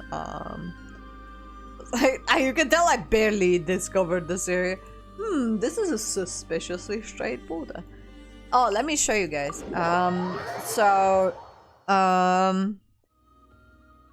If you look up that way, so I'm looking at north, you can see it on my mini-map. That area looks suspiciously detailed. That is a future area yet to be released. This was like right there. Kind of. Should I talk to the child? Oh, well. I guess not. Harry! Oh, thank you. Wait. Where is my man? Where is my man? I cannot see him. Oh, there he is. I need more of them. Alright, I'll defeat a couple of them. I only have 7 minutes until the live stream. That's alright. I quickly defeat these, teleport to the safe space. Rise with the sun! The long sleep beckons. Settle down!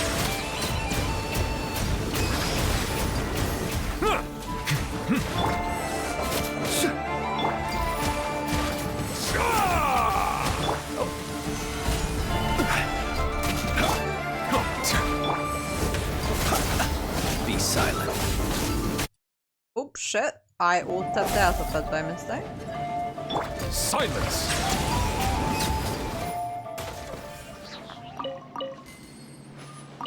I don't know if this is what he actually needs, but this is what he's gonna get. Alright, we have 6 minutes. Ooh, and the lighthouse is all lit up because we've done the quest. Perfect. Oh, there's a common chest here. Abandoned property belongs to Didn't whoever even know finds that. it first. So, Anything it's here I can legally yours now. operate? No? Okay. Wow, the lighthouse is all lit up. Beautiful. Right. I'm just gonna look for the Genshin Impacto Ufficiale. And put this on screen. I'm probably gonna have to reload this. The player quick. Can I like enlarge that? Turn picture theater mode. Alright, so it's not quite there yet. The chat is already going. So I'm just gonna leave you guys here. I just need to go pee. I'll be right back.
Okay, I'm back. I think it's already must have started the countdown. Yes! Alright.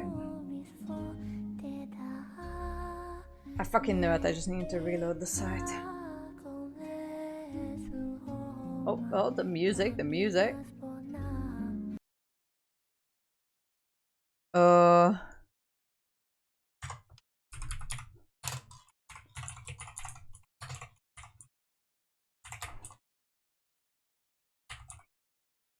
Okay, there we go. I hope that it is going to load just fine. Ooh, yeah. Giska, you're here. Up here. At 15 seconds, I'm just gonna reload the page just in case. Okay. Alright. Now we should be all ready, everyone.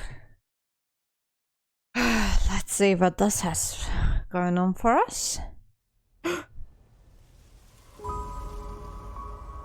From the moment I was born, the world itself has been steadily sapping away at my strength.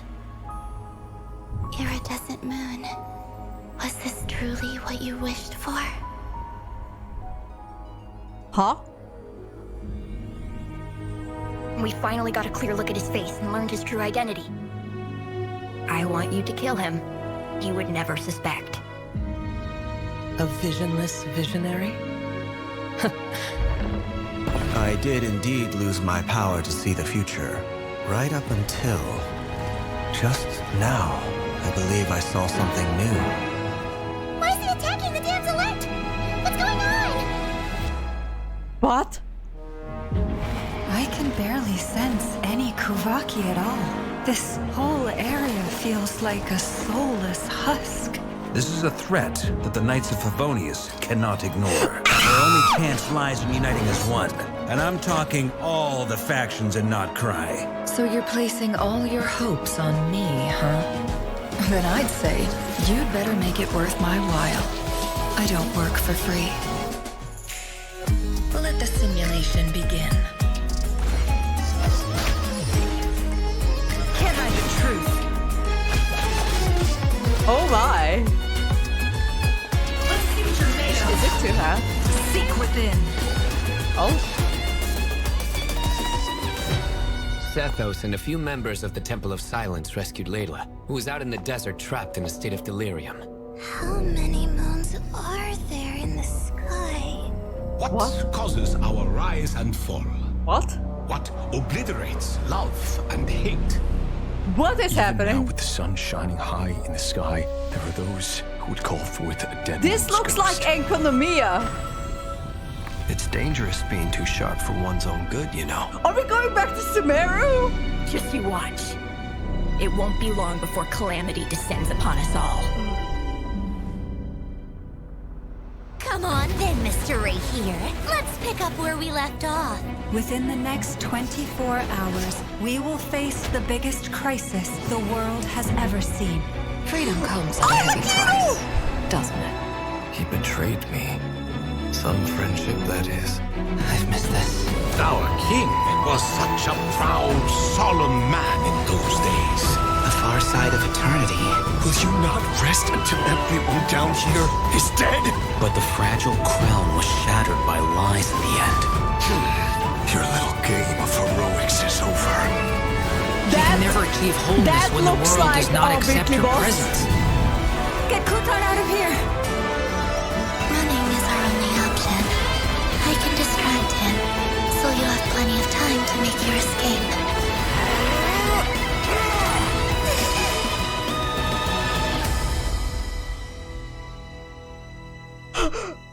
Arlecchino is back. Hello, and travelers! Welcome to the kind of, Genshin Impact I don't know how I feel Luna about 2 him. special He's like, program, that's it. An elegy I'm for faded sorry, moonlight. but I'm Zach he Aguilar, may the look voice of the male better, traveler, but I get a closer Ether, look at and him. I have a bunch of awesome co-hosts with me today. Hello, travelers. Oh my I'm god, Ashley I just Haddad, know the voice beef between of these two. Nefer. He's rage And baiting I'm really him excited so to be bad. here for my very first ever special program. Woo! We're happy you're joining us. Welcome. Hey everyone, I'm Nick Olson. the voice of Flint's, and I'm super happy to be back. Yeah! Woo! Hi, everybody. I'm Alejandro Saab, the voice of Sino. It's been far too long, and do you guys want to hear a dad joke? Boo! Oh. We're ready. Okay, hold on. What are the strongest days of the week? Saturday and Sunday. Because the rest are weekdays. All right, guys, I'm going home. Okay, then. Okay. Ow. No, you didn't. I got a list of these if you want more. Okay, well, welcome everybody. So, did anyone else think that version trailer was super intense? Because I was holding my breath the whole time. It was crazy. Yeah, that looked very it looks intense. like we're headed straight for a tough I'm having a feeling showdown that with half Reverie of that in is going to version be Luna events. 2. Yeah, and if we think back to Like Luna all the 1, Sumeru even with stuff is Flint, just gonna be Marionette, and the events, but Traveler still. all teaming up, he still wouldn't fall. I guess that's to be expected, though. I mean, he is the Rahir of Solnari, after all. One of the And 5 with sinners of Layla saying Conria. how many moons And are if in we the can sky, trust the Fatui's intel, then that it is seems aligning like with even the if fake all of moon, Nodcry real came moon, together, it still wouldn't full be enough moon, to take him all of down. that. Then it sounds like the damselette could be in big trouble. She even told us that she can't recover her strength and that she doesn't have much time left. I mean, with her in a weakened state, is fighting Reverie even possible? She also said the trick to taking him down is tied to his own strength, that obsession of his. So finding the truth behind that obsession could break the whole case open. Still, this might be a tough one. This sounds like a job for someone who deals in secrets for a living. Something tells me Nefer's gonna be a key player in all this. Speaking of, Ashley, got any inside scoop to share? Well, Nefer! I could, but Nefer never gives away stories for free. All right, what was everybody's first impressions of her? I mean, yeah, she's so cool. And I remember thinking she seems so elegant, too. Oh, for sure. But also super mysterious. And at the same time, there was something familiar. I mean, as the resident Sumeru expert here, I know a Sumeru outfit when I see one. Her design really stands out. Yeah, but how did she end up in Nodcry? I would love to hear about eyes, that. too. It's like she can see right through you. Her whole vibe just screams, try me and see what happens. Yeah. And Ashley already hinted at this, but Nefer deals in stories. So whenever she's dishing out intel, she's always getting something in return. I wouldn't be surprised if she has intel on every region in Teyvat. Oh, absolutely. If even a crafty merchant like Dory is trying to do her favors, that says it all. For real. Yeah, that's true. Nefer's network of contacts is extensive. Even Yelan, one of the Qixing's top agents, works with the Curatorium of Secrets from time to time. And she also has some key informants tucked away in Mondstadt. And Sumeru's pretty much a given, right? She's pretty Being much local, like a she's gotta Yelan have but solid green. connections there too. I bet she's got people feeding She's her a Yelan intel but from the green. Eremites I and the changed my mind. academia. And of course, the Curatorium of Secrets lets her keep tabs on everything in Nodcry. I heard there's a mysterious door there guarding some kind of secret that only the members get to know about. Let us in! Well, secrets are kind of the name of the game, but not everything is off limits. After the version Luna 2 update, travelers can swing by the message board at the front desk. All kinds of commissions are posted there. Travelers might even happen upon an interesting rumor or two. Got me! Oh, nice. The gamer boy! Looks like we might even bump into some familiar faces. Wow. To be able to build an intelligence network that big? How does she do it? Let's just say she's got a few tricks up her sleeve. Spill the beans! She's a natural at being able to tell when even the most unassuming of people have something to hide. That reminds me. All that intel she digs up, you can trade it in at the Adventurers Guild in exchange for access to fun side stories. It's like a perk for being affiliated with the Curatorium. Yeah, that's right. All in all, That's running a place cute. like the Curatorium isn't just about connections and brain power. You also need to have the combat skills to back it up. Interesting. Luckily, Nefer carries a dendro her moon wheel and ability can make kind of full use of feels verdant dew like, to chain lunar bloom reactions and take down like any enemies Nahida's that come her way. that reads minds. So, of Sumeru let's take a people. look at her skills in action. Huh. Interesting.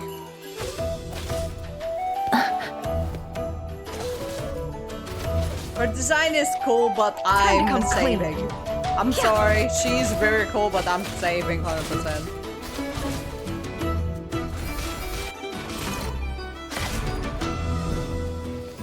I better wrap this up. The mystery unravels.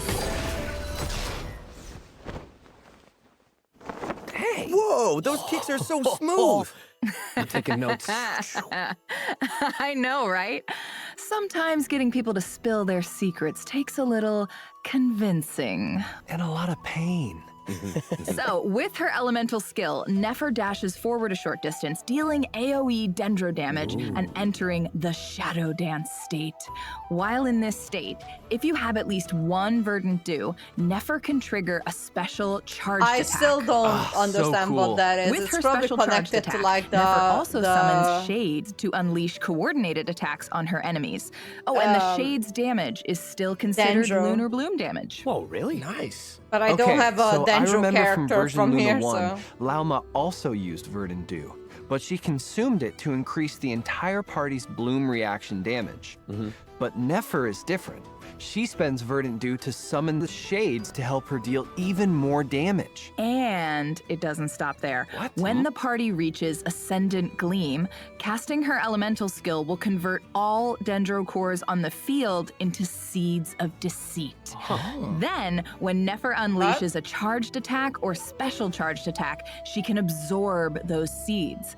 The more seeds she absorbs, the higher the effect will stack, increasing the damage of her special charged attack even further.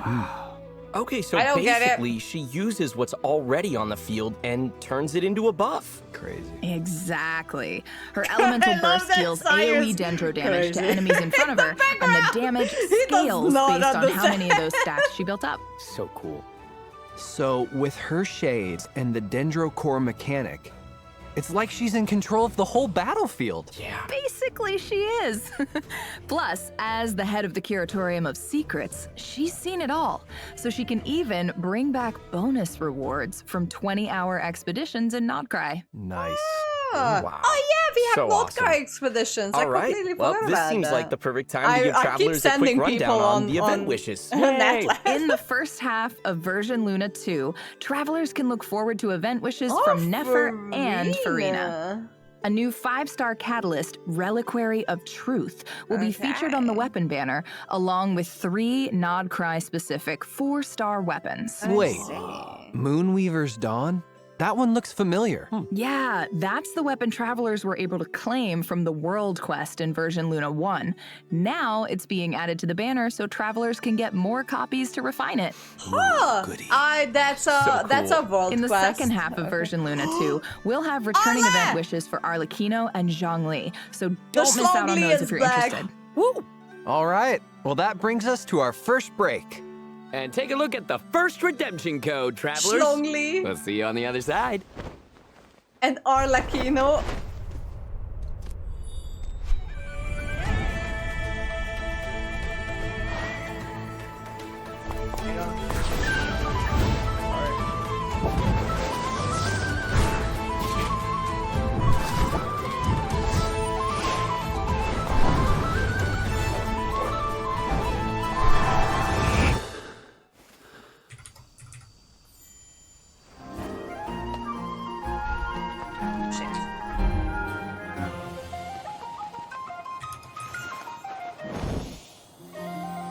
I think that's the code.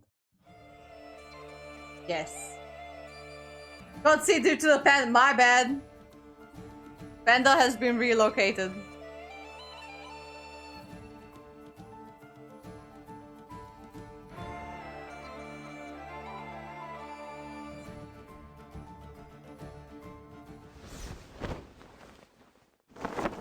Well, I think we can all agree Nefer looks awesome. Oh, yeah. Right? I mean, with all her connections, there's a good chance we can actually dig up some intel on Rerir.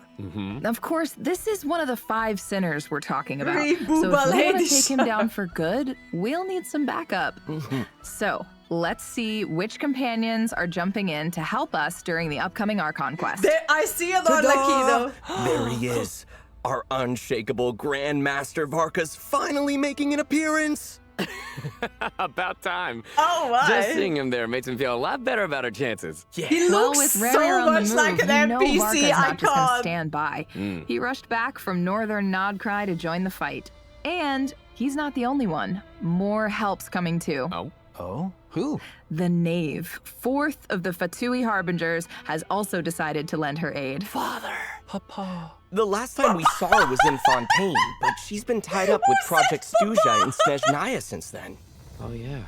Yeah, I can't help but wonder, what's in it for her, helping us out with this? Well, ulterior motive or not, if the Knave's in, our lineup just got a whole lot scarier.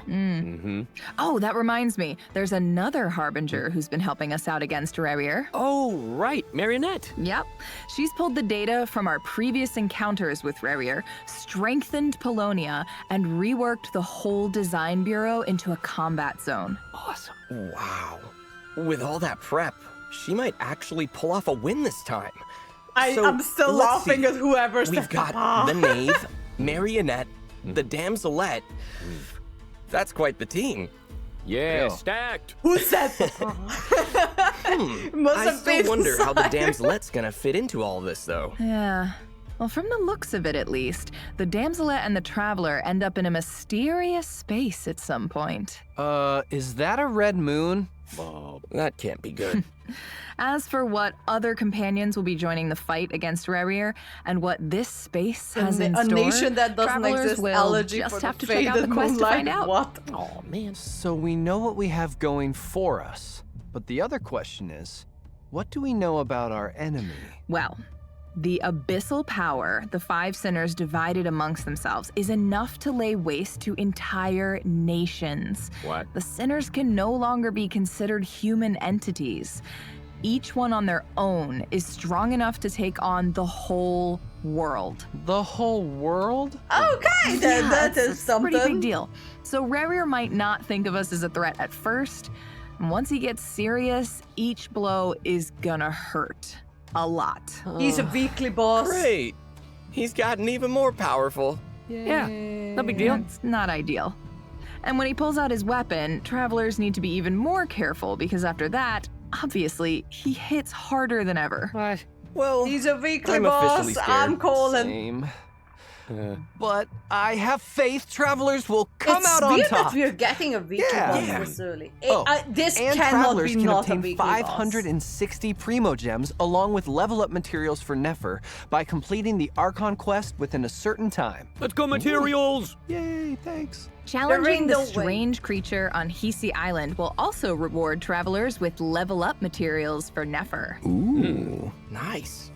All right, well, let's move on from our impending doom and talk about something more lighthearted. Yeah, good call. Has to be a Please. weekly boss. Version Luna every 2 is bringing more stories to Silver Moon Hall. Travelers can help the Damselette out with certain requests in exchange for rewards. Nice. Oh, I'm glad there's more to this event. At first, she seemed a bit, aloof. But after hanging out with her a few times, I could see her cute side start to shine through. Aw. Like when that painting showed how she just straight up ate the Frost Moon Scion's offerings because it looked too good to resist. Nom nom nom nom nom. And, of course, each time you hang out with her, you get the blessing of the Moon Goddess, which gives your party Ascendant Gleam while you're in Nodcry. So it's just another reason to go visit her.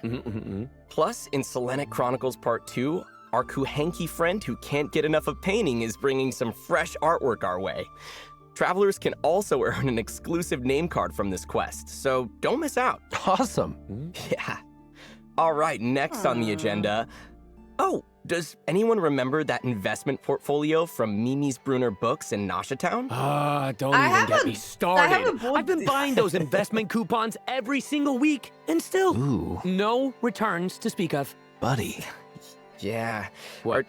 Are we sure it's not a scam? scam? Come on. Wait, are you serious? Not so fast. There's more to this quest in version Luna 2. Travelers will have the chance to figure out what this whole investment portfolio thing is really about, either by investigating on their own or with Nefer. So at least the truth will come out. Oh, okay, cool. No. You got scammed now. I didn't even know this was a thing. I did not and notice travelers it. can look forward to a small change in version Luna 2. When tracking mining sites at a blacksmith, the nearest one will automatically be set as your target. Nice, very helpful. Awesome. Yeah. Okay. All right, it's time to talk version Luna 2 events. Hit me. I'm guessing we're heading back to Sumeru? Bingo! In Ruins Exploration Fieldwise Center, travelers I will told join you forces this with was some an old event. friends to get to the bottom of a strange Told incident ya. in the desert. Ooh, what kind of incident? Well, it all started with Layla. She went stargazing in the desert and fell through some quicksand straight into an ancient ruin. Oh, she okay? Yeah, well, she started experiencing some strange mental side effects as a result, along with the other person who fell into the ruin. Another? Wow. What's going on there? That is for travelers to find out. Tell me! Tell us! I Play still the have not Wait, met but Satos look at all officially these because I old did not friends. do At least we've got a Sino's good team on second our story, side. guys. Yeah, that's quite the lineup. Oh I feel god, like we're in for a the big whole discovery. Sumeru crew is back. Yeah, and Every man meanwhile, ever. The academia has set up a whole new branch dedicated to teaching students the skills needed to survive in the wild. And Kale's been brought on as a consultant. Aw, Kale's a consultant? That's great. Wait, is that Amber? Amber? Yeah, I have she not decided to seen visit her Kale since during her time off for and years. promptly put herself to work. They even came up with a pair of scouting devices based on their two summons, Cullen Ambar and Baron Bunny. In skillful scouting, travelers will use these little helpers to navigate all sorts of terrain and collect This is adventure kind of like coins along the the route. Koholosaurs in Netland. And a I fun way need to for jump students to between pick the up some waves, rainforest survival but tips. okay. Oh, and Madame Faruzan has also decided to lend her expertise to the cause. So if the goal is to help prepare students for fieldwork, I'm guessing her contribution I'm is going glad to that we're be going back to mechanism Sumeru. related? I miss them. In I miss mechanical them puzzle Sumeru parsing people. paradigm. I miss the Travelers will need Fontaine to use people. certain We went elemental back to effects guide Inazuma their puzzle this pal to the finish past line. like the puzzle pal update looks cycle, just but we like have her. not gone back Oh, to and Fontaine. Seems like this one requires some quick thinking. Oh, for sure. And last up, we have Safe Engagement Training, designed to prepare students for potential monster encounters in the field. Nice. Travelers will engage in 2 rounds of combat, which will set the assessment criteria for Dia and Candace to use for the other students. The more challenge objectives you complete during the advanced preparation phase, the stronger the stage's buff will become when it's time for formal engagement, and the higher your overall score. Oh, and I heard the academia's really going all out for these activities. That's right. Travelers who complete them can earn all sorts of rewards, including Primo Gems and the chance to invite Kale to their lineup. Sweet. A bunch of Sumeru locals have also weird descended that upon event Natland to centered take over the around stage Layla for a of all thrilling people? dance exchange. Yeah, dance it up. You might even spot some I familiar don't want to faces. go back That's to Natland. right. In Dance Dance Dynamic Disco, travelers will get to team up with each other and bust out some sweet, sweet moves. All you need I'd to do rather is follow not. the leader. Oh, and nail moves during fever time to score bonus points. I would love this And to you can not even be get your NPCs. Saurian companion to join in. Dancing buddy! Aw, so cute. I would love And to that's have not the only actual event where our characters, but Saurian well. buddies will make an appearance. In the Saurian Sojourn event, travelers will work with various Saurian companions to navigate obstacles, unlock mechanisms, and make it to the finish line. Yeah, it's all about being as in sync as possible. Kinda wanna Of course, skip I'm through sure these, but teaming up with Saurians is second nature to most travelers at this point, It's so a it second should be code. a It's already breeze. 23 minutes in and we no didn't doubt. get the second code Just yet. think of it as another fun adventure with our favorite companions. Yay! So go have a blast, travelers. In addition, Overflowing Abundance is coming soon.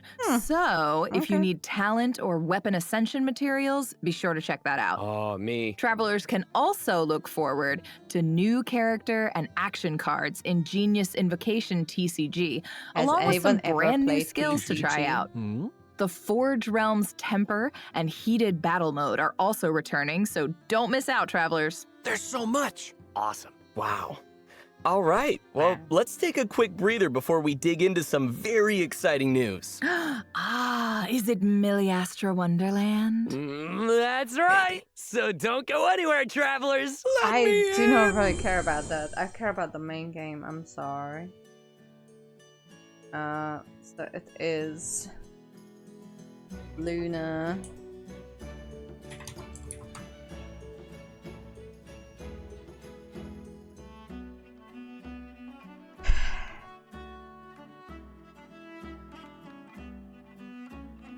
I'm more excited about Arlecchino's coming back. Don't know which one said Papa. It's either was Flint's or Sayu or Sino. I'm suspecting it was Sino. There's in this world, by the way. Just FYI, but I'm more looking forward to Arlecchino and seeing how in-game Varka looks like, because I wasn't that impressed, but I just need to have a better look at him, maybe. I don't know. I was like, okay then. Welcome back, travelers. Okay, so let's jump right in. Genshin Impact How is this going to be Wonderland part of the is same an game? in-game world travelers get to shape themselves. It's finally here. We're in there. Why don't they make this into a separate game? I've seen a quick I'll never preview of this understand. awesome new game mode, and I'm super excited to introduce all the cool gameplay, interaction, Why don't they make and this into a construction new elements game, that like a make up completely separate Milliastra game? Wonderland. Awesome. I don't understand. wait. So first things first, how do we access it? Yeah, so it's simple. After the version Luna 2 update, travelers can either access it via the Paimon menu in the upper left-hand corner, or the quick access button in the upper right. Huh. The wondrous world created by the mage Octavia? Wait. Does that mean Milliastra Wonderland is connected to the Hexen Circle? That's right. The creator of Milliastra Wonderland is the mysterious mage O, who goes by the pen name Octavia. She was the one who told Venti to give us that landscape orb at the end of the Paralogism Archon quest. So, if you've completed that quest, you've already gotten a head start when it comes to accessing this new world. Well, wait, what about travelers who haven't obtained the crystal ball yet? Yeah, don't worry. New travelers can still unlock Milliastra Wonderland. You just need to complete the Archon quest prologue, The Outlander Who Caught the Wind. Oh, okay. So basically, after you meet Master Jean and unlock the wish system. Cool. Man, I remember that happening pretty early on. That's great. Yeah. So new players won't have to miss out. Exactly. Now, let's start the tour, shall we? Okay, I'm ready. Upon entering Milliastra Wonderland, travelers will awaken two beings that belong to them. The mannequin. Ooh. There's a male mannequin and a female mannequin, so no worries about having to choose. That's right. In Milliastra Wonderland, you are the architects of creation. And unlike our friends into that, you can freely change your mannequin's appearance at any time. Sweet. So that includes their clothes, accessories, hair, facial features, all the things like that? Seem to be that many. It's I all don't up to really you. care about I'm totally this. Why making is one this that looks part like of the Alejandro. game? It's Why? so strange. So I can have you lose to all the bosses. Why is this part We of the should mention the game? outfits you choose for your mannequins aren't confined to Milliastra Wonderland. Oh. When your mannequins are adventuring throughout Tevat, their outfits will be projected there too. Wait, there Awesome. you And then can travelers choose can take to all have sorts of cool pictures of their your mannequins throughout the mannequin map. adventure That'll be through so everything? fun. I feel Why? like travelers are gonna go all out.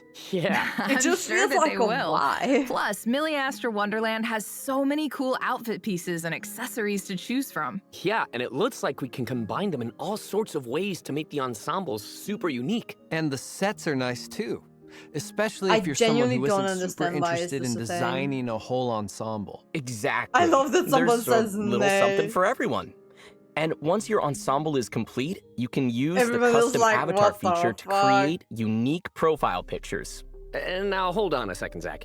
you still haven't told us how we get these outfits. Right. Oh, Fish system. You can get them in a lot of ways. We're listening. First, there's the Chronicle, which is a lot like the Battle Pass. Travelers are already familiar with into that. Okay. After completing corresponding quests, travelers can increase their Chronicle level to obtain various rewards, including outfit pieces and sets. Travelers can also choose to unlock Chronicles of the Realms to earn additional outfit pieces and special rewards. In addition, there are 2 new special promotions. By purchasing Tevat's Gnostic Hymn or Gnostic Chorus Everyone Battle is Pass, like, travelers why? will directly I love obtain that Chronicles the of the chat Realms is like, from the current what period the of Miliastra fuck? Wonderland. Nay, absolutely And not. by unlocking any Chronicle my in Miliastra God. Wonderland, No one you can likes purchase this. the Why current is Tevat this Battle here? Pass at a special discount. Oh, nice. Okay, so it's not like you need to buy 2 whole separate Yeah, battle passes. everyone, like a lot. Exactly. Look at So all be of sure to this. check out Everyone is future like, what the announcements for fuck? more details on that. Okay. All right, now for the second way travelers can obtain these outfits, crafting. Crafting! Just like how certain materials and blueprints are required to craft furnishings in the Serena Teapot, Is this certain going to be items like the are metaverse also if required no to one craft uses outfits it? in Miliastra Wonderland. Travelers might have noticed just now, there's a certain item you can get through the Chronicle that looks like a fabric brush. It's called Lustrous Materials, and it's an item used for crafting outfits. Travelers will also need outfit blueprints known as catalogs, which Why is travelers this can get part from the of the standard game? Ode banner, Encounter Echoes. Wow. It looks like there are so many styles. So true. It looks like you can go for something cool or casual Why or is something this part straight out of the a fantasy game? world. I That's don't awesome. get it. I love choices. I want all of Oh them. my god, this Genshin, Nikki. Okay, now hold on a really sec, Zach. does You feel mentioned like it, something but I'm called like, the Standard why Ode banner. is this Does part that of mean the there are game? limited time banners Like too? they said That's right. that it's So coming, to keep things but engaging, I don't get Miliastra why. Wonderland Like, will get a new they can theme just with make each this into version their own update, thing. along with a limited time event ode to go with it. Oh. The theme for version Luna 2 is Phantom Night Candlelight, and the exclusive outfit set, Candlelit Revelry, will be featured on the event banner. Neat. And we happen to have a quick That's preview of this another version's theme. banner. Let's take a look. Let's do it.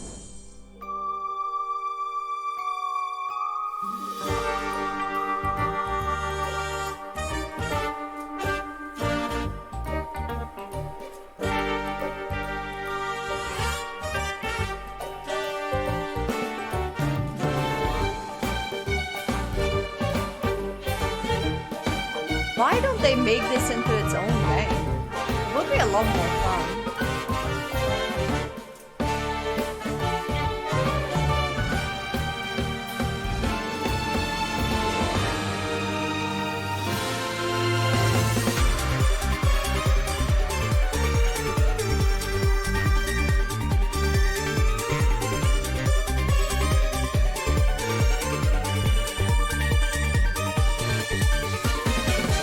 It is really Infinity Nikki by Genshin.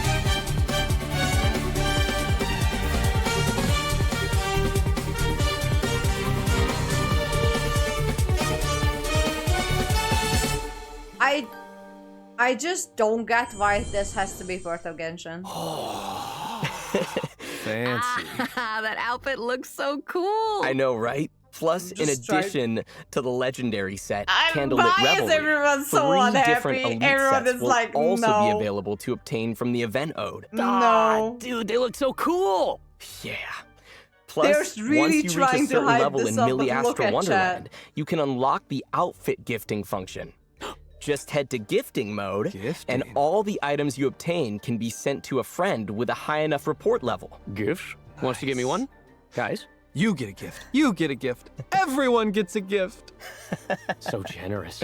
Travelers I can don't also feel like purchase clothing playing items this, directly from though. the in-game store, which offers a wide variety of sets and individual pieces. Plus, outfits purchased in the store can also be gifted to friends. Wow, also? Awesome. Lastly, there are also some quests that reward outfits and items.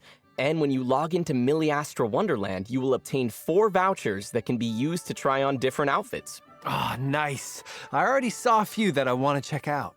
In addition, by completing the Mannequin Creation Quest, Invitation to Wonderland, A Curious Awakening, and the simple and fun Explore Wonderlands quest, travelers can obtain geodes of replication as well as a sailor-style outfit. Oh, sick. Wait. Hold on. I'm lost. What are geodes of replication used for? Oh, right. I forgot to explain that. So, geodes of replication are the currency used to obtain catalogs. Rack up enough experience in your chronicle from week to week, So and you can get a lot of geodes of replication that way. At least you don't need to use Primo Right. Gems for this. That's It's like important. A separate It's thing. something you can do each week. So if you really think about it, over the course of a whole version, you can really earn a lot of them. Yeah, Exactly. Cool. Increasing your level in Miliastra Wonderland also comes with rewards, including geodes of replication this is and a just new Infinity skin Nikki with template for the Genshin. lobby. Wow, so Why? there really are a lot of options when it comes to getting Just the make a mannequins new all decked game out. for this. Yeah, I don't it all looks get it. pretty amazing. It'll be so fun dressing them up in all their outfits and taking pictures across Teyvat. Yeah. This is And just speaking of, Infinity travelers Nikki, can also but include more their shit. mannequins in their adventuring lineup. Wait, what? Okay, so as the travelers' avatars, are their elemental abilities linked to the traveler's elemental type? That's exactly right. Okay, so their Nice. character level in Teyvat corresponds to your Wonderland level. So Oh. Ascension doesn't require any materials, and you can still earn a quaint fates when their level increases. Let's go. Nice. Oh, and another fun detail is that when the mannequins unleash their elemental skill or burst, their appearance will switch to a preset outfit. Oh. Of course, This outfits is aren't all Infinity there Nikki. is to Miliastra Wonderland. There are fun games in store too. Oh, fun games! Fun games. What we're looking at This now is is Infinity the Nikki. Wonderland lobby, But where Genshin. mannequins from different Why places don't they can just gather. make a new game? Oh, that's right. Travelers can meet new companions by matching with each other in the public lobby. That looks so fun. That looks okay, not but what about fun. players who prefer to play solo? Oh, right. Great point.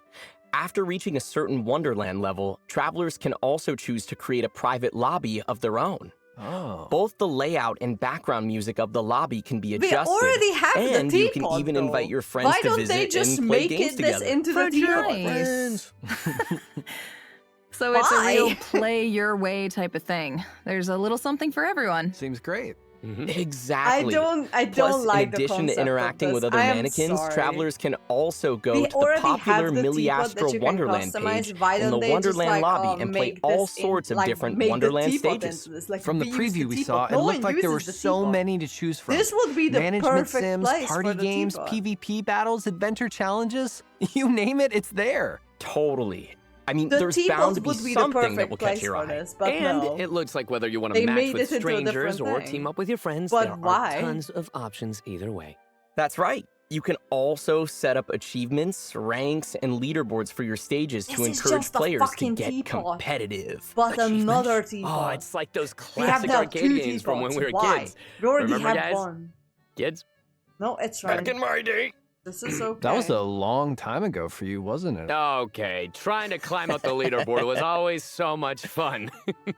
I can't wait to see what sort of stages everyone comes up with. Me too. And if there's a stage you're really enjoying, don't forget to like it or drop a comment to let the creator know. Share the love. Yeah. Now that we've shown off Well, a this is bunch going of the to be fun stage turning into so possibilities, much I'm hate. sure travelers are curious about how to create one of their own. And how To is help this going travelers to... unleash their creativity and bring their wild ideas This to is a life, the fucking devs have teapot. provided a powerful editing tool, the Miliastra Sandbox. Ooh. Here, travelers are free to draw upon the vast amount of gameplay features and assets that Genshin Impact has built up over the past 5 years. Dang. So if you can dream it, you can make it. Yes! You can edit all sorts of things, terrain, item components. Someone You can asked even for shake up the gameplay by mixing and matching different character skills. Plus, more assets and features will be added in future versions. Let's go. Awesome. This all looks so fun. Once you finish editing the various components and modules, you can link them together with a logical flow and flexibly configure the various stage types and game modes. The whole process involves no coding, so it's something anyone can try. That's great. Even me? Ah, that's so nice that there's no coding involved. It seems I'm just more more like building wondering blocks. if You someone prepare the plays on a mobile components and device. then piece Genshin them is together. already That fucking should make it a lot more and accessible. with this Wonderland Of course, that it no still one seems like there wanted, but we could be still a little bit of a got. learning curve. For sure. There are so many we are different assets getting and this, functions to but play for around what? with. It And might how take some much time to it's get the going hang to of things. clog up But someone's don't worry, you can also space. choose to start off with a template stage, which has certain basic functions already built in. So that should make it easier to get your ideas off the ground when you're first starting out. Oh, good. I can't wait to get in there and start experimenting. Let's play! Let's go, guys! Let's play. Plus, the devs have prepared a bunch of support tools and services to help make the learning process as smooth as possible. So if you're interested in doing a deep dive into everything the editing tool is capable of, be sure to check out the Academy. That's right. You'll be able to explore the function of This each is editing so module in niche. detail and follow step-by-step feels tutorials so to help you niche. become a pro in no time. Oh. Plus, there are tons of different courses to choose from, ranging from basic tutorials to more advanced guides. So just choose the one that's right for you. Oh, that's super useful. Yeah. And there's also a forum. Nice. Where you can discuss techniques and questions with other players. That'll be a great place to troubleshoot, too. Yeah, for sure. That's not Plus, just as your Reddit. skills They're just improve, gonna you can create a level Reddit up thread and and gain that's it. access to more advanced editing features, which will open up the possibilities even more. And in the future, outstanding Wonderland stages will have a chance to be featured to an even greater audience. Whoa, wait. So does that mean if you do a good job, your game could be played by the entire Genshin Impact community? That's right! So try your hand at Wonderland, travelers. Who knows? The next master could be you. Let's go! Oh, yeah! I remember in the Luna special program, the devs mentioned that creator earnings would be available. Right. The Miliastra Wonderland Inspiration Incentive Plan is launching in version Luna 2. The play data from the stages will determine their earnings. So basically, the more popular your stages, the higher your earnings? Exactly. Plus, it's worth mentioning that the incentive one asked plan for offers this. long-term earnings as well. So, fine if you from now, create a man. stage that continues to be popular, your earnings will continue. You can also look forward to a new reward mode launching in version Luna 4, the Miliastra Wonderland Bounty of Ingenuity Plan, which will give you the chance to create more detailed and engaging gameplay experiences and receive additional earnings from them. Okay, so if I'm understanding this right, starting in version Luna 4, we'll have the chance to receive double the earnings? That's right. It's all up to you. Unleash your creativity and generous rewards could be yours. I guarantee Yes, exactly. very small amount In of people are fact, gonna there are use this. impressive teams and individuals pioneering the way in Miliastra Wonderland already. Let's take a quick look. Imagine if something like this shows up in Genshin Impact's Miliastra Wonderland.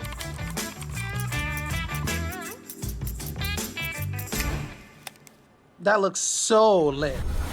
¿Qué tal si ponemos otra trampa aquí? Tú eres muy malo, ¿eh? いろんな動作があるんだ。スキルにどれを使おうかな。 You didn't set a win condition, did you? Use your eyes. When the timer runs out, the players respawn in the middle. Stop doubting me. An dieser Stelle sollte ein weiterer Kletterpunkt sein. Pour finir, on connecte aux joueurs concernés. Et voilà, le nœud de sélection de classe est en place. 강화콩 리자 확률을 더 올려야겠네. 지금은 캐릭터가 너무 약해. 최초적을 떨쳐낼 수가 없네. 哎，好了，找到节点图了。可是要怎么设置植物的生长条件啊？ Speaking of, shouldn't we be doing the test run now?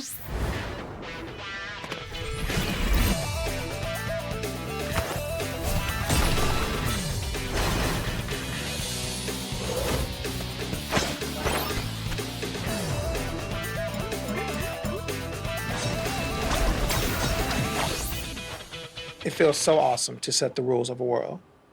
So guys, what was your motivation for getting into game dev? I love meeting new people. It connects me with other equally interesting people. Somebody curb his arrogance.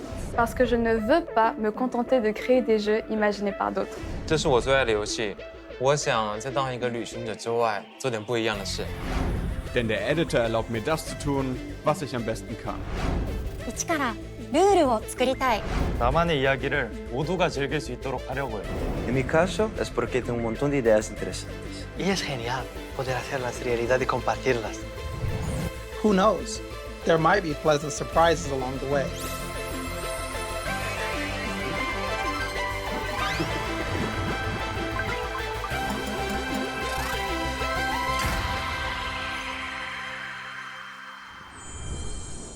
Oh, well, I know what I'm doing the minute Luna 2 goes live. Nothing. Yeah, Did me nothing too. to do Yeah, I with hope this. all the travelers out there decide to try it out. It looks like so much fun.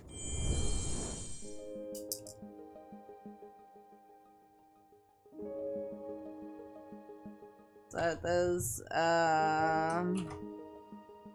Melis Wonderland and anyway. Least exciting big updates I've seen in a while.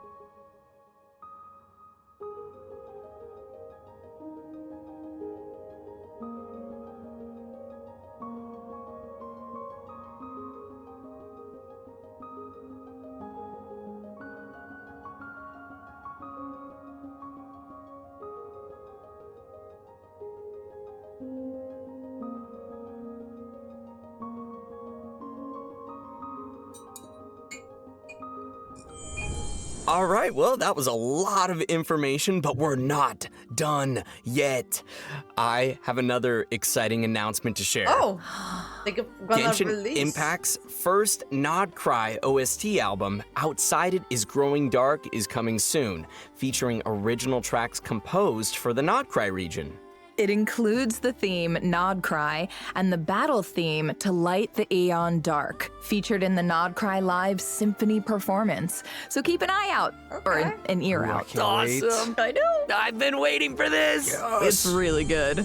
All right, that is well, actually that's all quite the good. I've information been we waiting for have, that one. and I've got to say, this version seems pretty stacked. Yeah, the upcoming ARCHON quest is a real highlight. And don't forget to check out the message board at the Curatorium of Secrets. You can find duty logs posted there from Nefer, Yehoda, I'm just wondering or if even someone Ashru is the struggling cat. with space on their Oh, phones. and when because Yehoda Genshin wants is to a skip mobile her game, shift, first she and might foremost. ask travelers to cover How for the her. fuck are they going Do to her a fit favor all of and lend that her on a their hand, phone? would you? Will do. So, anything you guys want to say before we sign off? I'm just excited to be here. This is all brand new to me, so I really just can't wait to see what everybody comes up with and all of these creative levels and just, I don't know, everything. Yeah, same. I'm excited we get to go back to Sumeru. Totally not for any biased reason whatsoever. Oh, not at all. Yeah. But it's always cool that Genshin Impact I revisits know. old regions and, gets to let the older characters shine a bit. So, woo! More Sumeru, please. Yeah, old friends. Well, I just can't wait to get back to the Archon quest and finally face off against Rerir again. Get me in there, coach, come on. What? Yeah, I mean, what can I say? It's great to be back here on the special program. I'm so excited for What happened to Koi? Millie Wasn't Astra on the, Wonderland, on the to see Among all the Us cool stream with these customizations people guys. come up with. I've And not Anakin heard game goes from Koi in a crazy. very long time, but he's one of And the Dance best, Dance Dynamic best, Disco is gonna be voice actors sweet out because there. I be dancing. He's so chaotic. yeah. You can't see me We right should have a now, dance but off. I'm hitting that disco move. Bang, bang. All right, let's go. Vibes. And strike it, and pose it, and hit it. Well, travelers, we'll see you in the game. Bye. See you. God, that Melissa Wonderland is definitely something. But yeah, that one's going to a lot of that. So the flagship event is gonna be in November. Okay, that's fine. All right, cool. I am going to bed. Don't know what they are thinking about this Melistra Wonderland thing. I don't necessarily think it's a good idea, but you guys already know that because I've been raving about this the whole stream. that I don't think it's great, but whatever. Let me redeem my code while I'm at it. Hang on, I'm gonna mute here. Account, redeem. Alright, let's redeem some codes.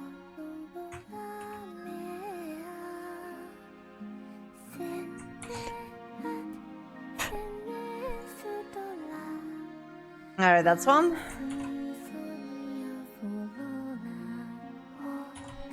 That's two. And this is gonna be 3. Alright, I'm just don't understand this Minister of Wonderland thing. Why this has to be a thing. But anyways, I'm going offline. It's very late and I'm very tired and my cat lamp has already died even though it was fully charged. I shall see you guys very soon. Good night, kisses. Alright, good night everyone. Bye.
to